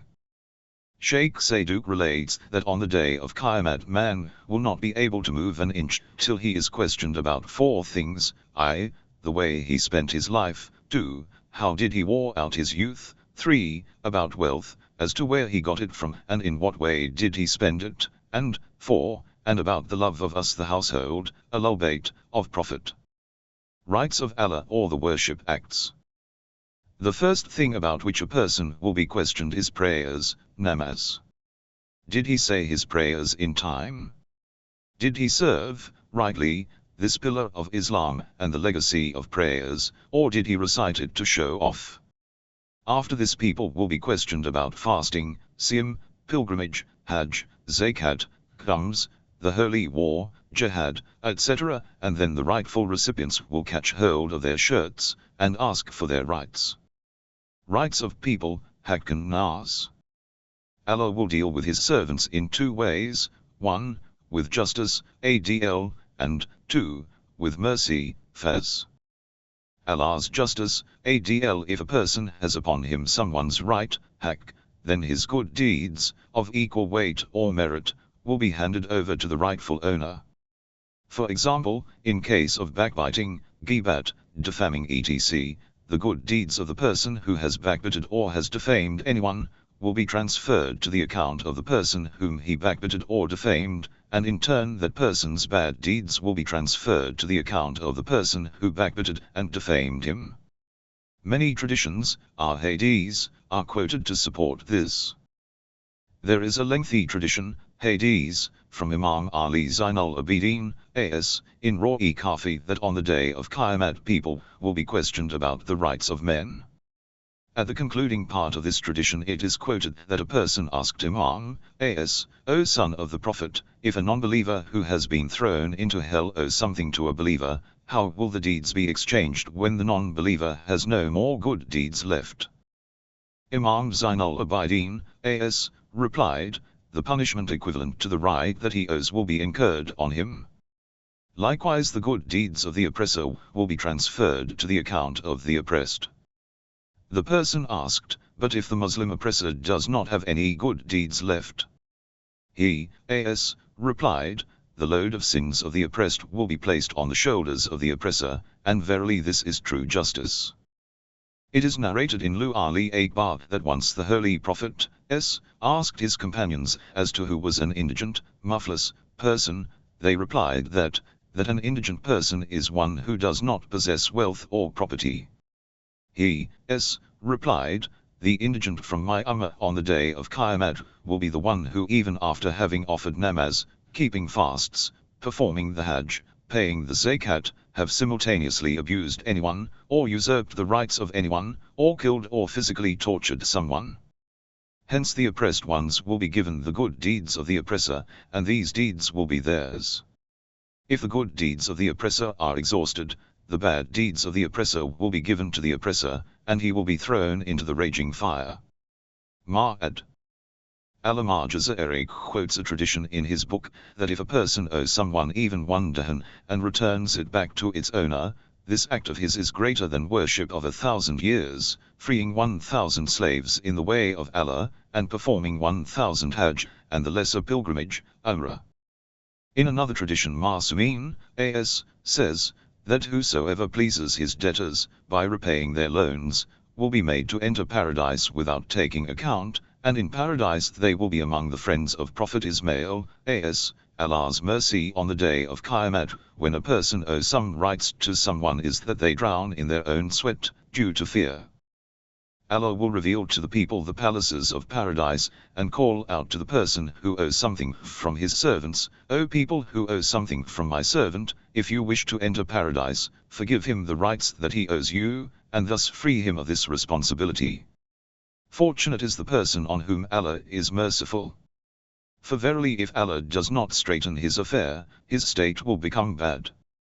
Imam Ali Zainul Abidin, A.S., wept, in fear, with the justice of the merciful Lord.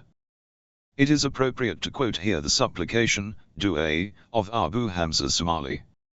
Abu Hamza Somali says that Imam Ali Zainul Abidin used to recite the following dua every night, at the time of Sihar in the month of Ramazan. This dua is quoted in many books of supplications, and also in the first volume of Mayfati al-Janan by the same author. The recitation of namaz, the Muslim, namaz for expiation of rights due, is also beneficial. Its method is as follows: recite 4 rakat namaz, 2 rakat each. In first rakat after Surah Al-Hamd recite Surah At-Tawheed 25 times, and in the second rakat after Surah Al-Hamd recite Surah At-Tawheed 50 times, in the third 75 times, and in the fourth 100 times. After ending namaz ask Allah's forgiveness. Incident 1. This incident is quoted in one of the writing of Sheikh Shahid Ahmed bin Abul Hawaii. He says that I had a wish to see in my teacher Abu Salman Durrani, viz. Abdul Rahman bin Atiyi, a virtuous person who died in Dari in Damascus in 235 AH, and his grave is renowned there.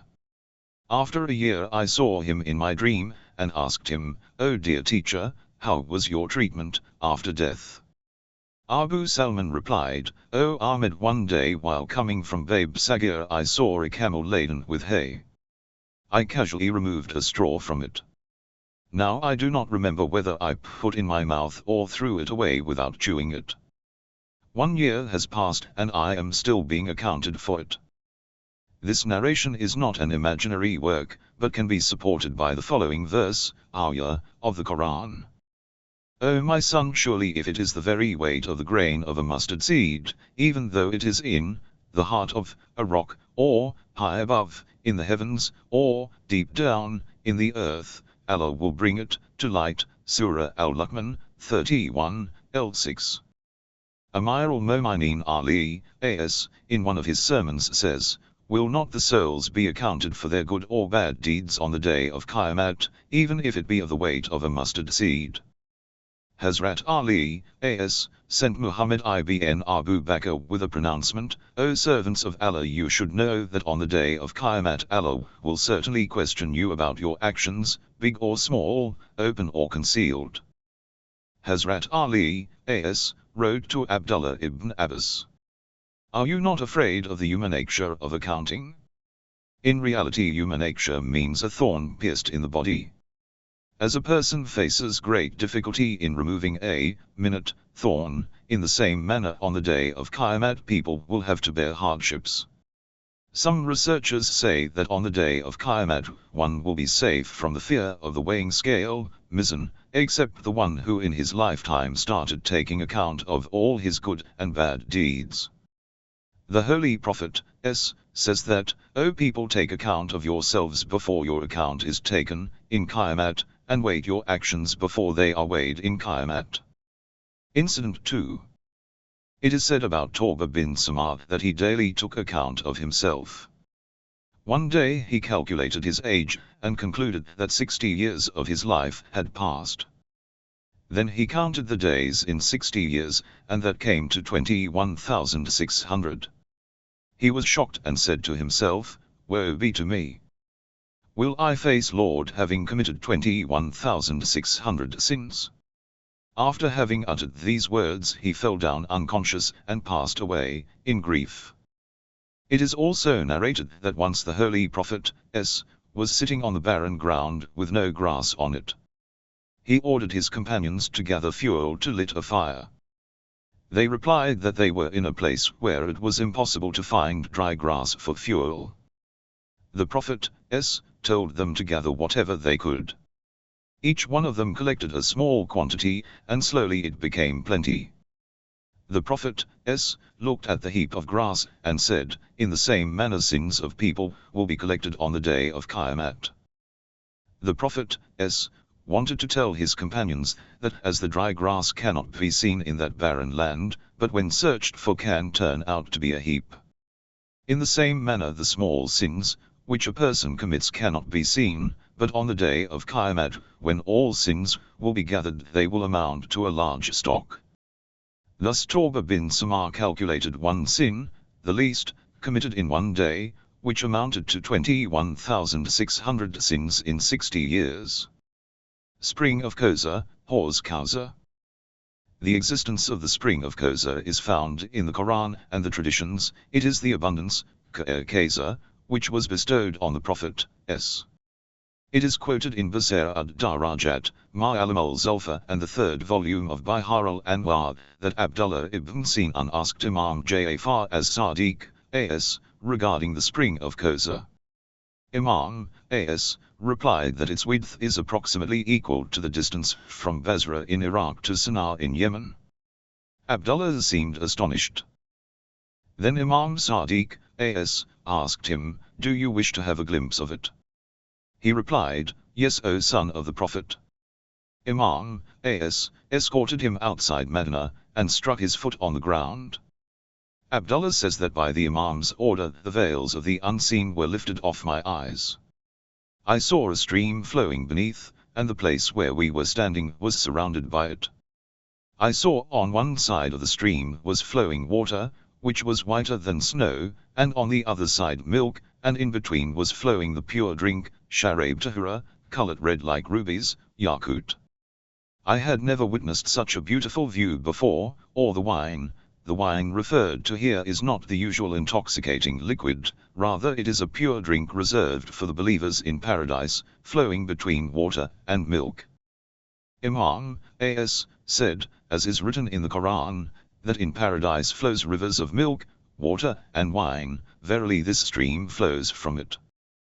There are beautiful trees on both sides of this river, and between the trees the houris of paradise are standing, with their beautiful hair flowing in the air, the likeness of which cannot be seen in this world.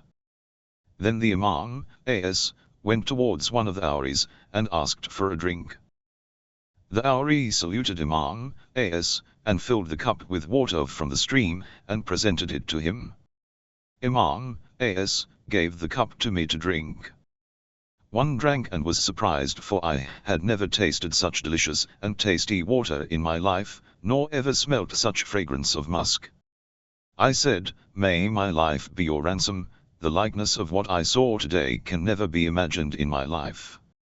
Imam Sadiq replied, "Whatever you have seen is quite less when compared to the blessings reserved for our Shi'as. When anyone among them dies, their spirits stroll in these gardens, and they drink from and bathe in these streams, and thus gain pleasure by consuming the delicious fruits." The Holy Prophet told Imam Ali the spring of Kawthar flows from beneath the high heavens. Its water is whiter than milk, sweeter than honey, and softer than ghee. Its pebbles are of topaz, zabrohad, rubies, yakut, and corals, marjan. Its grass of saffron, zafaran, and mud of musk, mushk asfar. Then the Holy Prophet placed his hand on the side of Imam Ali and said, "O Ali, this stream is for me and you, and those who love you." Ahlul forward. For the followers of Imam Hussein there is an additional blessing. Imam Jafar, as Sadiq, as, says, that the person who weeps on the sufferings of Imam Hussein, as, will be happy and contented on the spring of Kawthar, and will be pleased after looking at it. Manifestation of the high honor of Ahlul bayt. Allah will reveal his other bounties and blessings on the day of Qiyamah. One of them will be the manifestation of the high honor and position of Muhammad, and his progeny. The standard of praise, Liwal Hamd. Abdullah ibn Salam asked the Holy Prophet, regarding the standard of praise, Liwal Hamd, to be presented to him in Qiyamah. He, replied that its length is equal to the distance of 1,000 years. Its pillars will be of red rubies, and its handle of white pearls, while its flag will be of green emeralds. One flag will be swirling in the east, the second in the west, while the third one will be swirling in the middle. On it 3 sentences will be engraved, in the name of Allah, the Beneficent, Merciful, all praise be to Allah, the Lord of the worlds, and there is no God except Allah, Muhammad, is the messenger of Allah, and Ali, is the friend of Allah. The length of each of these sentences will be equal to the length of 1,000 years. Abdullah asked, who will be carrying this standard? The Holy Prophet, replied, the same person who in this world is my standard bearer viz. Ali the son of Abu Talib, Abdullah replied, verily you speak the truth. But also inform me as to who all will remain under the shelter of this standard. He, replied, the believers, Mu'mineen, friends and Shi'as of Allah, my friends and Shi'as, and the friends and Shi'as of Ali, Verily this position is very high. And Allah's wrath be on the one who believes me, or argues over his, Ali's exalted, creation by Allah. Ali, will be the distributor of Kawthar, Sachi Kawthar. The Holy Prophet, told Ali, O Ali, verily you are the distributor of, the water of, Kawthar. It is related in Khizal of Sheikh Saadu, that the commander of the faithful Ali, said, I along with my progeny, Ahlul bayt, will be standing besides the Holy Prophet, near the spring of Kawthar. Whoever wishes to meet us should strive to emulate our actions and words. For every house have some generous and noble people. Intercession, Shafa'at, is surely there for our friends. Hence strive to meet us there, as we shall shun away our enemies from there and give our friends to drink from it. And whoever drinks a sip from that blessed water will never become thirsty. It is written in the Sahih of Bukhari, that when some of the companions of the Prophet, will be removed from the Kawthar, the Prophet, will say, O my Lord, these are my companions. Allah will reply, you do not know what they did after you. They spread false traditions and made changes in religion, bid'at. This tradition is also quoted in the 9th volume of the Sahih of Muslim. The pulpit of praise, Maqam Mahmud. In the tafsir of Furat bin Ibrahim Kufi, Imam Jafar as-Sadiq, has been quoted narrating a lengthy hadith from the Holy Prophet, that he said, as Allah has promised me, he will surely fulfill it. Maybe your Lord will raise you to a position of great glory. Surah Al-Bani Israel, 17 hours 79 minutes. He will gather all the people on the day of Qiyamah, and will erect a pulpit, mimbar, of Zabrohad, emeralds, Zamrud, rubies, Yakut, and gold. I will mount on it and sit on the highest step. At that moment Jibreel will bring the standard of praise, Liwal Hamd, and handing it over to me, he will say, O Muhammad, Verily this is the praiseworthy position, Maqam Mahmud, about which Allah had promised you. Then I will tell Ali, to mount the pulpit. He shall do so and sit one step under me. Then I will hand over the standard to him. Ali, will be the distributor of heaven and hell, Qasimul Jannat wan Nar. Holy Prophet, has said that the gatekeeper of paradise, Rizwan, will bring the keys of paradise, and hand them over to me. Likewise the keeper of hell, Malik, will also come and hand over the keys of hell to me. Then, I in turn will give the keys to Ali, the son of Abu Talib, saying, O Ali, you are the distributor of paradise and hell. And at that time paradise and hell will be obedient to me as a bride is to her groom. And this is the interpretation of the verse, Ayah. Do cast into hell every ungrateful, rebellious one. Surah Kahf, 50 hours 24 minutes. Intercession, Shafa'ah. It is written in Tafsir Kami that Sawaws says that I asked Imam Ja'far as Sadiq, how will the Holy Prophet, intercede on the day of Qiyamah? He, replied, when people will become weary and tired and will be sweating profusely, they will go to Prophet Adam, and plead for his intercession. Adam, will put forth his taqwa, leaving the better work for a less desirable thing, and excuse himself. He will direct them towards Prophet Nuhu, Nuhu, will also apologize and direct them to go to the Prophet after him. Likewise each Prophet will direct them to the Prophet after them till they reach Prophet Isa, will then advise them to go to the last Prophet Muhammad, Then the people will go to him and plead his mercy, and ask for his intercession. The Holy Prophet, will accompany them till the gate of mercy, Baba Rama, and will fall into prostration, sajda, there. At that moment Allah's voice will come, O Prophet. Lift your head up and intercede for the people, for surely your intercession will be accepted. And ask whatever you wish, for surely you shall be given. The intercession by the Holy Imam has already been discussed in the chapter of accounting. It is narrated from the Holy Prophet, in Qizal that 3 groups of people will intercede on the day of Qiyamah, and their intercession will be accepted, the prophets, Anbiya, the scholars, Ulama, and the martyrs, Shahada. Ahlul forward. It is written in the 3rd volume of Bihar al-Anwar that the Holy Prophet, said, do not underestimate the Shi'as of Ali, for each one of them will intercede for the people equal to the tribes of Rabi'ah and Musa, 2 great tribes of Quraysh. Who will be interceded? In Bihar al-Anwar it is narrated from the Holy Prophet, that he said, intercession, Shafa'at, will be for those of my Ummah who have committed major sins, Gunahain Kabira, while those who are righteous will be in no need of it. The Holy Prophet, says, on the day of Qiyamah I will surely intercede for the following 4 types of people, those who respect and honor my progeny, Ahlul bayt, those who fulfill the desires of my progeny, those who work for their cause, and those who love them from their hearts as well as by the tongue, openly and in secret. Sawik Marika. Imam Ja'far as Sadiq, says that the one who considers prayers, namaz, to be unimportant or lowly will not get our intercession. Imam Muhammad al-Baqir, says that our Shia is the one who obeys us and does not go against our word. If a person does not do what is obligatory, wajib, and does not keep himself from sins and evil, he is not amongst the Shi'as, and will not receive intercession of Muhammad, and his progeny, Ahlul bayt. Ahlul forward.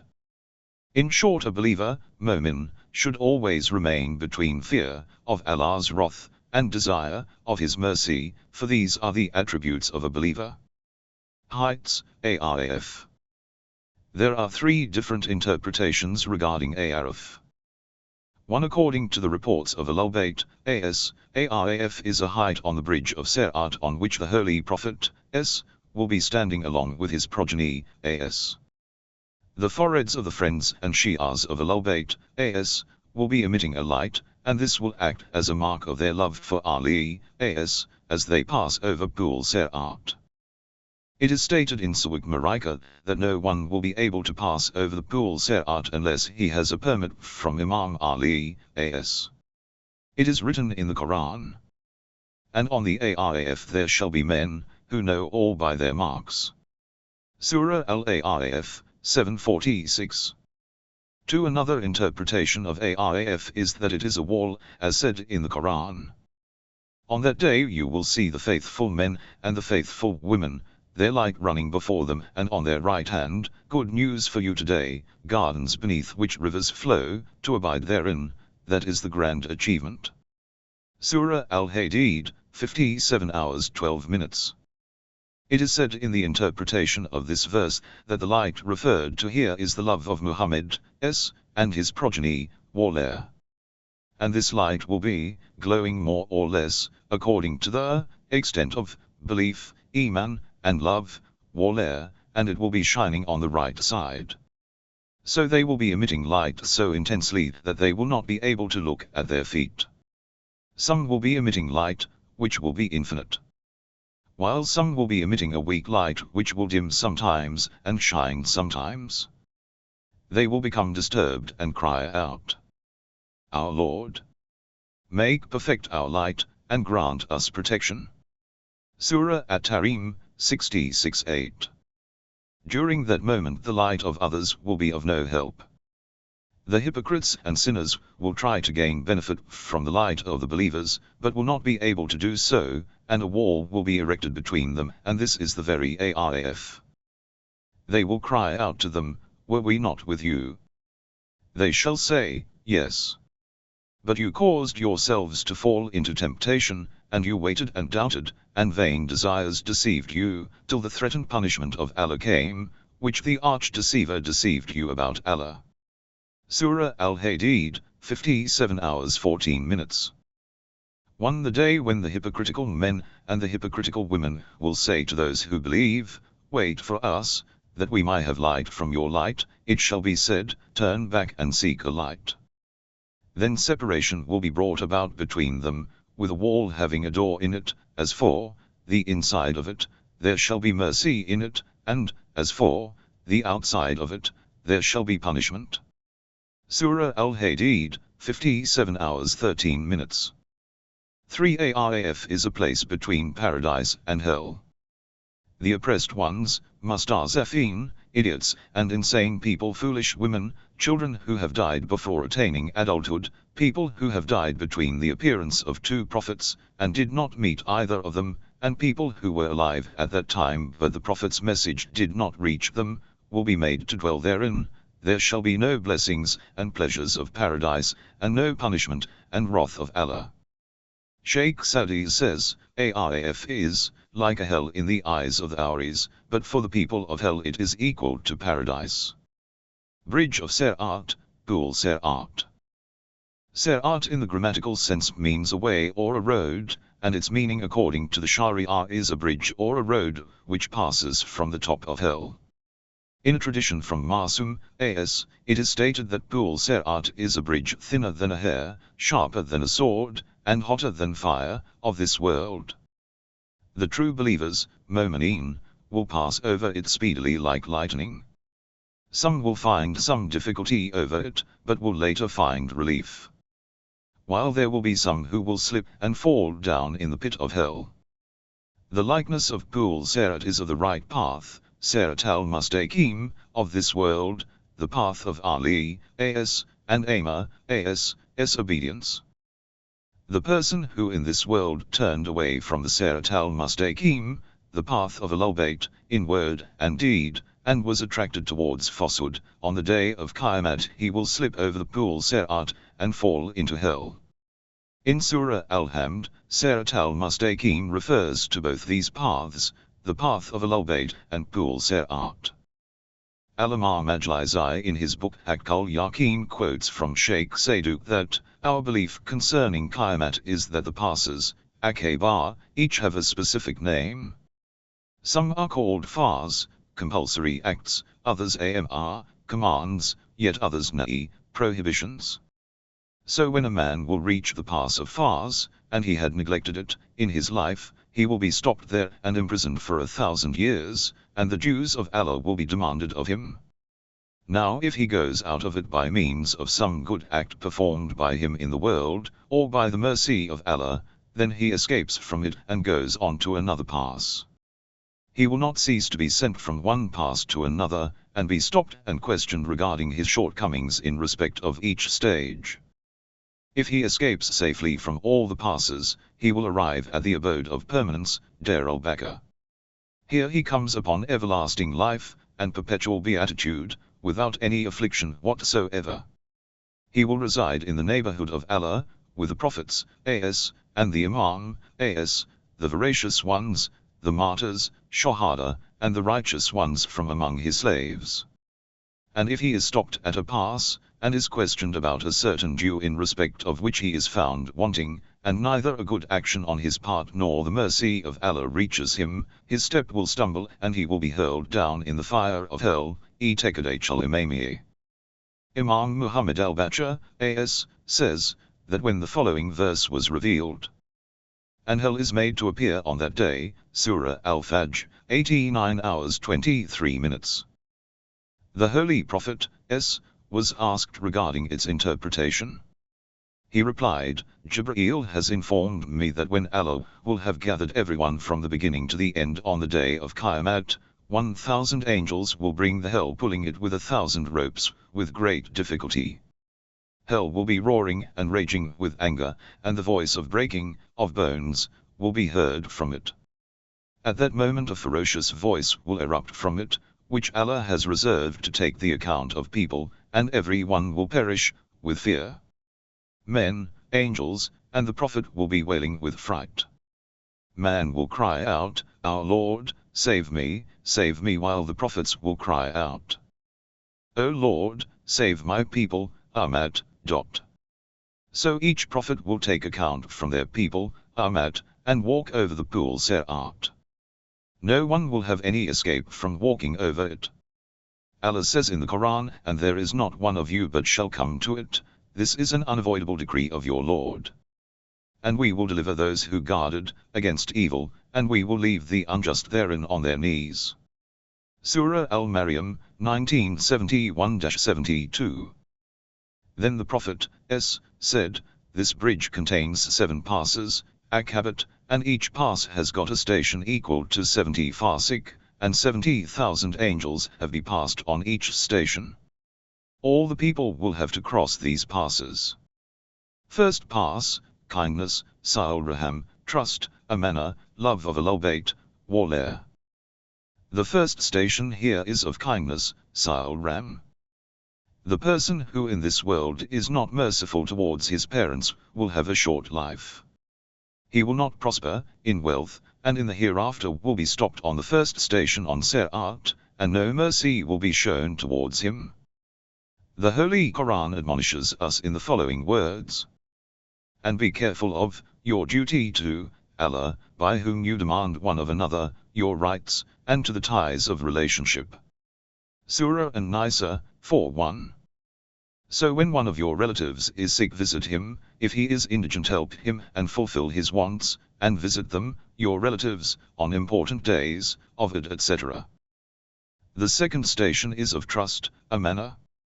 Trust does not only include wealth, but also if someone confides in you and tells a secret requesting you not to reveal it to anyone, this too is included in trust. If you disclose it to another, you have committed breach of trust. If you disgrace someone, you have committed breach. And also if someone keeps some wealth with you as a trust, and even after promising to return it, you refuse to do so, you are said to have committed breach of trust. The same rule applies for hire. If you borrowed something from someone for a fixed period, after the period having expired you do not return it, it will be deemed as being a violation of trust. Sheikh Hussain bin Sa'id al-Ahwazi relates from Imam Muhammad al-Baqir, as, that one day someone gave the good news to Abu Zar, that his sons had brought a huge stock of cattle, and that his property had increased. To which Abu Zar replied, the increase of property will not make me happy, nor do I consider it to be a prosperity, for I believe in being moderate, and little is sufficient for me. The guarding of this property would have made me busy and negligent towards my duty to Allah. I have heard the Messenger of Allah, as saying that, on the day of Qiyamah, when a person who is trustworthy and kind passes over the pool Serat, kindness and trust will be on both the sides to support him. It is also related that the person who has committed breach of trust or severed relations with his kith akin, on the day of Qiyamah when he will walk over the pool Serat, none of his deeds will be of any help to him, and he will fall flat into the pit of hell. The third station is of love of Ahlul bayt, as, warlare. Regarding the love of Ahlul bayt, as, many traditions have been quoted in the Shia as well as Sunni books, that warlare means the love of Imam Ali, as. In Tafsir Salabi it is written regarding the verse. And stop them, for they shall be questioned. Surah Al-Safat, 37 hours 24 minutes. It is said that people will be stopped and asked if they accepted the warlare of Imam Ali, as, in the world, and said, Ali and Waliullah while believing in it. Allama Hawani and Tabari, both great scholars of the Al-Sunnat, quote the Holy Prophet, as saying, O Ali, whoever denies your love will be stopped from going further over the pool Serat. In Sawik Marika it is written that whoever has got the passport of the love of Ali, as, will pass easily over the Serat. Many other traditions are quoted which cannot be written here due to lack of space. Second pass, namaz, salat. On this pass a person will be stopped and questioned regarding the 5 daily prayers, the prayer of signs, namaz io, and elapsed prayers, namaz qaza, about which it has been discussed in the chapter of accounting. Imam Ja'far as-Sadiq, as, in his last will said whoever considers namaz to be unimportant, or lowly, will not receive our intercession, in Qiyamat. Allah says in the Quran, woe to the praying ones, who are unmindful of their prayers. Surah Al-Ma'un, 4-5. The person who does not offer namaz dies thirsty, and will also arise thirsty from his grave. People should themselves recite namaz, and advise others to do so. We should adapt our children to offer namaz before they reach puberty, because parents of a child reciting namaz to get a share in their rewards. Parents who advise their children, while they are still young, to do good deeds and their children in turn follow them, such parents receive the reward thereof. And after a child reaches puberty the good deeds are recorded in his own scrolls. Once Prophet S. was passing near a grave with his companions, when suddenly he told them to pass away quickly for the person in the grave was being chastised by Allah's wrath. 1 year later when he passed by that same grave, he sensed that the wrath of Allah had been lifted up from the grave. He was astonished and asked Allah the reason for it. Allah replied, this person had left behind him a child who was sent to school, his teacher taught him to recite Bismillahir-Rahmanir-Rahim. Thus when his child addressed me as being a beneficent and merciful Lord, I forgave his parents, for they have been a medium for his birth. I felt ashamed that in spite of their child addressing me thus, I should punish them. O you who believe! Save yourselves and your families from a fire whose fuel is men and stones. Surah At-Tahrim, 66:6. Then we should warn our relatives and friends from the wrath of Allah, by enjoining good, amr bil ma'ruf, and forbidding evil, nahi anil munkar. Third pass, zakat. If a person in his life has not paid zakat or comes due on him, even equal to a dirham, to the deserving persons, he will be stopped at this pass. The Holy Prophet S. says, that on the day of Qiyamah, the one who has not paid zakat will be in a state where a python, called Akra, will be wound around his neck. Akra is the name of a python, the hairs of whose body have fallen off due to intense poison in it. In another tradition it is stated that if a person does not pay comes due on his agricultural field, a chain of the 7 worlds will be placed on his neck on the day of Qiyamah. It is also related that when Imam al-Mahdi, A.T.F.S., reappears, he shall put to death those who did not pay zakat due on them. The person hoards large provisions of gold and silver, with zakat due on them, on the day of Qiyamah these dirhams and dinars will be made red hot in fire, and will be placed on their foreheads and their sides. As said in the Quran, on the day when it shall be heated in the fire of hell, then their foreheads and their sides and their backs shall be branded with it. This is what you hoarded up for yourselves, therefore taste what you hoarded. Surah Al-Barat, 935. There is no difference between the zakat of wealth and the zakat of body, fitrah. Many harsh words have been used regarding the non-payment of khums, and many traditions are found regarding it. One tradition needs to be quoted here from Usul al-Kafi, that Imam Ja'far as-Sadiq, A.S., says that on the day of Qiyamah the most difficult time will be when the deserving person of khums will catch hold of the end of the shirt of the one who did not pay it.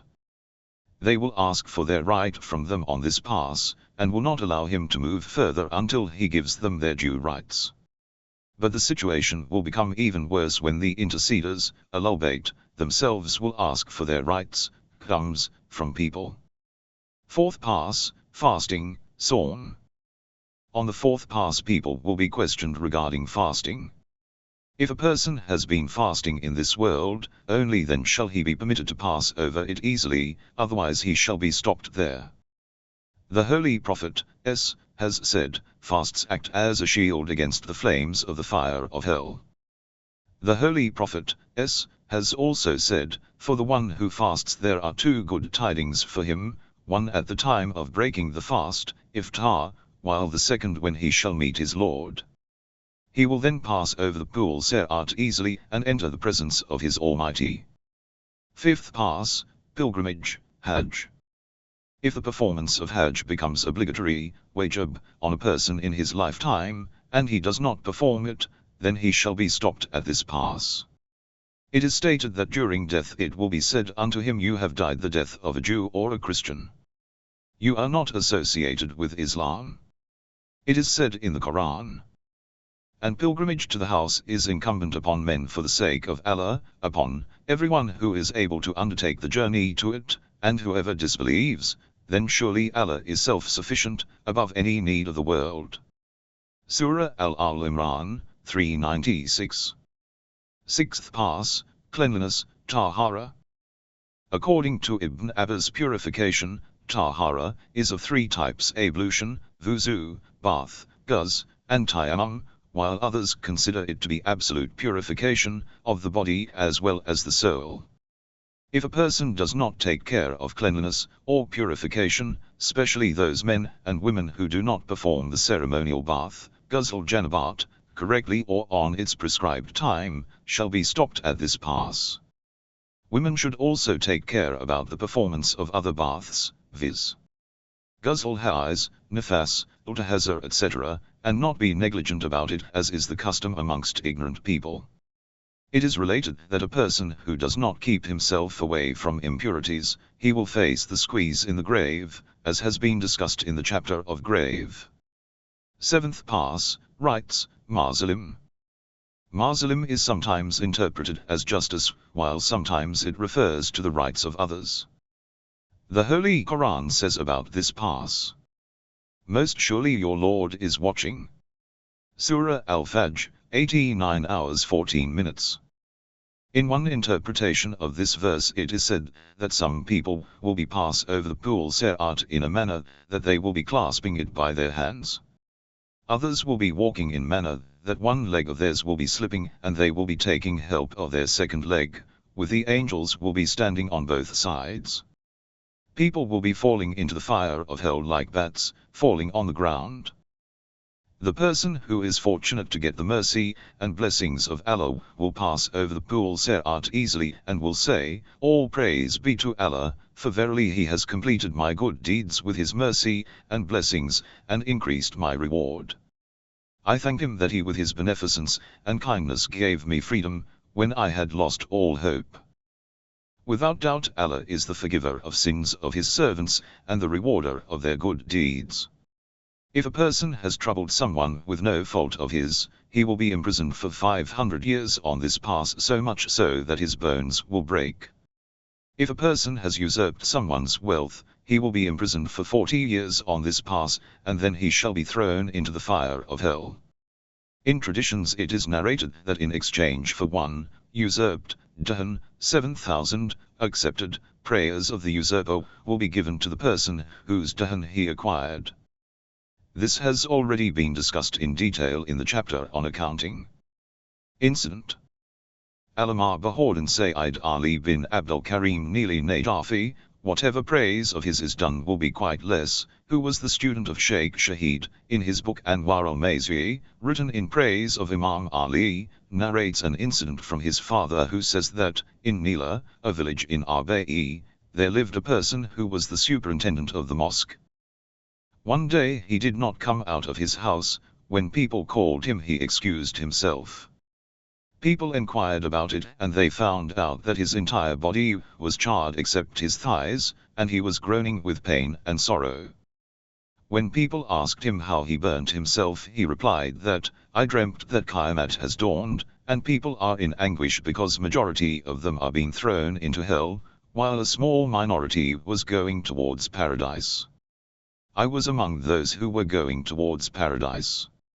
Suddenly I reached a large and lengthy bridge which was referred to as Pool Serat. I started walking on it, and as much as I walked its breadth became narrow and its length increased until I reached a place where it turned sharper than a sword. Beneath was a large valley full of black and roaring fire, whose flames were spurting out like large mountain peaks. Some people walked away easily while some slipped and fell down. And I was so much scared that I had no other wish except to cross the bridge rapidly. Suddenly I reached that place where I could no longer control myself, and I fell headlong into the pit of the blazing fire. This pit had no end and the fire pulled me down. I could not even scream and my mind went blank, and I reached down equal to the distance of 70 years. Suddenly I was inspired and I called out, "O Ali ibn Abi Talib! O Amir al-Mu'mineen! Help me, my lord!" At that moment I saw a person standing on the edge of the valley. I recognized him to be no other than my master Ali, as. I called out to him and he commanded me to extend my hand. I did so and he pulled me out of the blazing fire. Then he, as, started extinguishing the fire from my thighs with his blessed hands. I suddenly woke up from my dream, and found that my whole body was burned, except my thighs where my master had laid his hands. This person treated his wounds for 3 months, and was cured. Now whenever I relate this incident to anyone, he develops fever, due to fear, while only some remain unaffected. Those aim which prove helpful to pass over the Pool Serat easily. One Sayyid ibn Tawus in his book Iqbal relates that whoever recites 20 units, rakat, of prayers after Namaz Maghrib on the night of the 1st of Rajab, such that in each rakat after Surah Al-Hamd recites once Surah Al-Tawheed, then he and his family will be saved from the punishment in the grave, and will cross the Pool Serat like lightning without any accounting. 2. It is related that whomever fasts for 6 days in the month of Rajab will find peace in Qiyamah, and will walk over the Pool Serat easily without being taken to account. 3. It is related that a person who recites 10 units of namaz on the night of 29th Shaban, such that in each unit after Surah Al-Hamd recites 10 times Surah At-Takasur, Surah An-Nas, Surah Al-Falaq, Surah Al-Kafirun, and Surah At-Tawheed each, Allah will give him reward equal to theologians, and will increase his good deeds, will ease his accounting, and he will cross the Pool Serat like lightning. 4. As discussed in the earlier chapter, that whoever goes for pilgrimage to the shrine of Imam Ali Arya, as, the Imam, as, himself comes for his rescue, in Qiyamah, at 3 different places, and saves him from the terrors of that day, one of which is on the Bridge of Serat. Hell, Barzakh. Hell is a valley whose depth cannot be imagined, and the fire of Allah's wrath is blazing therein. It can also be called the prison of the hereafter. In it lie different types of punishments, which cannot be perceived by a man's intellect. In fact, it is opposite to paradise, wherein are different types of blessings and pleasures. But in hell there is hardship, restlessness and humiliation. We quote here some of the verses of the Quran which throw light on these punishments. Food and drink of the people of hell. Allah says, Then shall you, O you who err and call it a lie, most surely eat of a tree of Zaqqum. Surah Al-Waqi'ah, 56:51-52. It is tree that grows in the pit of hell, its fruits are ugly and bitter. It is poisonous, like the fang of a snake, and its touch makes men fear. This is the food of the dwellers of hell. And fill your bellies with it, then drink over it of boiling water. Surah Al-Waqi'ah, 56:53-54. It is related that one of the punishments by Allah for the people of hell will be intense thirst. Then after a long time hot boiling water mixed with pus will be given to them, and they will drink it because of extreme thirst. And who are made to drink boiling water, so it rend their bowels asunder. Surah Al-Muhammad, 47 hours 15 minutes. It is related that if a drop of that water be put on a mountain, in this world, it will be reduced to dust. And drink as drinks the thirsty camels. Surah Al-Waqi'ah, 56 hours 55 minutes. They will drink that water literally like a camel that has been thirsty for many days, and drinks whilst shivering. Him, the water referred to in this verse, is the plural of a hem, which means a camel suffering from a disease. This disease is equivalent to dropsy, which usually happens to a camel, in which it keeps drinking water but is not satiated until it dies. This will be the state of the dwellers of hell. This is their entertainment on the day of requital. Surah Al-Waqi'ah, 56 hours 56 minutes. This Zaqqum and Hamim will be given to them in Qiyamah as an introduction to Allah's wrath. And whatever is destined in hell, for the disbelievers, is far more harsh and beyond description. Surely the tree of the Zaqqum is the food of the sinful, like dregs of oil, it shall boil in their bellies, like the boiling of hot water. Surah Ad-Dukhan, 44:43-46. The intestines and stomach will melt because of this. This same boiling water will be thrown on their heads, as a result of which their whole body will melt.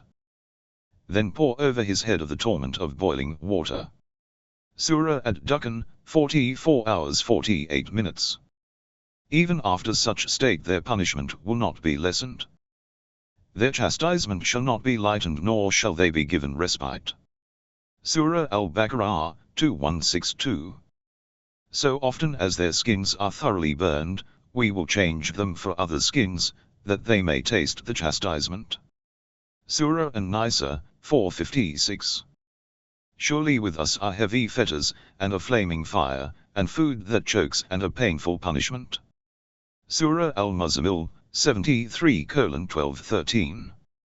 Among the other foods of the dwellers of hell is gasoline, as said in the Quran. Nor that food except refuse. Surah Al-Haqqah 69:36. It is written in Majma' al-Bahrain, that whatever is excreted from the stomach of the people of hell, will be given to them for eating. Made to drink from a boiling spring. They shall have no food but of thorns, which will neither fatten nor avail against hunger. Surah Al-Ghashiyah, 88:5-7.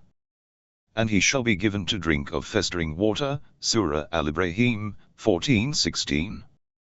The festering water referred to in this verse is the blood and wastage which will be oozing out of the private parts of fornicating women, and will be given to the dwellers of hell to drink.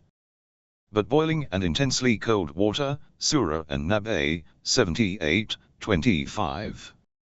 The interpreters say that Barzakh, the water referred to in this verse, is a spring in hell, which contains venom of poisonous animals, and this also shall be given to the people of hell to drink. Clothes of the people of hell. For them are cut garments of fire, boiling water shall be poured over their head. With it shall be melted what is in their bellies, and their skins as well. Surah Al-Hajj, 22:19-20. Their shirts made of pitch, citron, and fire covering their faces. Surah Al-Ibrahim 14:50. Citron is a black and stinking substance. Some interpret it to be tar, but the reality is that nothing of the hereafter can be compared to the things of this world. It is related that if a dress of the people of hell is hung between the earth and the sky, then all the people on the earth will scorch and die due to its heat and evil odor. Handcuffs and shackles of the people of hell. The guilty shall be recognized by their marks, so they shall be seized by the forelocks and the feet. Surah Ar-Rahman, 55 hours 41 minutes. It means that some of the evildoers will be seized by the hair of their forehead and flung into hell, while some will dragged by their legs and thrown into the fire. When the fire of hell will see them, it will roar with rage and will proceed to devour them. Surely it sends up sparks like palaces, as if they were tawny camels. Surah Al-Mursalat, 77:32-33.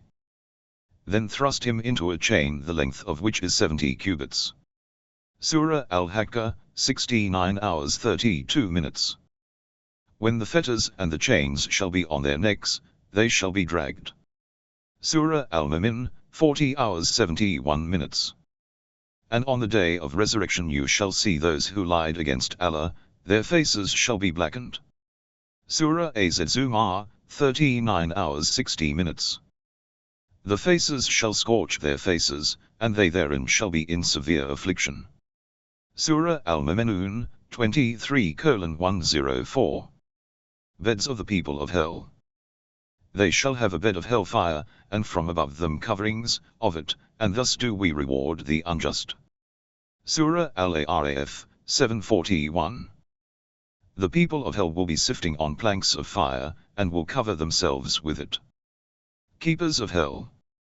Over it are appointed angels stern and strong, they do not disobey Allah in what He commands them. Surah At-Tahrim, 66:6. And for them are whips of iron. Surah Al-Hajj, 22:21.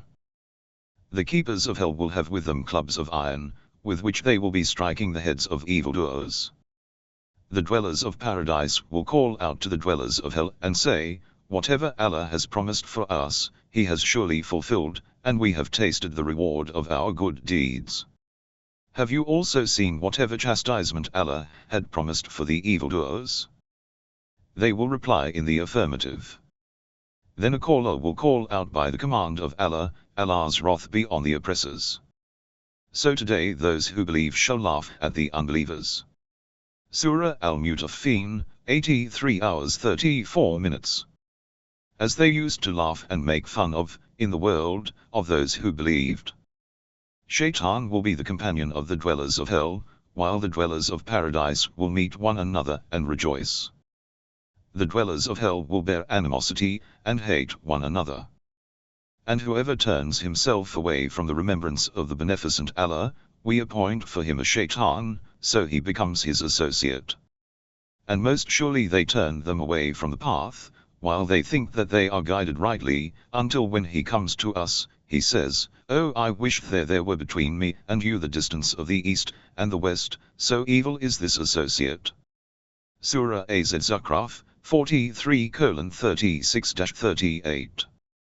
It is related that both of them, the evildoer and his comrade Shaitan, will be bound together in a single chain, and thrown into the fire. When those who were followed shall renounce those who followed them, and they see the chastisement, and their ties are cut asunder. And those who followed shall say, had there been for us a return, then we would renounce them as they renounced us. Surah Al-Baqarah, 2166-167. Regarding the animosity between the people of the hell, it is said in the Quran, Then on the day of Qiyamah some of you shall deny others, and some of you shall curse others. Surah Al-Ankabut, 29:25. The friends shall on that day be enemies of one another, except those who guard against evil. Surah Az-Zukhruf, 43 hours 67 minutes. It is related that the friendship, which has been established against the will of Allah in this world, shall turn into enmity in the hereafter. When the evildoers will get exhausted by the punishment, and lose all hope, they will call out to the keepers of hell, as said in the Quran. And they shall call out, O Malik, name of the keeper of hell, let your Lord make an end of us. He shall reply, surely you shall tarry, certainly we have brought you the truth, but most of you are averse to the truth. Surah Az-Zukhruf, 43:77-78. Gates of Hell. It has 7 gates, for each of those is a special class of sinners assigned. Surah Al-Hajj, 1544. It is related in Anwar Nomani, and by Harul Anwar, that when Hazrat Jibreel descended with the above verse of the Quran, the Holy Prophet requested him to explain to him about the qualities of hell. Jibreel replied, O Prophet of Allah, verily there are 7 gates in hell. The distance between each of these gates is equal to the length of 70 years, and each one of them is hotter than the other. The names of the gates are, 1. Hoy, meaning a pit, and this gate is for the hypocrites, munafiqeen, and disbelievers. Kufr. 2. Jahim, it is for the polytheists, those who associate someone or something with Allah. 3. It is for the Sabians, star worshippers. 4. Latsa, it is for Shaitan and his followers, and the Magians, fire worshippers. 5. Hutama, meaning that which crushes to pieces, it is for the Jews. 6. Sair, meaning a blazing fire, it is for the Christians. When Jibreel came to describe the 7th gate, he became silent. The Holy Prophet told him to describe the 7th gate, to which Jibreel replied, it is for the proud people of your Ummat, who died without repenting for their sins. The Prophet lifted his head and was so much grieved that he became unconscious. When he regained consciousness, he said, O Jibreel, verily you have made my trouble twofold. Will my people also go to hell? Then he started weeping. After this incident he did not communicate with anyone for some days, and whenever he recited namaz, he wept bitterly. All his companions also wept due to his intense weeping. They asked him the reason for his grief, but he did not reply. Imam Ali, was away on some mission, and so the companions went to the presence of the Lady of Light Hazrat Fatima, a.s. They went to her house at the time when she was grinding the millstone. She was reciting the following verse of the Quran. While the hereafter is better and more lasting. Surah Al-A'la, 87 hours 17 minutes. The companions related to her the state of her father. When she heard it, she got up and wore her cloak, chadar, which had 12 patches sewed with the leaves of the date tree. Salman al-Farsi was present among those people who were moved by looking at the worn-out cloak of Hazrat Sayyidah and said, Alas! The daughters of Caesars, the rulers of ancient Rome, and Khazra, rulers of ancient Persia, sit on golden thrones, but the daughter of the Prophet of Allah has no proper clothes to wear. When Hazrat Fatima, a.s., reached the presence of her father, she saw his bad state and the state of his companions, and started weeping. She then said, O father! Salman is astonished after looking at my worn-out cloak. I swear by the Lord who has chosen you as the Prophet, since the past 5 years we have got only 1 sheet of cloth in our house, during the day we feed the camels on it, and during the night rest on it. And our children have got a mattress of a skin with dried leaves of the date trees.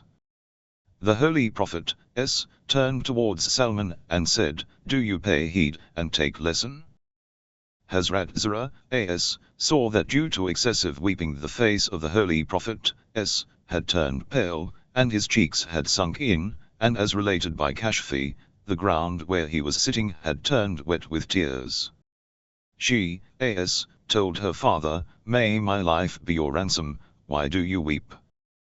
The Prophet replied, O Fatima, why should I not weep? For verily Jibreel has revealed to me a verse, ayah, describing the qualities of hell, that it contains 7 gates, which in turn have 70,000 fissures of fire.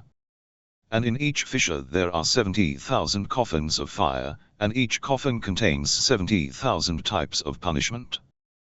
When Hazrat Fatima, a.s., heard this, she cried out, Verily the one who is fed to this fire is doomed. Saying this she fainted. When she regained consciousness, she said, O the best of creatures! who is worthy for such a punishment? The Prophet replied, those from my ummah who follow the passions of their self, and neglect namaz, and this punishment is quite less when compared to the other punishments. After hearing these words, each companion of the Prophet came out weeping and lamenting thus, O sorrow! The journey to the hereafter is quite far, while the equipment quite less. While some were crying, Oh, I wish my mother had never given birth to me, so I would not have heard about this punishment. Amma Yasir said, I wish I were a bird, so I would not be stopped, in Qiyamat, for accounting. Bilal, who was not there, came and asked Salman the reason for the grief, to which he replied, Woe be upon you and me! For verily we will have a dress of fire instead of this dress of cotton, and we will be fed with a sakum, a poisonous tree in hell. Kazin al-Jawaya. Related to the severity of the punishment in hell. Abu Baisa says that I told Imam Ja'far as Sadiq, O son of the Prophet, please admonish me from the wrath of Allah, for my heart has turned hard. Imam replied, O Abu Muhammad, get ready for the lengthy life, the life of the hereafter, which is eternal. So worry about it and get ready for it. One day Jibreel came to the presence of the Holy Prophet Muhammad, in a sad serious mood. At other times, whenever he had come to the Prophet, he had come with a smiling face. The Holy Prophet, looked at him and said, O Jibreel, what has happened to you, for you look sad and angry? To this Jibreel replied, the blower which was used to incite the flames of the fire of hell has been stopped. The Prophet asked him as to what the blower was. Jibreel replied, O Prophet, according to the orders of Allah, the fire of hell was given air with blower for 1,000 years, till it turned white. Then again it was given air for 1,000 years till it turned red. While again it was given air for 1,000 years, and ultimately it turned dark and black. If one drop of the zari, liquid which is the admixture of the sweat of the people of hell, and the wastage which will be oozing from the private parts of the fornicating women, which will be boiled in large vessels by the heat of the fire of hell, and the evildoers will be given to drink it, be poured in the seas in this world, the entire world would be ruined because of its filthiness. If one ring of the 70-feet chain would be bound around the necks of the people of hell be placed on the earth, it would melt because of intense heat. And if one shirt of the shirts of the people of hell be hung between the sky and the earth, the entire world would perish because of the bad odor emitting from it. After saying this, Jibreel and the Holy Prophet, both wept. When Allah saw this, he sent one of his angels to him. The angel said, O Prophet, Allah sends salutations to you, and says that surely he has kept this punishment far away from you. After this, whenever Jibreel came to the Prophet, he was in a good mood. Imam Sadiq, continued, on that day the dwellers of hell will become aware of Allah's great chastisement, likewise the dwellers of paradise will also become aware of Allah's mercy and blessings. Then the evildoers will be thrown into the fire of hell, they will try hard for 70 years, and finally come to the mouth of hell. Then the angels standing there will strike their heads with iron clubs, and they will again fall into the bottom of the pit. They will then be given new skin so as to repeat and prolong this punishment. Then Imam asked Abu Baisa, is this enough for you? He replied, verily it is enough. Another tradition has been narrated from Imam Ja'far as Sadiq, which says that the Holy Prophet, said, on the night of my ascension, Miraj, when I reached the first heaven I saw all the angels rejoicing, but one of them was quite different from the others. His face was fearful and showed signs of anger. He saluted me but unlike others did not smile at me. I asked Jibreel as to who he was. Jibreel replied, verily you should fear him, for we all fear him. This angel is the keeper of hell. From the day Allah appointed him as the keeper of hell, his anger and wrath increases for Allah's enemies. And when Allah shall order him to take revenge upon his enemies, he shall do so with harshness and severity. If he had ever met anyone joyously, he would also have smiled at you. I saluted that angel, and he answered me and gave me good news of paradise. Then I told Jibreel, O Jibreel, tell him to let me have a glimpse of hell. Jibreel requested him, and he lifted the veil off and opened one of the doors of hell. Suddenly flames of fire erupted from it, which reached the sky and covered it entirely, and started roaring a raging and creating terror. I told Jibreel to request him to put back the veil. The keeper of hell ordered the flames which had reached the sky to go down. Imam Ja'far as-Sadiq, A.S., has said that Allah has not created any man but with two places, one in paradise and another in hell for the evildoers. A caller will call out to the dwellers of paradise and say, look towards hell. They shall do so, and they will be shown their place in hell, which would have theirs if they had sinned. When they see it they will be so much excited, that had there been death in paradise, they would have died of happiness. Their happiness will have no bounds, for praise be to Allah, and thank Allah that He has saved us from this punishment. In the same manner it will be said to the dwellers of hell, lift your heads up and see, this would have been your place, in paradise, if you had believed. They will become so much depressed, that had there been death in hell, they would have died of grief. Then the places of the people of hell, in paradise, will be given to the people of paradise, and vice versa. This is the interpretation of the verse of the Quran. These are they who are the heirs, who shall inherit the paradise, they shall abide therein. Surah Al-Mu'mineen, 23:10-11. The Holy Prophet, S., has said, that when the good doers will be put into paradise, and evildoers into hell, a caller will call out, O the people of paradise! And O the people of hell!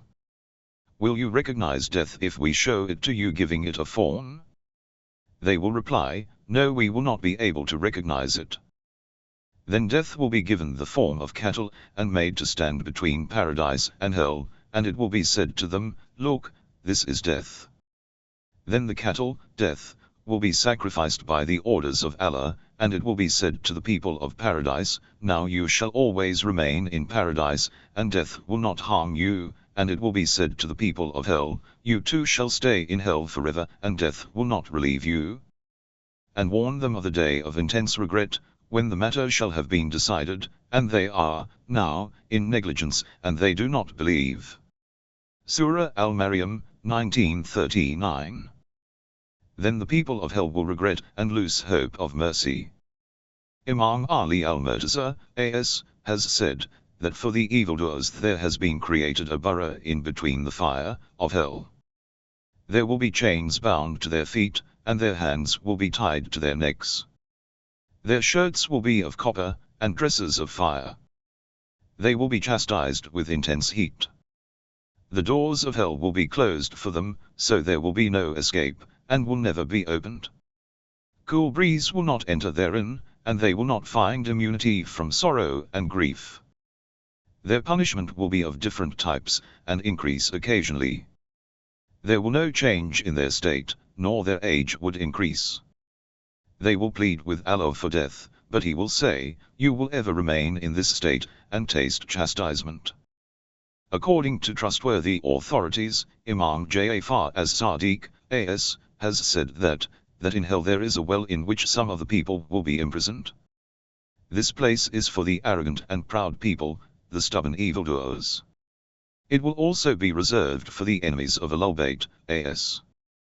The least punishment here is that the person, having the least punishment, will be floating in the sea of fire, his shoes will be of fire, and strings of the shoes will also be made of fire. And because of intense heat his brain will be boiling inside his skull. He will think that his punishment is quite severe, but in fact his punishment will be the least when compared to the others. Paradise, Jannat.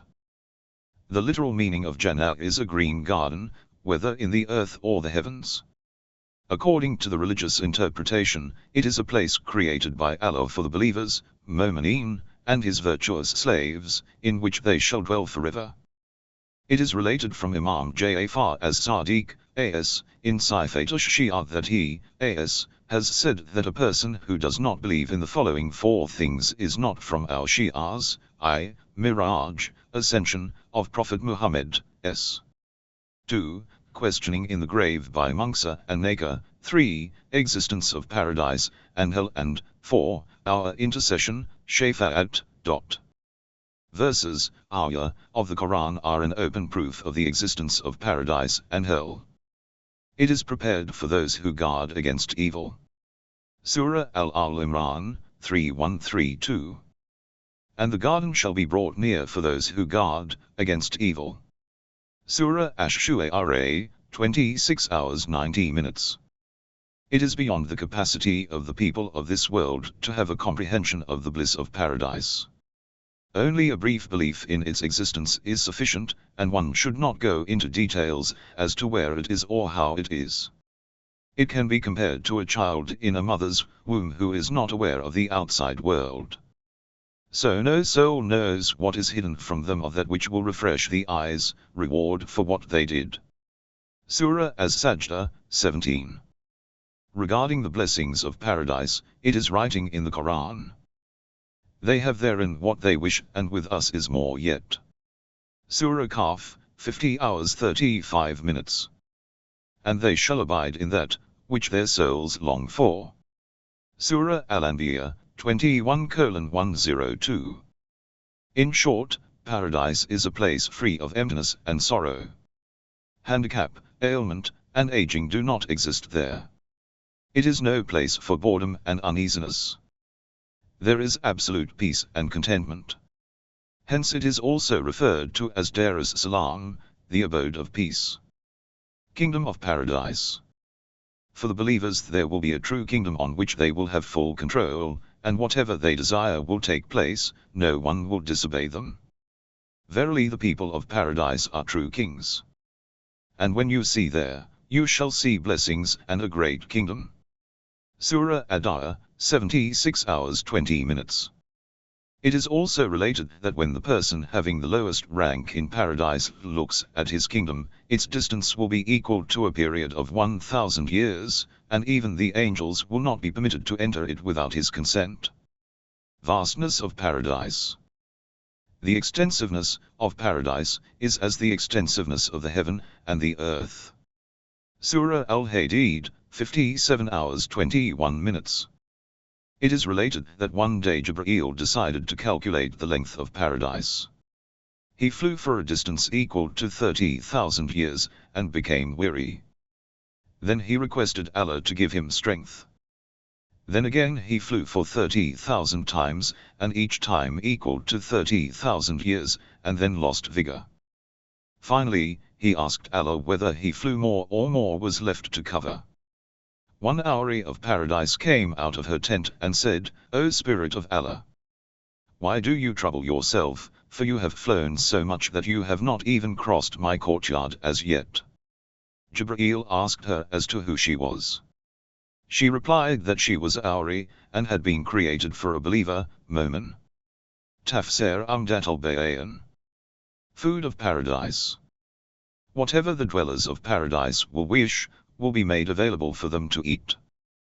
And abundant fruit, neither intercepted nor forbidden. Surah Al-Waqi'ah, 56 hours 32 minutes, 33. And fruit such as they choose, and the flesh of fowl such as they desire. Surah Al-Waqi'ah, 56 hours 20 minutes, 21.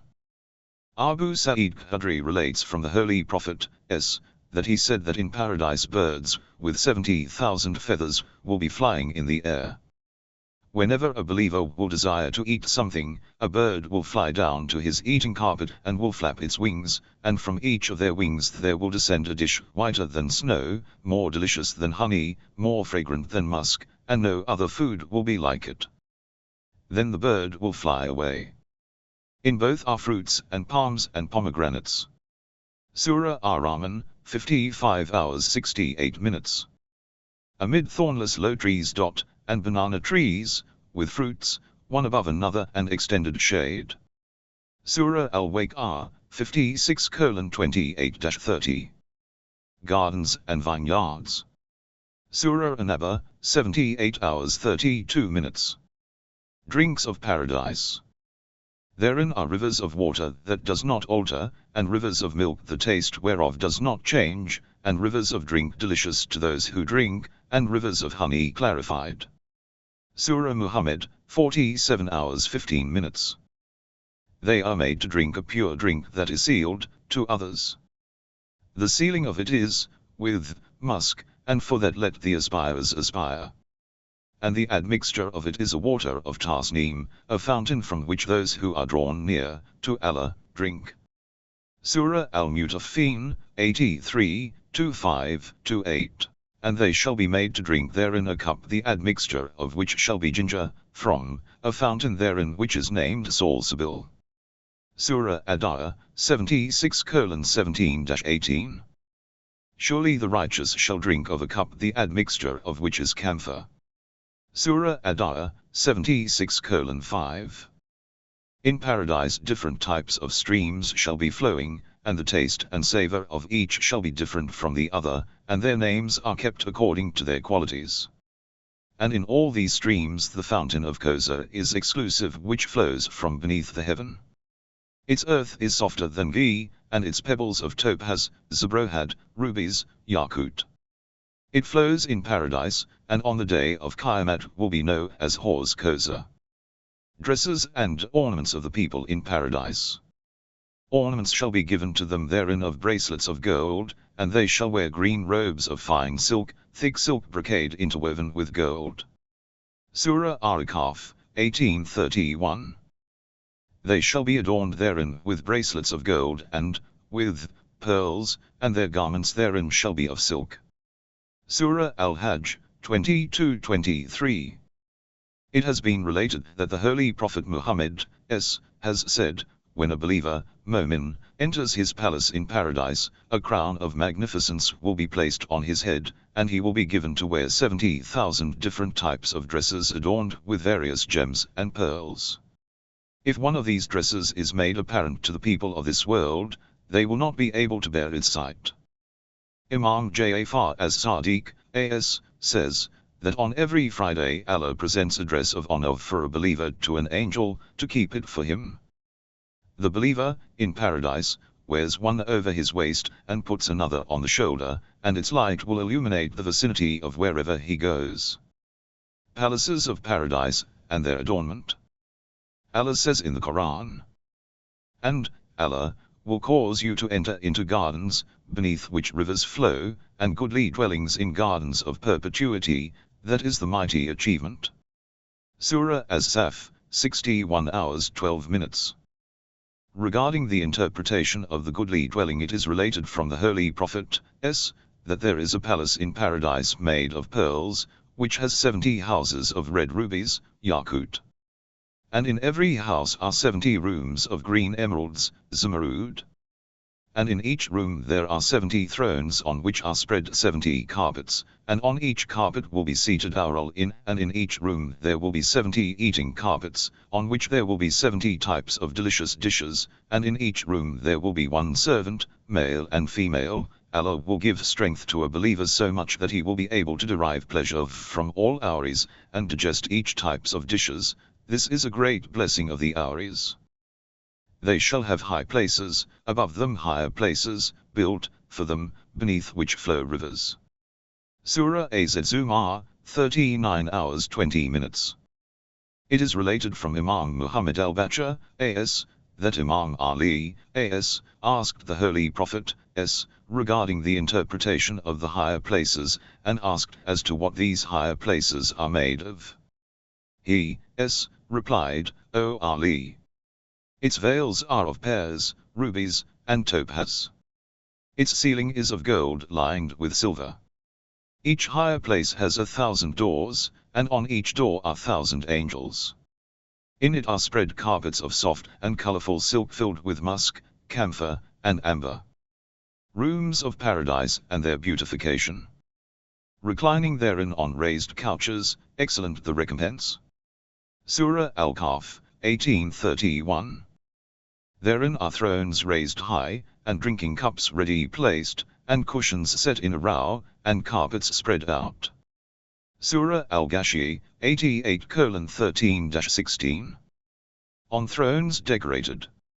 Surah Al-Waqi'ah, 56 hours 15 minutes. The thrones mentioned herein will be 300 hands high. Whenever a believer will desire to ascend it, it will bend down and they will sit on it leaning on cushions. Reclining on beds, the inner covering of which are silk brocade, Surah Ar-Rahman, 55 hours 54 minutes. The reality of these blessings is best known to Allah. For verily the magnificence of Istabrak reclining on beds, the inner covering of which are of silk brocade, Istabrak, Surah Ar-Rahman, 55 hours 54 minutes, Rafraf, reclining on green cushions, Rafraf, Surah Ar-Rahman, 55 hours 76 minutes, and cushions, numeric, set in a row, Surah Al-Ghashiyah, 88 hours 16 minutes, can be perceived only by looking at them and cannot be explained. Cups of Paradise. And there shall be made to go round about them vessels of silver, and goblets, which are of glass, transparent as glass, made of silver, they have measured them according to a measure. Surah Ad-Diyah, 76 hours 15 minutes, 16. Round about them shall go youths never altering in age, with goblets and ewers and a cup of pure drink. Surah Al-Waqi'ah, 56 hours 17 minutes, 18. Houris and women of paradise.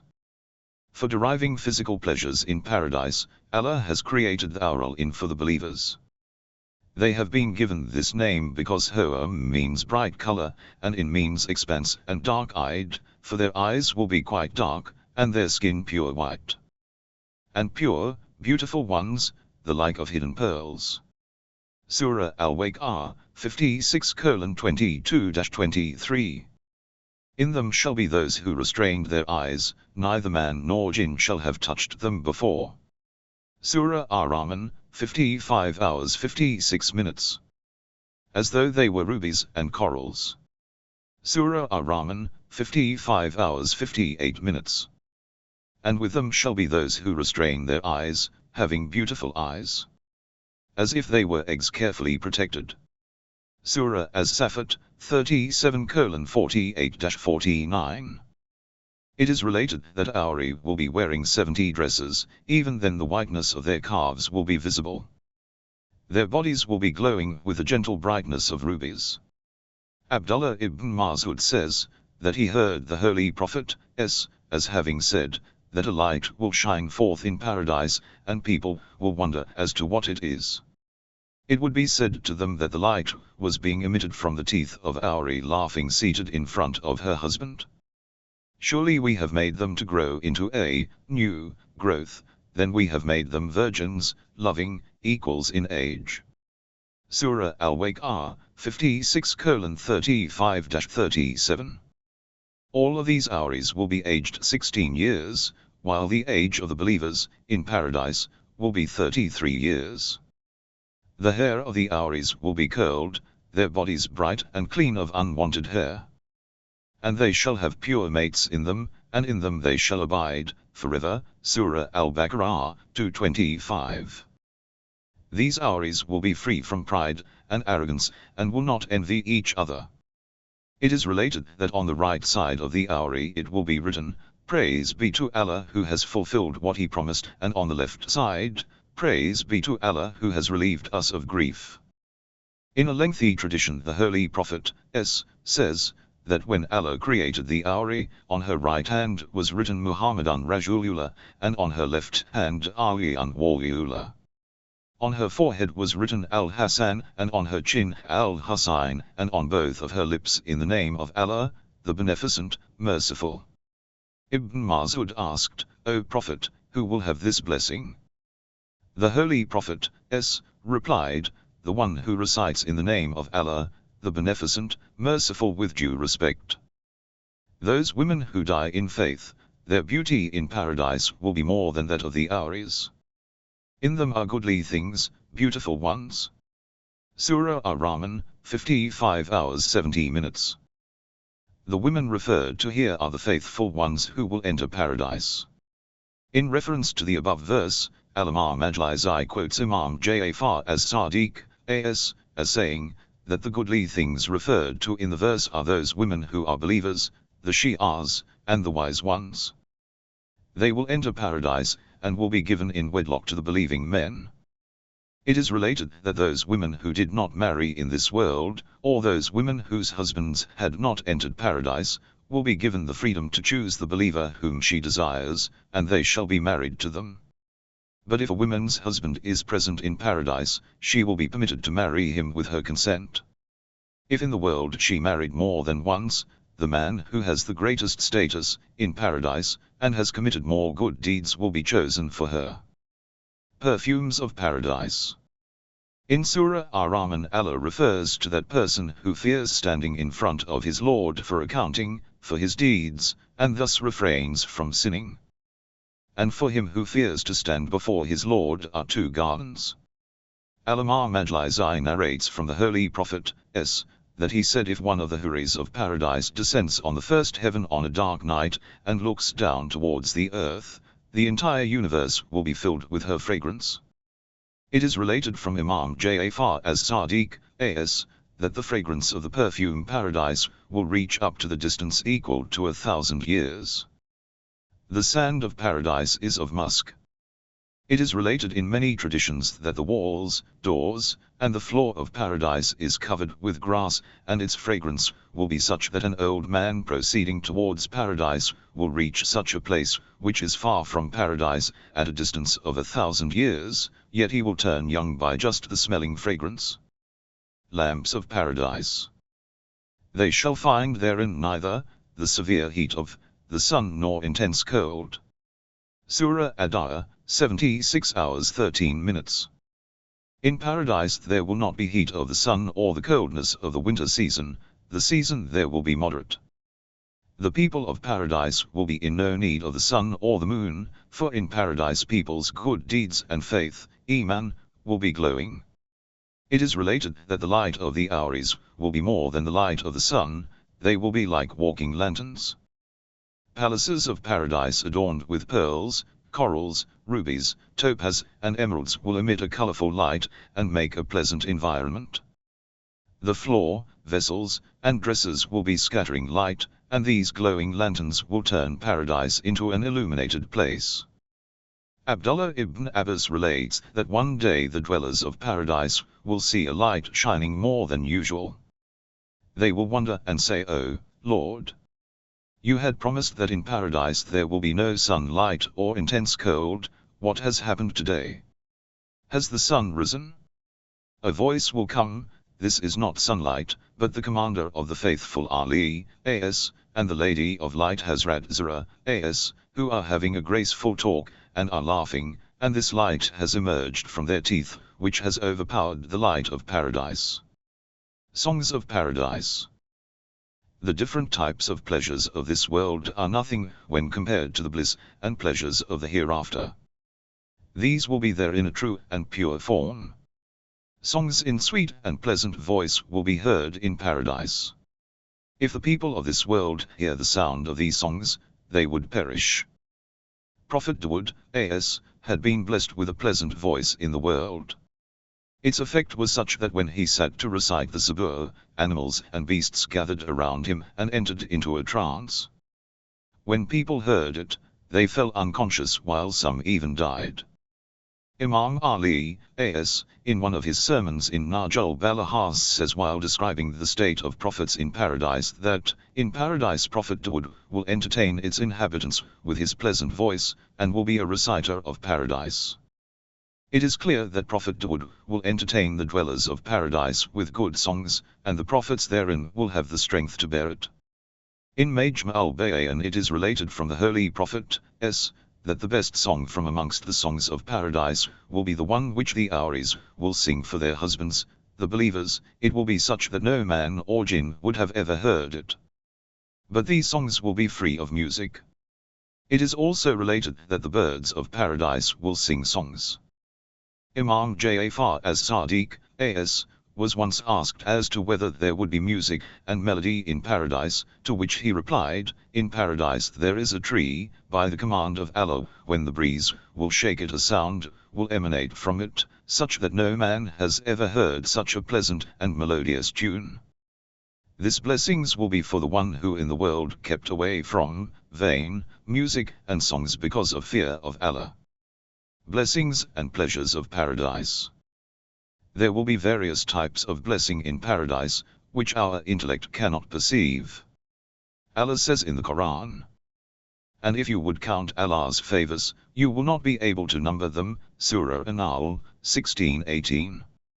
In Tafsir Safi it is written regarding the interpretation of the following verse of the question: "Then shall some of them advance to others, questioning each other." Surah As-Safat, 37 hours 50 minutes. That the dwellers of paradise will discuss with one another regarding the wisdom and knowledge of Allah. Also the people of paradise whose parents, children, and friends who died believing and have the capacity to enter paradise will intercede for them, their intercession will be accepted because of their great honor and respect. The gardens of perpetual abode, which they will enter along with those who do good from among their parents, and their spouses, and their offspring. Surah Ar-Ra'd 13:23. So when the believer enters paradise, 1,000 angels will be sent by Allah to visit and congratulate them. Each angel will enter the palace having 1,000 doors, and offer salutations to the believer, and wish him. And the angels will enter in upon them from every gate, "Peace be on you." Surah Ar-Ra'd 13:23-24. The greatest blessing in paradise for a believer will be that Allah Himself will communicate with them. There are many narrations regarding this, but I quote only one verse of the Quran. Peace. A word from a merciful Lord. Surah Al-Yasin, 36 hours 58 minutes. In Tafsir Minhaj Jabir bin Abdullah Ansari relates from the Holy Prophet Muhammad, that he said, that when the dwellers of paradise will be busy with the pleasures of paradise, a light will shine forth and a voice will be heard, "Peace be on you, O dwellers of paradise." Here it can be stated that as the prophets, in this world, had the honor of communicating with Allah, the believers will get this honor in paradise. Apart from this, the presence of close company of the Holy Prophet, and his progeny, is no less a blessing of the paradise. The Holy Prophet, said, "O Ali, your Shi'as will be seated on illuminated pulpits in paradise. Their faces will be glowing like a full moon, and they will reside in our neighborhood. In paradise there will be eternity and perpetuity, as discussed earlier, which will in itself be a blessing. In paradise believers will be seated on thrones facing each other like brothers. On thrones facing each other. Surah As-Safat, 37 hours 44 minutes. They will be guest of each other as stated in traditions.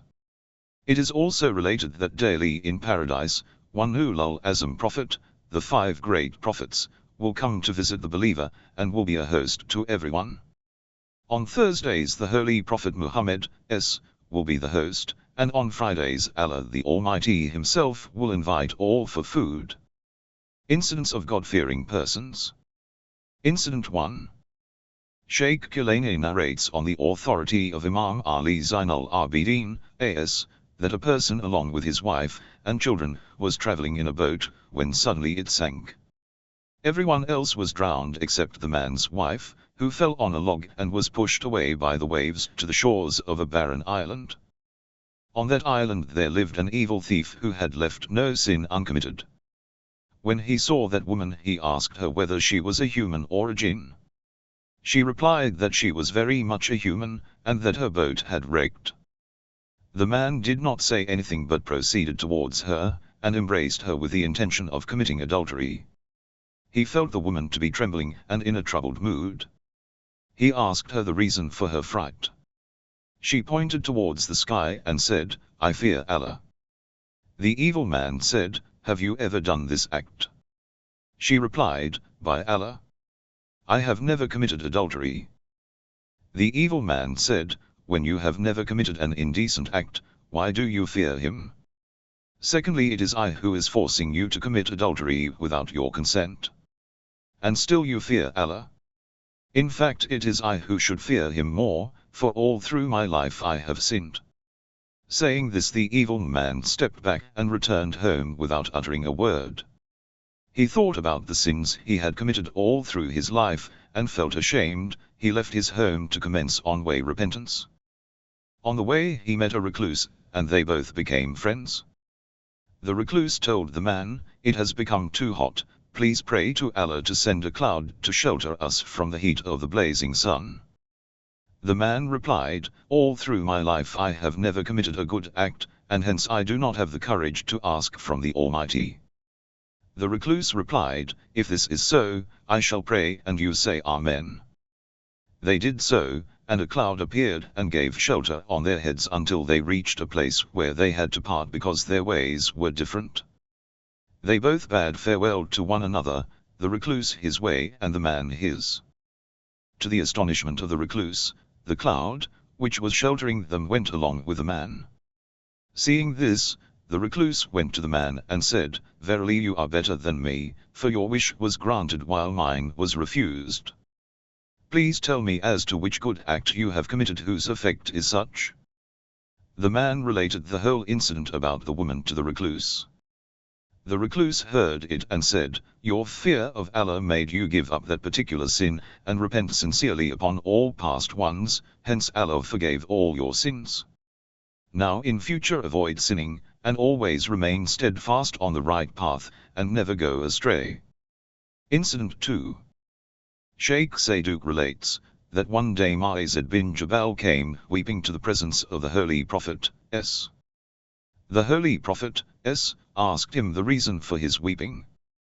Mu'adh replied, "O Prophet, a youth is standing at your door, and weeping as a mother weeps at the dead body of her young son. His state is pitiable, and he desires to meet you." The Prophet, s. called him in. The youth came in and saluted the Prophet. The Prophet, s. answered his salutation, and asked him the reason for weeping so bitterly. The youth replied, "O Prophet of Allah, why should I not cry, for I have committed a grave sin. I fear that if Allah takes into account that sin of mine, and no doubt he shall do so, he shall throw me headlong into the fire of hell." The Prophet replied, "Have you committed shirk, associated anyone with Allah?" He said, "I seek refuge in Allah from being a polytheist, mushrik. The Prophet asked, "Then have you killed anyone without any reason?" He replied in the negative. The Prophet then said, "Even if your sin is bigger than the mountains, Allah shall forgive you." He replied, "Verily my sin is bigger than that." The Prophet said, "Then if your sin is bigger than the 7 worlds, the seas, the trees, and whatever is in them, then too Allah is merciful, he shall forgive you." He replied that his sin was even greater than that. The Prophet said that even if it was greater than the heavens, the throne, arsh, and the chair, kursi, then too the beneficent Allah will forgive you. The man still persisted. Then the Prophet turned towards him in anger and said, "O young man, is your sin bigger than the Almighty?" The youth replied, "Verily my Lord is free from all shortcomings, nothing is greater or bigger than him, and he is above all things." The Holy Prophet, s. then said, "Who else besides the Almighty has got the power to forgive big sins?" The young man replied, "Truly, O Master, no one except him has the power." The Prophet said, "Now then, young man, tell me as to what sin have you committed for whose forgiveness you have lost all hope of mercy?" The young man replied, "O Apostle of Allah, since the past 7 years I have been digging the graves of people, and robbing their shrouds. One day a young girl from among the Ansars, the helpers, the people of Medina who had given refuge to the Prophet, died and was buried. As usual I went to the graveyard with the intention of robbing the shroud. One saw a newly formed grave and dug it, then I removed the shroud from her dead body, and leaving her naked started going away. when suddenly I looked at her, Shaitan tempted me and the girl seemed beautiful in my eyes. By now Shaitan had overpowered me and I turned towards the girl and had intercourse with her. Then I left her in that state and started leaving, when I heard a voice from behind me saying, "O young man! May Allah curse you! On the day of Qiyamah, when our case will be brought before Almighty Allah, and it will become apparent that you removed me from my grave, robbed me of my shroud, left me in a state of pollution among the dead, and I will rise in this impure state on that day. May your youth burn in the fire hell." The youth continued, "After having committing this sin, I am sure that I will not be able to even smell the fragrance of paradise." The Prophet replied, "O fornicator! Go away from me, I fear lest the fire of hell would burn me along with you, for you have gone quite near to it." It should be noted here that this attitude of the Holy Prophet towards the young man was so as to put fear of Allah and the hereafter in his heart, so that he might feel ashamed and repent sincerely for this indecent act, as will be seen later. When the young man heard these words from the mouth of the Prophet, he left his presence. He went to the marketplace, and bought food for some days, and went to one of the mountains of Medina to repent. He wore a dress of sackcloth, and started worshipping Almighty. He put his hands behind his neck and said, "O Lord! This slave Ahlul of yours is standing in front of you with his hands tied. O Allah! You know me well and also my sin. Verily I regret over it and even went to your Prophet to confess my guilt. He turned me away from him, thereby increasing my fear of your wrath. I now ask you in the name of thy magnificence, thy glory, and thy best names, do not forsake me and leave me in despair. O Allah! Do not reject my prayers, and do not turn away your blessings from me." 40 days passed in this state of repentance. He wept so bitterly that even the animals and beasts lamented over his pitiable condition. When 40 days passed away, he lifted his hands towards the sky and said, "O my Lord! Have you heard my words? And if you have forgiven me, reveal to your Prophet to give me the glad tidings. And O Lord! If you have still not forgiven me, send your wrath on me, a fire which would burn me in this very world. But save me from your chastisement on the day of Qiyamah." Almighty Allah forgave him and accepted his sincere repentance. It was revealed to the Holy Prophet, "And those who when they commit an indecency or do injustice to their souls, remember Allah and ask for forgiveness for their faults, and who forgives the faults but Allah, and who do not knowingly persist in what they have done. As for these, their reward is forgiveness from their Lord, and gardens beneath which rivers flow, to abide in them, and excellent is the reward of the laborers." Surah Al-Imran, 3134, 135. When this verse was revealed, the Prophet came out reciting it and enquired about Ahlul. Ma'izid replied, "O Prophet of Allah! We have heard that he is at so and so mountain repenting." The Holy Prophet, accompanied by some of his close companions, left for the place. He saw Ahlul standing between two stones with his hands tied on his neck. His face had turned dark because of the heat of the blazing sun, and his eyelashes had fallen because of intense weeping. He was saying, "O Lord, you have created us humans the best creatures, Ashraful Makhlukat, and given me a good disposition and face. I wish I knew what would happen to me in Qiyamah. When you will forgive me and permit me to enter your paradise, or forsake me and throw me into the blazing fire. O Allah!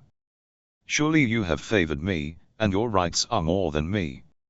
My sin is greater than the earth, the heavens, the throne, arsh, and the chair, kursi. I wish I knew whether you will forgive me or disgrace me on the day of Qiyamah." The young man was uttering these words, and weeping and throwing dust on his head. Animals and beasts had surrounded him, and the birds had formed a circle around his head, and were weeping at his pathetic state. The Holy Prophet, went towards him and untied his hands. he cleaned the dust from his hair and said, Ahlul, I give you glad news that Allah has forgiven you and promises to save you from the fire of hell. Then he turned towards his companions and said, O my companions, you too seek forgiveness from Allah just like Ahlul. Then he recited the above verse and gave the good news to Ahlul. Allama Majlisi in his Ain-ul Hayo after quoting this narration says that repentance has come terms and conditions, which need to be fulfilled.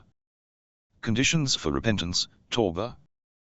The first condition for asking repentance is that a man should ponder upon the highness and glory of Allah, and about the disobedience which he committed.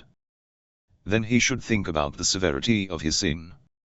He should know about the punishment which Allah has promised for him in this world as well as the hereafter, which have been related in the Quran and traditions. Verily this will make him regret his sins, and he will rectify the loss done. Repentance has the following effects: I. The bond which existed between the slave and his master which had broken off because of sinning, may again become firm. 2. The person, who is repenting, will pledge never to repeat the sin which he committed, and 3. He will strive to rectify the loss done. Sins which need repentance. The first type of sins which need repentance are those which are related to the person committing it only, and no other person having been affected by it, for example, a man using gold, or wearing a silken dress. Its punishment is reserved for the hereafter. The repentance of this sin is that the person should repent sincerely and promise never to commit it again. This will become the reason for warding off Allah's wrath in Qiyamah. The second types of sins are those related to another person other than the one committing it. Again these are of two types: a. Huquq Allah, rights of Allah, and 2. Huquq nas, rights of men. If a man has usurped the property of someone, or has committed such a sin whose atonement is the freeing of a slave, and in spite of being capable of rectifying it, does not do so, he will not be forgiven. It is obligatory on him to pay the atonement. And if someone has not recited the obligatory prayers or has neglected fast, it is compulsory on him to perform these as elapsed. Qaza, in the case of rights of men, if a person has usurped someone's wealth, then he is compelled to return it to its rightful owner.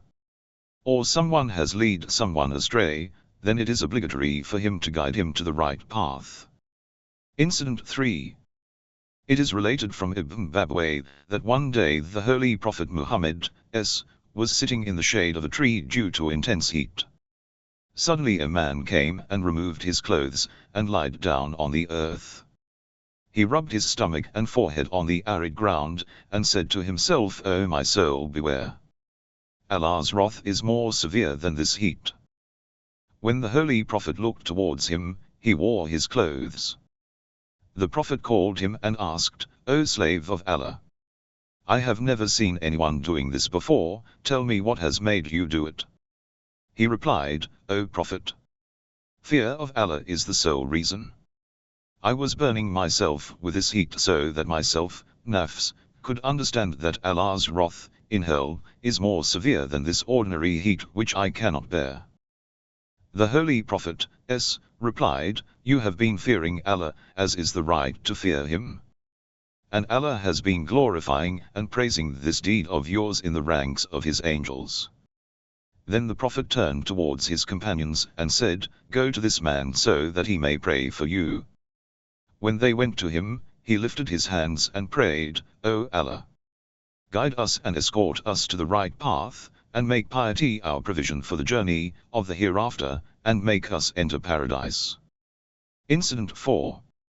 It is related from Imam Muhammad al-Baqir, a.s., that in Bani Israel there was a prostitute who had seduced and tempted many youth. There lived a virtuous person among them. One day some youth plotted that if that virtuous man had a glimpse of that woman, he too would be tempted to commit sin. When they revealed their intention to the woman, she said, I swear that I will not go home until I have seduced this man. During the night she went and knocked at the door of the virtuous man. She requested him to give her shelter for one night. When the man refused to permit her in, she said that some men of Bani Israel were trying to commit indecency with her, and she had come to take his refuge. She also said that if he did not open the door, those men would disgrace her. When the virtuous man heard this, he opened the door. As soon as the woman entered his house, she threw away her clothes. When the virtuous man saw her beauty, he was tempted and forwarded his hand towards her.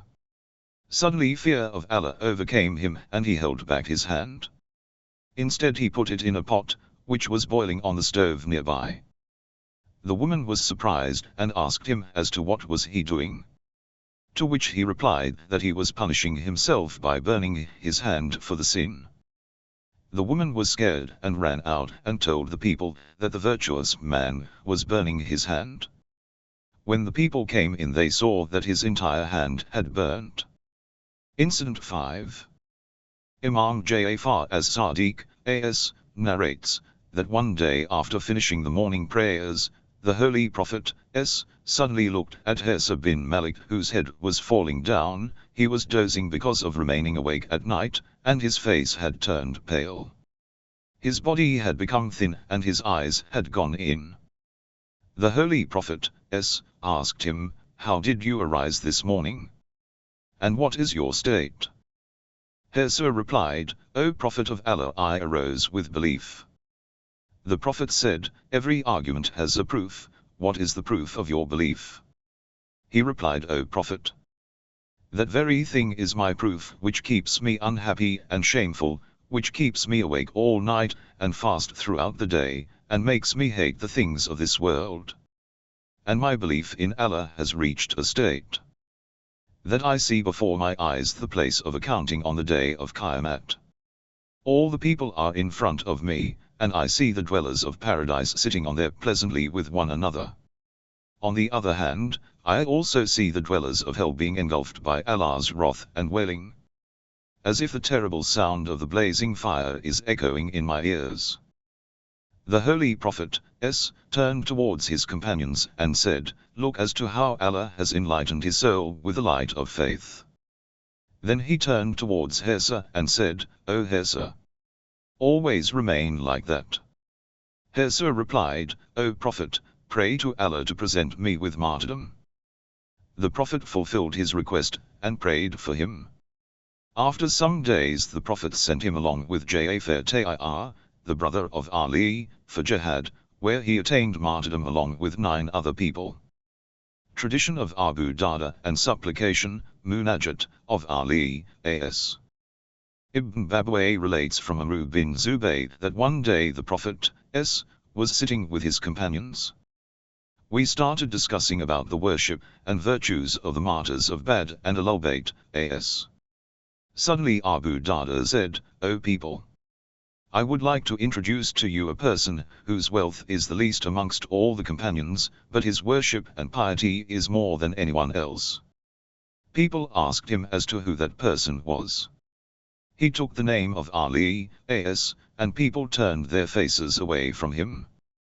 One man from among the Ansar got up and told him, "O Abu Darda, today you have made such a claim when nobody supports you." Abu Darda replied, "I have told you whatever I have seen with my eyes, while you say only that which you hear from others. Listen what I have to say and then judge. One day I met Imam Ali, A.S., in Nakhlistan of Bani Najjar. I saw that Ali, A.S., was hiding from the view of his companions, and was standing behind a tree. He called out a sad and sorrowful voice, "O Allah! How many grievous crimes I have committed! And instead of punishing me, you have acted with temperateness. And I have committed many mistakes and errors, but you have not disgraced me nor humiliated me, instead you had mercy on me. O Allah! If my age passes in your disobedience, and the scrolls of my deeds get filled with sins, I shall not wish for anything else except your mercy and beneficence." I hid myself in the nearby bushes to hear what he said. I saw Ali, A.S., reciting many units, rakat, of namaz, and after finishing each namaz he became engrossed in supplications, weeping and wailing. The supplication, which he recited was, O Allah, when I think about your mercy and beneficence, sins seem light in my eyes. But when I think about your anger and wrath, these very sins become heavy for me. Mercy be on me when I see these sins of mine written down in the scrolls of my deeds, which you have noted down. And mercy be on me when you will order your angels to imprison me. Verily I lament upon this imprisonment, as prisoner, whose retribution of sins will not even save his group. And while group would not reach up to help him, the people of Qiyamah will pity his bad state. Oh, that fire, which melts the liver and kidneys, and cracks the skulls. Then Ali, as, started weeping bitterly and his voice faded away. I thought to myself that he must have dozed off due to remaining awake. I decided to wake him for the morning prayers. I shook him constantly but found no signs of life. His body had turned solid like a dry stick. I thought that he had died due to grief and said, surely we are Allah's and to him we shall surely return. Surah Al-Baqarah, 2156. I ran to the house of Hazrat Fatima, as, to give her the news of the death of Ali, as, I narrated to her whatever I had seen. She, as, replied, O Abu Darda, this frequently happens to Ali because of fear of Allah. I took some water with me and went to that place where he was lying and sprinkled some on his face. He gained consciousness and looked at me weeping. He asked me as to why I was weeping, to which I narrated the whole incident. Then Ali, as, said, O Abu Darda, do you assume that I will be able to enter paradise, when all the evildoers know that undoubtedly they shall be chastised? And when harsh and short-tempered angels will have surrounded me from all sides, and taken me to the compelling Lord, Jabbar, at that moment all my friends would have deserted me and all people would pity me. You will see my wretched state, when I will be standing in front of my Lord, as a culprit whose bad deeds will have been made apparent.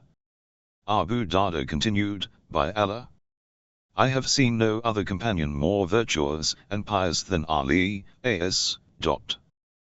I have stated below the very words of Ali, as he supplicated before Almighty Allah, so that his followers may follow his practice, and in the darkness of the night recite this dua in the midnight prayers, Namaz Shab. Sheikh Bayt also quotes this supplication in his book Miftah al-Falah. O my God, too many have been the astounding offences of me, which you have been too forbearing to make me encounter your punishment for them. Too many have been the wrongdoings that you have been too noble to disclose, out of your nobility. O my God, if my days of disobedience to you have become long, and if my sins that are recorded in the scroll have become gross, then I am still hoping for nothing other than your forgiveness. And I am pleased with nothing other than your pleasure. O my God, when I think of your pardon, the consequences of my evil doings are alleviated.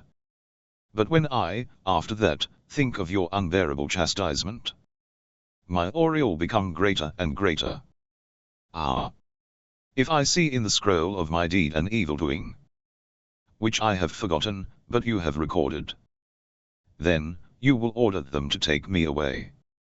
Then, what a helpless one I shall be when my clan shall not be able to save me, and my tribe shall be of no avail. Ah! For the fire that cooks well all livers and kidneys. Ah! For the fire that darts by the head. Ah! For the flames of hell. Allegories for the benefit of the believers. Allegory 1. Biloha says, that once a man was passing through a forest, when a wild elephant attacked him. The man was scared and started running, while the elephant chased him. When the man saw that the elephant was nearing him, he became disheartened, and lost hope of surviving. Suddenly his eyes fell onto a nearby well, wherein the branches of a nearby tree were hanging. He caught hold of it and hung in the well. When he looked at the branches, he saw that 2 huge rats, one white and other black, were cutting at the stems speedily. When he looked towards the feet, he saw 4 serpents coming out of their holes. while when he looked inside the well, he saw that a large python was ready to swallow him, with its mouth wide open. Again when he looked on top, he saw a branch filled with honey. The sweetness and savour of the honey made him negligent about the danger of the python that could devour him any moment. The well, referred herein, is the world, which is full of miseries and misfortunes. The branches are the lifetime of the man, and the 2 rats are the days and nights, which reduce a man's age. The 4 serpents are the 4 elements by which a man has been created, viz. Wind, bile, phlegm, and blood. Man is unaware of these and does not know as to which of these 4 would become the cause of his death. The huge python is death itself, which is always prepared to devour man, while the branch full of honey are the pleasures and luxuries of this world, which man sucks on negligently. This is the best example of a man remaining engrossed in the fancies of this world, and being careless of death and the hereafter. It is related from Imam Ali, as, that once he was passing through the market of Basra and saw some people busy in buying and selling. He started weeping and turned towards them and said, O slaves of the word! And O the kings of this world, you are spending your days in false swearing, interest, eating, and sleeping a sound sleep at night. And these pleasures have made you forget the hereafter. When will you gather provisions for the journey, and when will you start thinking about the hereafter? Here some couplets have been quoted which I do not include in my translation. Translator. The Holy Prophet, says, those people who have become 40 years of age, are like crops whose time of harvesting has neared. Those who become 50 years of age hear a voice calling out, what good deeds have you sent forth before you, and what are you leaving behind you? Those who reach 60 years of age are ordered to become ready for accounting in Qiyamah, and those who become 70 years of age hear a voice calling out, count yourself among the dead. It is related in traditions that a cock calls out daily, O negligent ones! Take the name of your Lord and remember him. Here the author quotes some couplets of Sheikh Jami that I do not state. Translator. Allegory 2. This allegory is regarding those people who love this world, but thereafter are deceived by it. Biloha says, that there was a town in which people had the habit of getting hold of a traveler, who would be totally new there and unaware of their conditions, and make him their king. The king would be under the impression that he would rule over them all over his life. After exactly 1 year they would strip him of his belongings and clothes and banish him empty-handed from the town. The king would then roam alone, hungry and thirsty and surrounded by miseries, lamenting upon his misfortunes. One day a traveler entered the town. As usual the people caught hold of him and made him the king. The person, due to his astuteness and talent, concluded that he was totally unaware of their conditions and habits, and was a stranger. Hence he should not rely on them and attach himself to them. He called a wise man from that town, and to come to know of the people's intentions. He asked him about how would the people treat him. The man said that after 1 year they would banish him empty-handed, and ruin him. Hence he counseled him, beware, and during this period of your kingship, gather whatever provisions you can, and keep it at that place where they shall banish you. So that after they do as intended, you do not have to regret, and can live a contented life. The king followed the person's advice. After 1 year the people banished him, as was their habit, and sent him to that place. However, as he had gathered provisions there, he was saved from being ruined. Allah says in the Quran, and whoever does good, they prepare good for their own souls.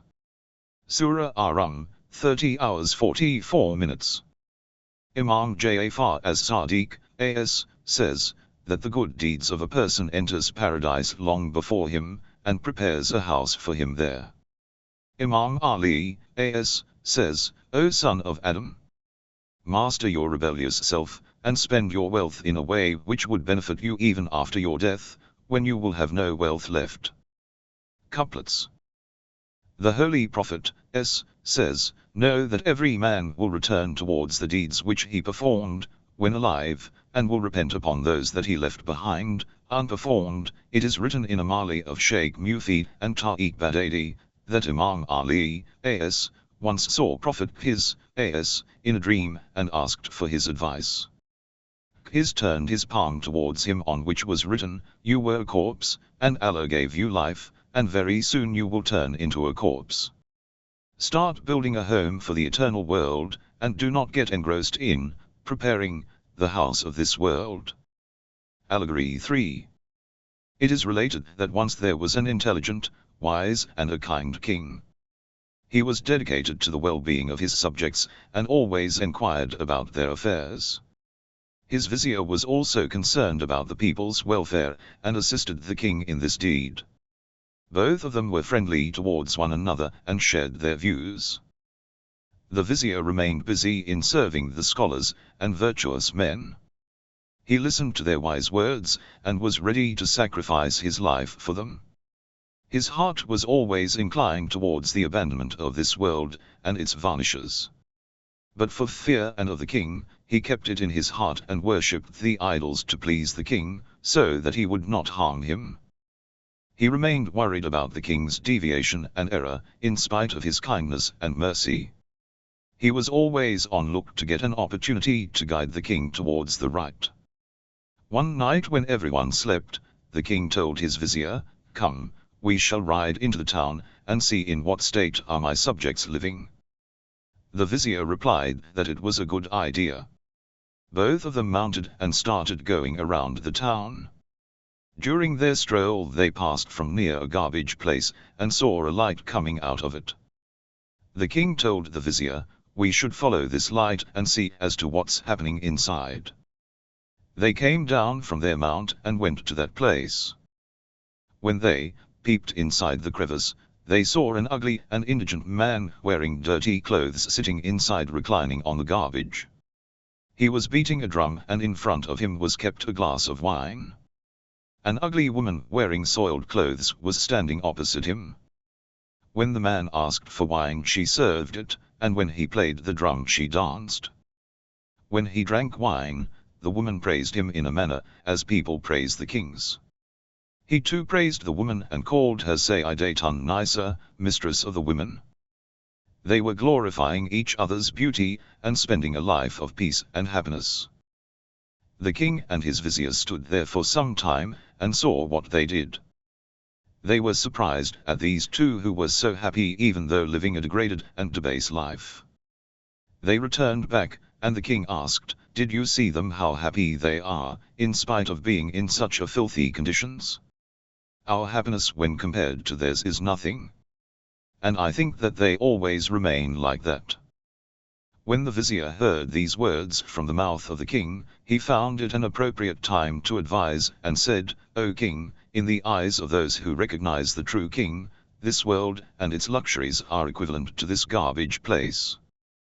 The palaces and castles, which we built, bearing hardships, are equal to the ugly faces of these two whom we just saw. And the comforts and pleasures of this perishable world, in their eyes, are like these two's rejoicing at no true happiness." The king asked the vizier as to whether he knew such people. The vizier replied, "Yes, I do know them." The king asked as to who they were and where they lived. The vizier replied, "They are those people who love the religion of Allah, and are aware of his kingdom of the hereafter and its bliss. They always remain eager for the felicity of the hereafter." The king then asked him as to what is the hereafter. He replied, "It is a place of peace and contentment, where there shall be no troubles and anxieties. It is such a wealth after which a person does not remain dependent of anyone." Then he briefed the king about the characteristics of the hereafter. The king heard his words and said, "Do you know the way and means to acquire this felicity?" The vizier replied, "Yes, it is for those who strive to seek this road to religion and the hereafter." The king was impressed and desired to seek the hereafter. He then told the vizier why he had never informed him about this previously nor related its characteristics. The vizier said that he was afraid of his kingship and dignity. The king replied, whatever characteristics of the hereafter you have related to me are not to be ignored. But one should strive to seek them, so that we may be characterized by its characteristics, and succeed. The vizier said, O king, if you permit me, I will relate these characteristics in detail to you, so that you may become fully acquainted with them, and your belief may become firm. The king was happy and said, in fact I order you to do so day and night, so that I may not become engrossed in anything else and become negligent of it. One should not neglect this act, for it is a wonderful and excellent, and we should not avoid such a good duty. Thereafter the vizier daily advised the king, and guided him to the right path. Here we quote a sermon of Imam Ali, as a gift for the believers, O people. Beware of this deceitful world, for it has attracted the hearts towards evil by its elegance and beauty. It has subdued your wishes by false promises. This world is like a woman who has adorned herself only for marriage, and due to her beauty deceives men, and attracts them towards her. She ultimately kills her husband with her own hands. So the present people should take lessons from those people in the past who had fallen prey to it, and save themselves from its conceit. Imam Ja'far as-Sadiq, as, says, that once the world came to Prophet Isa, as, in the form of a blue-eyed woman. He asked her as to how many husbands she had. She replied that she had infinite husbands. He then asked her, did you divorce all of them? She replied, no, rather I ruined them and killed them. Prophet Isa, as, said, woe be to those men who shall marry you, who shall be tempted by your allurements, and do not take heed from your earlier husbands, the followers of the world who were ruined by it.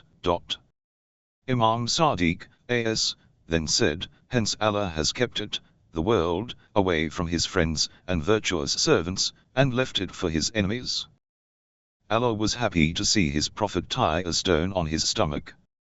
Prophet Musa ate grass, so much that the greenery was seen through his stomach, for his flesh had melted and his skin became thin. In praise of Allah's friends, awliya, and his prophets, Anbiya, he, as, says, prophets compared this world to a garbage place where the corpses lay, eating of which is not lawful. Hence they never ate to their full, but only ate to extent that they could survive. In the sight of the prophets it is such a corpse, that a person passing from near it, covers his mouth and nose to save himself from going near its bad odor. Hence they pursued only that much, which would make them reach their destination, and never satiated themselves. The prophets were astonished at the people who strive to gather this world, and filled the stomachs. The prophets are pleased with their state, and are happy to be saved from the prosperity of this world. O my brothers! By Allah! This world has never been a well-wisher of anyone, in fact it is more dirty and polluted than a corpse. The person who does the job of culling leather is not troubled by its bad odor because he is used to it. But a man passing by will be offended by it. The Holy Prophet, says, O men! When you see the people of this world running after it, do not follow them, because they quarrel with one another to seek it. They are barking dogs and are like the small ones. Here the author quotes some couplets of Hakim Sanai, which I do not quote. Translator. Imam Ali, says that by Allah, in my eyes, this world is worse than the fleshless bone of a pig given in the hands of a leper. Bone is considered to be the most degraded part of a human body, and that too of a pig, which is in the hands of a leper, both being dirty and unclean than one another. Allegory 4. This is narrative of a person who was being blessed by Allah. But when the time of trials and tribulations came, he became ungrateful and left the door of the true giver of blessings, and went to the door of others, a deed that was not worthwhile. Sheikh Bayt has quoted this incident in his book Kashkol. We narrate below this incident briefly. A worshipper was passing his days in a cave on one of the mountains of Lebanon, like the people of Kaf. He had estranged himself from everyone except Allah, and he considered solitude to be the best treasure of his honor. He fasted during the day, and at night he got a loaf of bread, half of which he ate at the evening during iftar, while the other half during sihar. And this moderation had made his heart contented. He passed his days in such a state. He was never ready to leave the mountains and go to the town. It so happened that one night he did not get the bread to eat, and so he became weak and exhausted. He recited the evening prayers with difficulty, for his mind was eager for food. Because of hunger he could neither pray nor sleep. When it dawned, the worshipper left the mountain and went to a nearby town, whose inhabitants were fire worshippers, and searched for food. He knocked at the door of a fire worshipper, and he gave him 2 breads. He thanked him and left for the mountain. At the house of the fire worshipper there was a dog, whose bones and veins were visible due to starvation. The dog seemed quite hungry. When the dog saw the worshipper going with the bread, it ran after him and caught hold of his shirt. The worshipper was scared, and in order to save himself from the dog's bite, threw bread towards it. The dog ate the bread and again ran after him. The worshipper was all the more scared and threw the second bread towards it. After eating the bread, the dog ran after him again. It started barking and tore his clothes. When the worshipper saw this, he turned towards the dog and said, "I have never seen a more ungrateful creature than you. Your master gave me 2 breads only, which you wretched soul snatched away from me. Why do you now run after me, tearing my clothes?" The dog replied, "O pious man, I am not ungrateful, nor shameless, it is you who are so. Since my childhood I have been living with this fire worshipper, and looked after his cattle. Sometimes he gives me bread, while sometimes a handful of bones. Sometimes he forgets to feed me, and I starve due to hunger. It also happens that many days pass without me getting anything to eat. And many times this man himself does not have anything to eat. I do not go to any other door, for I have grown up here and have got refuge. Whenever I am fed, I offer thanks, and when I have to remain hungry, I bear patiently, and do not grumble at my master. This is my habit. While when you did not get food for one night, the foundation of your patience broke. You left the door of the true sustainer, and came begging to the door of his enemy. You left your Lord for the sake of a morsel of food. O wise man! Now you judge as to who is ungrateful and shameless, yourself or me." When the worshipper heard these words, he deplored himself and repented. Here Sheikh Bayt addresses himself and says, "O Bayt, having the soul of a dog. If you do not have patience, and trust in your Lord, you are worse than that dog." It is appropriate to quote here the words of Sheikh Sadi, "Man is the best creature, Ashraful Makhluqat, while the dog is a wretched soul." And all wise men opine that a faithful dog is better than an ungrateful man. Because the dog never ever forgets a morsel of food fed to it, even though it is hurt 100 times. While even when a man is fed throughout his life, he will be ready for combat for trivial things. Imam Ja'far as-Sadiq, A.S., and his slave. It is related that Imam Ja'far as-Sadiq, A.S., had a slave. Wherever the Imam went, he accompanied him. And when Imam, A.S., went to the mosque, he would look after his mule. One day the slave was sitting at the door of the mosque catching hold of the mule, when some travelers from Khurasan came there. One of them said, "O slave, will you plead to your master Imam Sadiq, A.S., to accept me as his slave in your stead, and we shall surely pay you for this." The slave replied, "Yes, I shall plead for you and talk to my master." He then went to the presence of Imam Ja'far as-Sadiq, A.S., and said, "O master, may my life be your ransom. You are well aware of my services to you. If ever Allah gives me an opportunity of acquiring wealth, will you stop me from it?" Imam, A.S., said, "I myself will give you that much wealth, but will not let you ask from anyone else." The slave then narrated the talk he had with the traveler from Khurasan.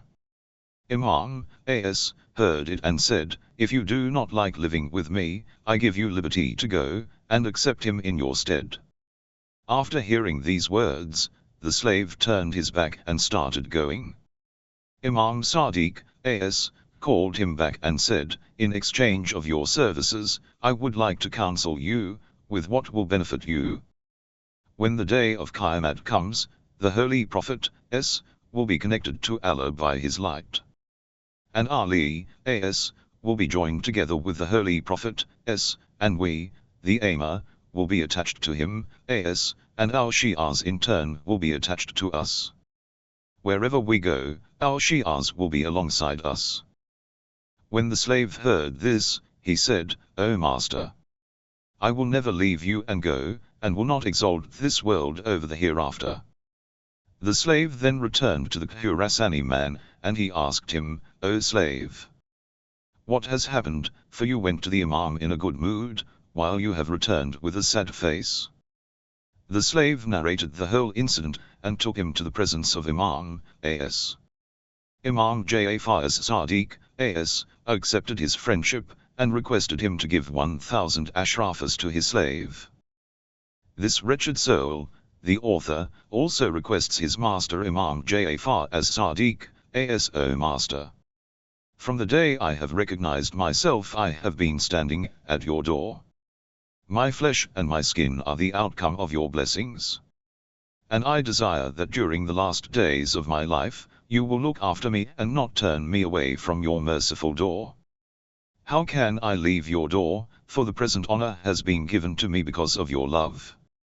O Master, may I never see that day, when I have to leave your door, and go somewhere else, may I die before this happens."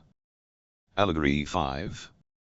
Abul Qasim Raghib Isfahani writes in his book, Zaria, that one day a wise man passed by the house of man who was sitting at the door. The interior of the house was beautiful and well decorated. But the master was in a dirty state, and was ignorant and foolish. When the wise man saw this false dignity, he detested the man and spitted on his face. The man became furious and said, "What an ignoble and foolish act you have done." The wise man replied, "This is not foolishness, but whatever I have done is sound. Saliva is thrown in the most degraded place, and in your entire house your face seemed the most befitting for it." The wise man hence warned him against ignorance and stupidity. He advised him that adornment and beautification of the perishable house is not the way to salvation, when the soul is not adorned with the ornament of knowledge and wisdom. And it has to be borne in the mind that knowledge without practice is vain, and the scholar who does not practice what he preaches is useless. Prophet Isa has said, "The most wretched amongst men is the one who is known among people for his knowledge, but is indolent with regard to practice." In the end of the book, the author quotes some useful supplications, du'as, for the benefit of 1. Sheikh Mufid in his book Muqni'ah relates from Ali bin Maziyah, who quotes Imam Muhammad at-Taji as saying that, in the blessed month of Ramazan, the recitation of this dua every day and night is highly recommended. O He who has been always there before all things. And He then created all things. And He then stays while all things vanish. O He whose like is not found at all. O He, neither in the highest heavens, nor in the lowest layers of the earth, nor above them, nor beneath them, nor there is between them any God that is worshipped save Him. To you be the praise that none can count save you. So, please bless Muhammad and the household of Muhammad with blessings that none can count save you. 2. Sheikh Kilani and other scholars narrate that Imam Ja'far as-Sadiq had recommended the following dua to Zurayra bin Alang. He said that this dua is useful to be recited by his Shi'as during the days of concealment, ghaibat, to be saved from troubles and anxieties. O Allah, make me recognize you. Because if you do not make me recognize you, I will not recognize your messenger. O Allah, make me recognize your messenger. Because if you do not make me recognize your messenger, I will not recognize your argument. O Allah, make me recognize your argument. Because if you do not make me recognize your argument, I will stray off the path of my true religion. 3. It is narrated by many great scholars that to remain safe from troubles during the days of concealment, the Shia should recite supplications of Imam Mahdi, as, and offer sadaqas on his behalf. One of the du'as is as follows: first praise Allah and send blessings upon Muhammad and his progeny, then recite, O Allah, please, be for your representative, Al-Hajjaj, son of Al-Hasan. Your blessings be on him and on his forefathers, now and at all times. Please, be his friend and guardian, and leader and helper, and guide and watcher, so that you shall allow him to prevail on your lands willingly, and you shall make him enjoy it for a long time. Lastly, may Allah illuminate the grave of the author of this useful and creative work, Sheikh Abbas Kami, and offer him refuge under his throne in Qiyamat, and forgive his sins, and also exalt his position in paradise among the Shi'as, and faithful slaves of Ahlul Bayt. Translator. And certainly we created man, and we know what his mind suggests to him, and we are nearer to him than his life vein. When the two receivers receive, sitting on the right and on the left, he utters not a word, but there is by him a watcher at hand. And the stupor of death will come in truth, that is what you were trying to escape. And the trumpet shall be blown, that is the day of the threatening. And every soul shall come, with it a driver and a witness. Certainly you were heedless of it, but now we have removed from you your veil, so your sight today is sharp. And his companions shall say, this is what is ready with me. Do cast into hell every ungrateful, rebellious one, forbidder of good, exceeder of limits, doubter, who sets up another god with Allah, so do cast him into severe chastisement. His companion will say, Our Lord, I did not lead him into inordinacy, but he himself was in a great error. He will say, do not quarrel in my presence, and indeed I gave you the threatening beforehand. My word shall not be changed, nor am I in the least unjust to the servants. On the day that we will say to hell, are you filled up? And it will say, are there any more? And the garden shall be brought near to those who guard against evil, not far off.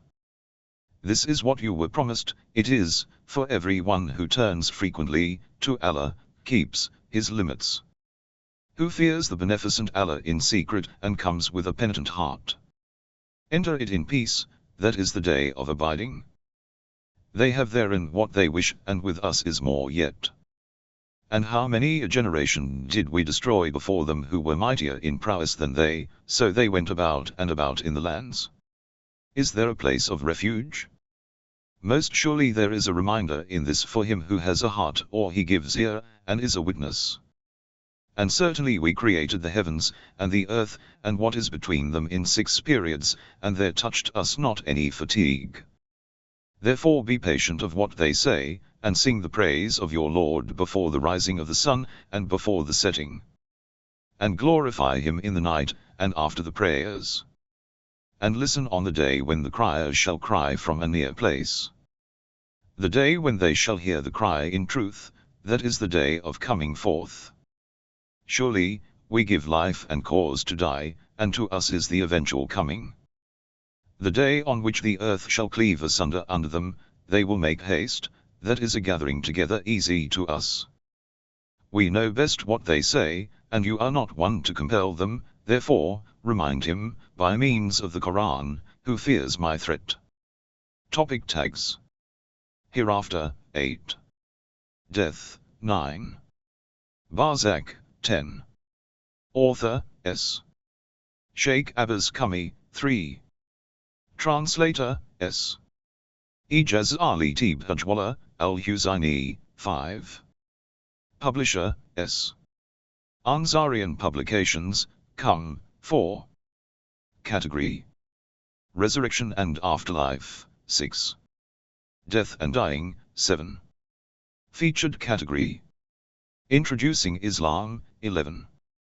Source URL, https://www.al-islam.org/last-journey-manazil-al-sheikh-abbas-kami. Links. 1. https://www.al-islam.org/user/login???node/forward/node/form 2. https://www.al-islam.org/user/register??node/forward/node/sign-node/forward/register??node/form 3. https://www.al-islam.org/person/sheikh-abbas-kami 4. https://www.al-islam.org/organization/ansarian-publications-com 5. https://www.al-islam.org/person/ali-t-bhajwala-al-husaini 6. https://www.al-islam.org/library/resurrection-afterlife 7. https://www.al-islam.org/library/death-and-dying 8. https://www.al-islam.org/tags/hereafter 9. https://www.al-islam.org/tags/death 10. https://www.al-islam.org/tags/Barzakh 11. https://www.al-islam.org/feature/introducing-Islam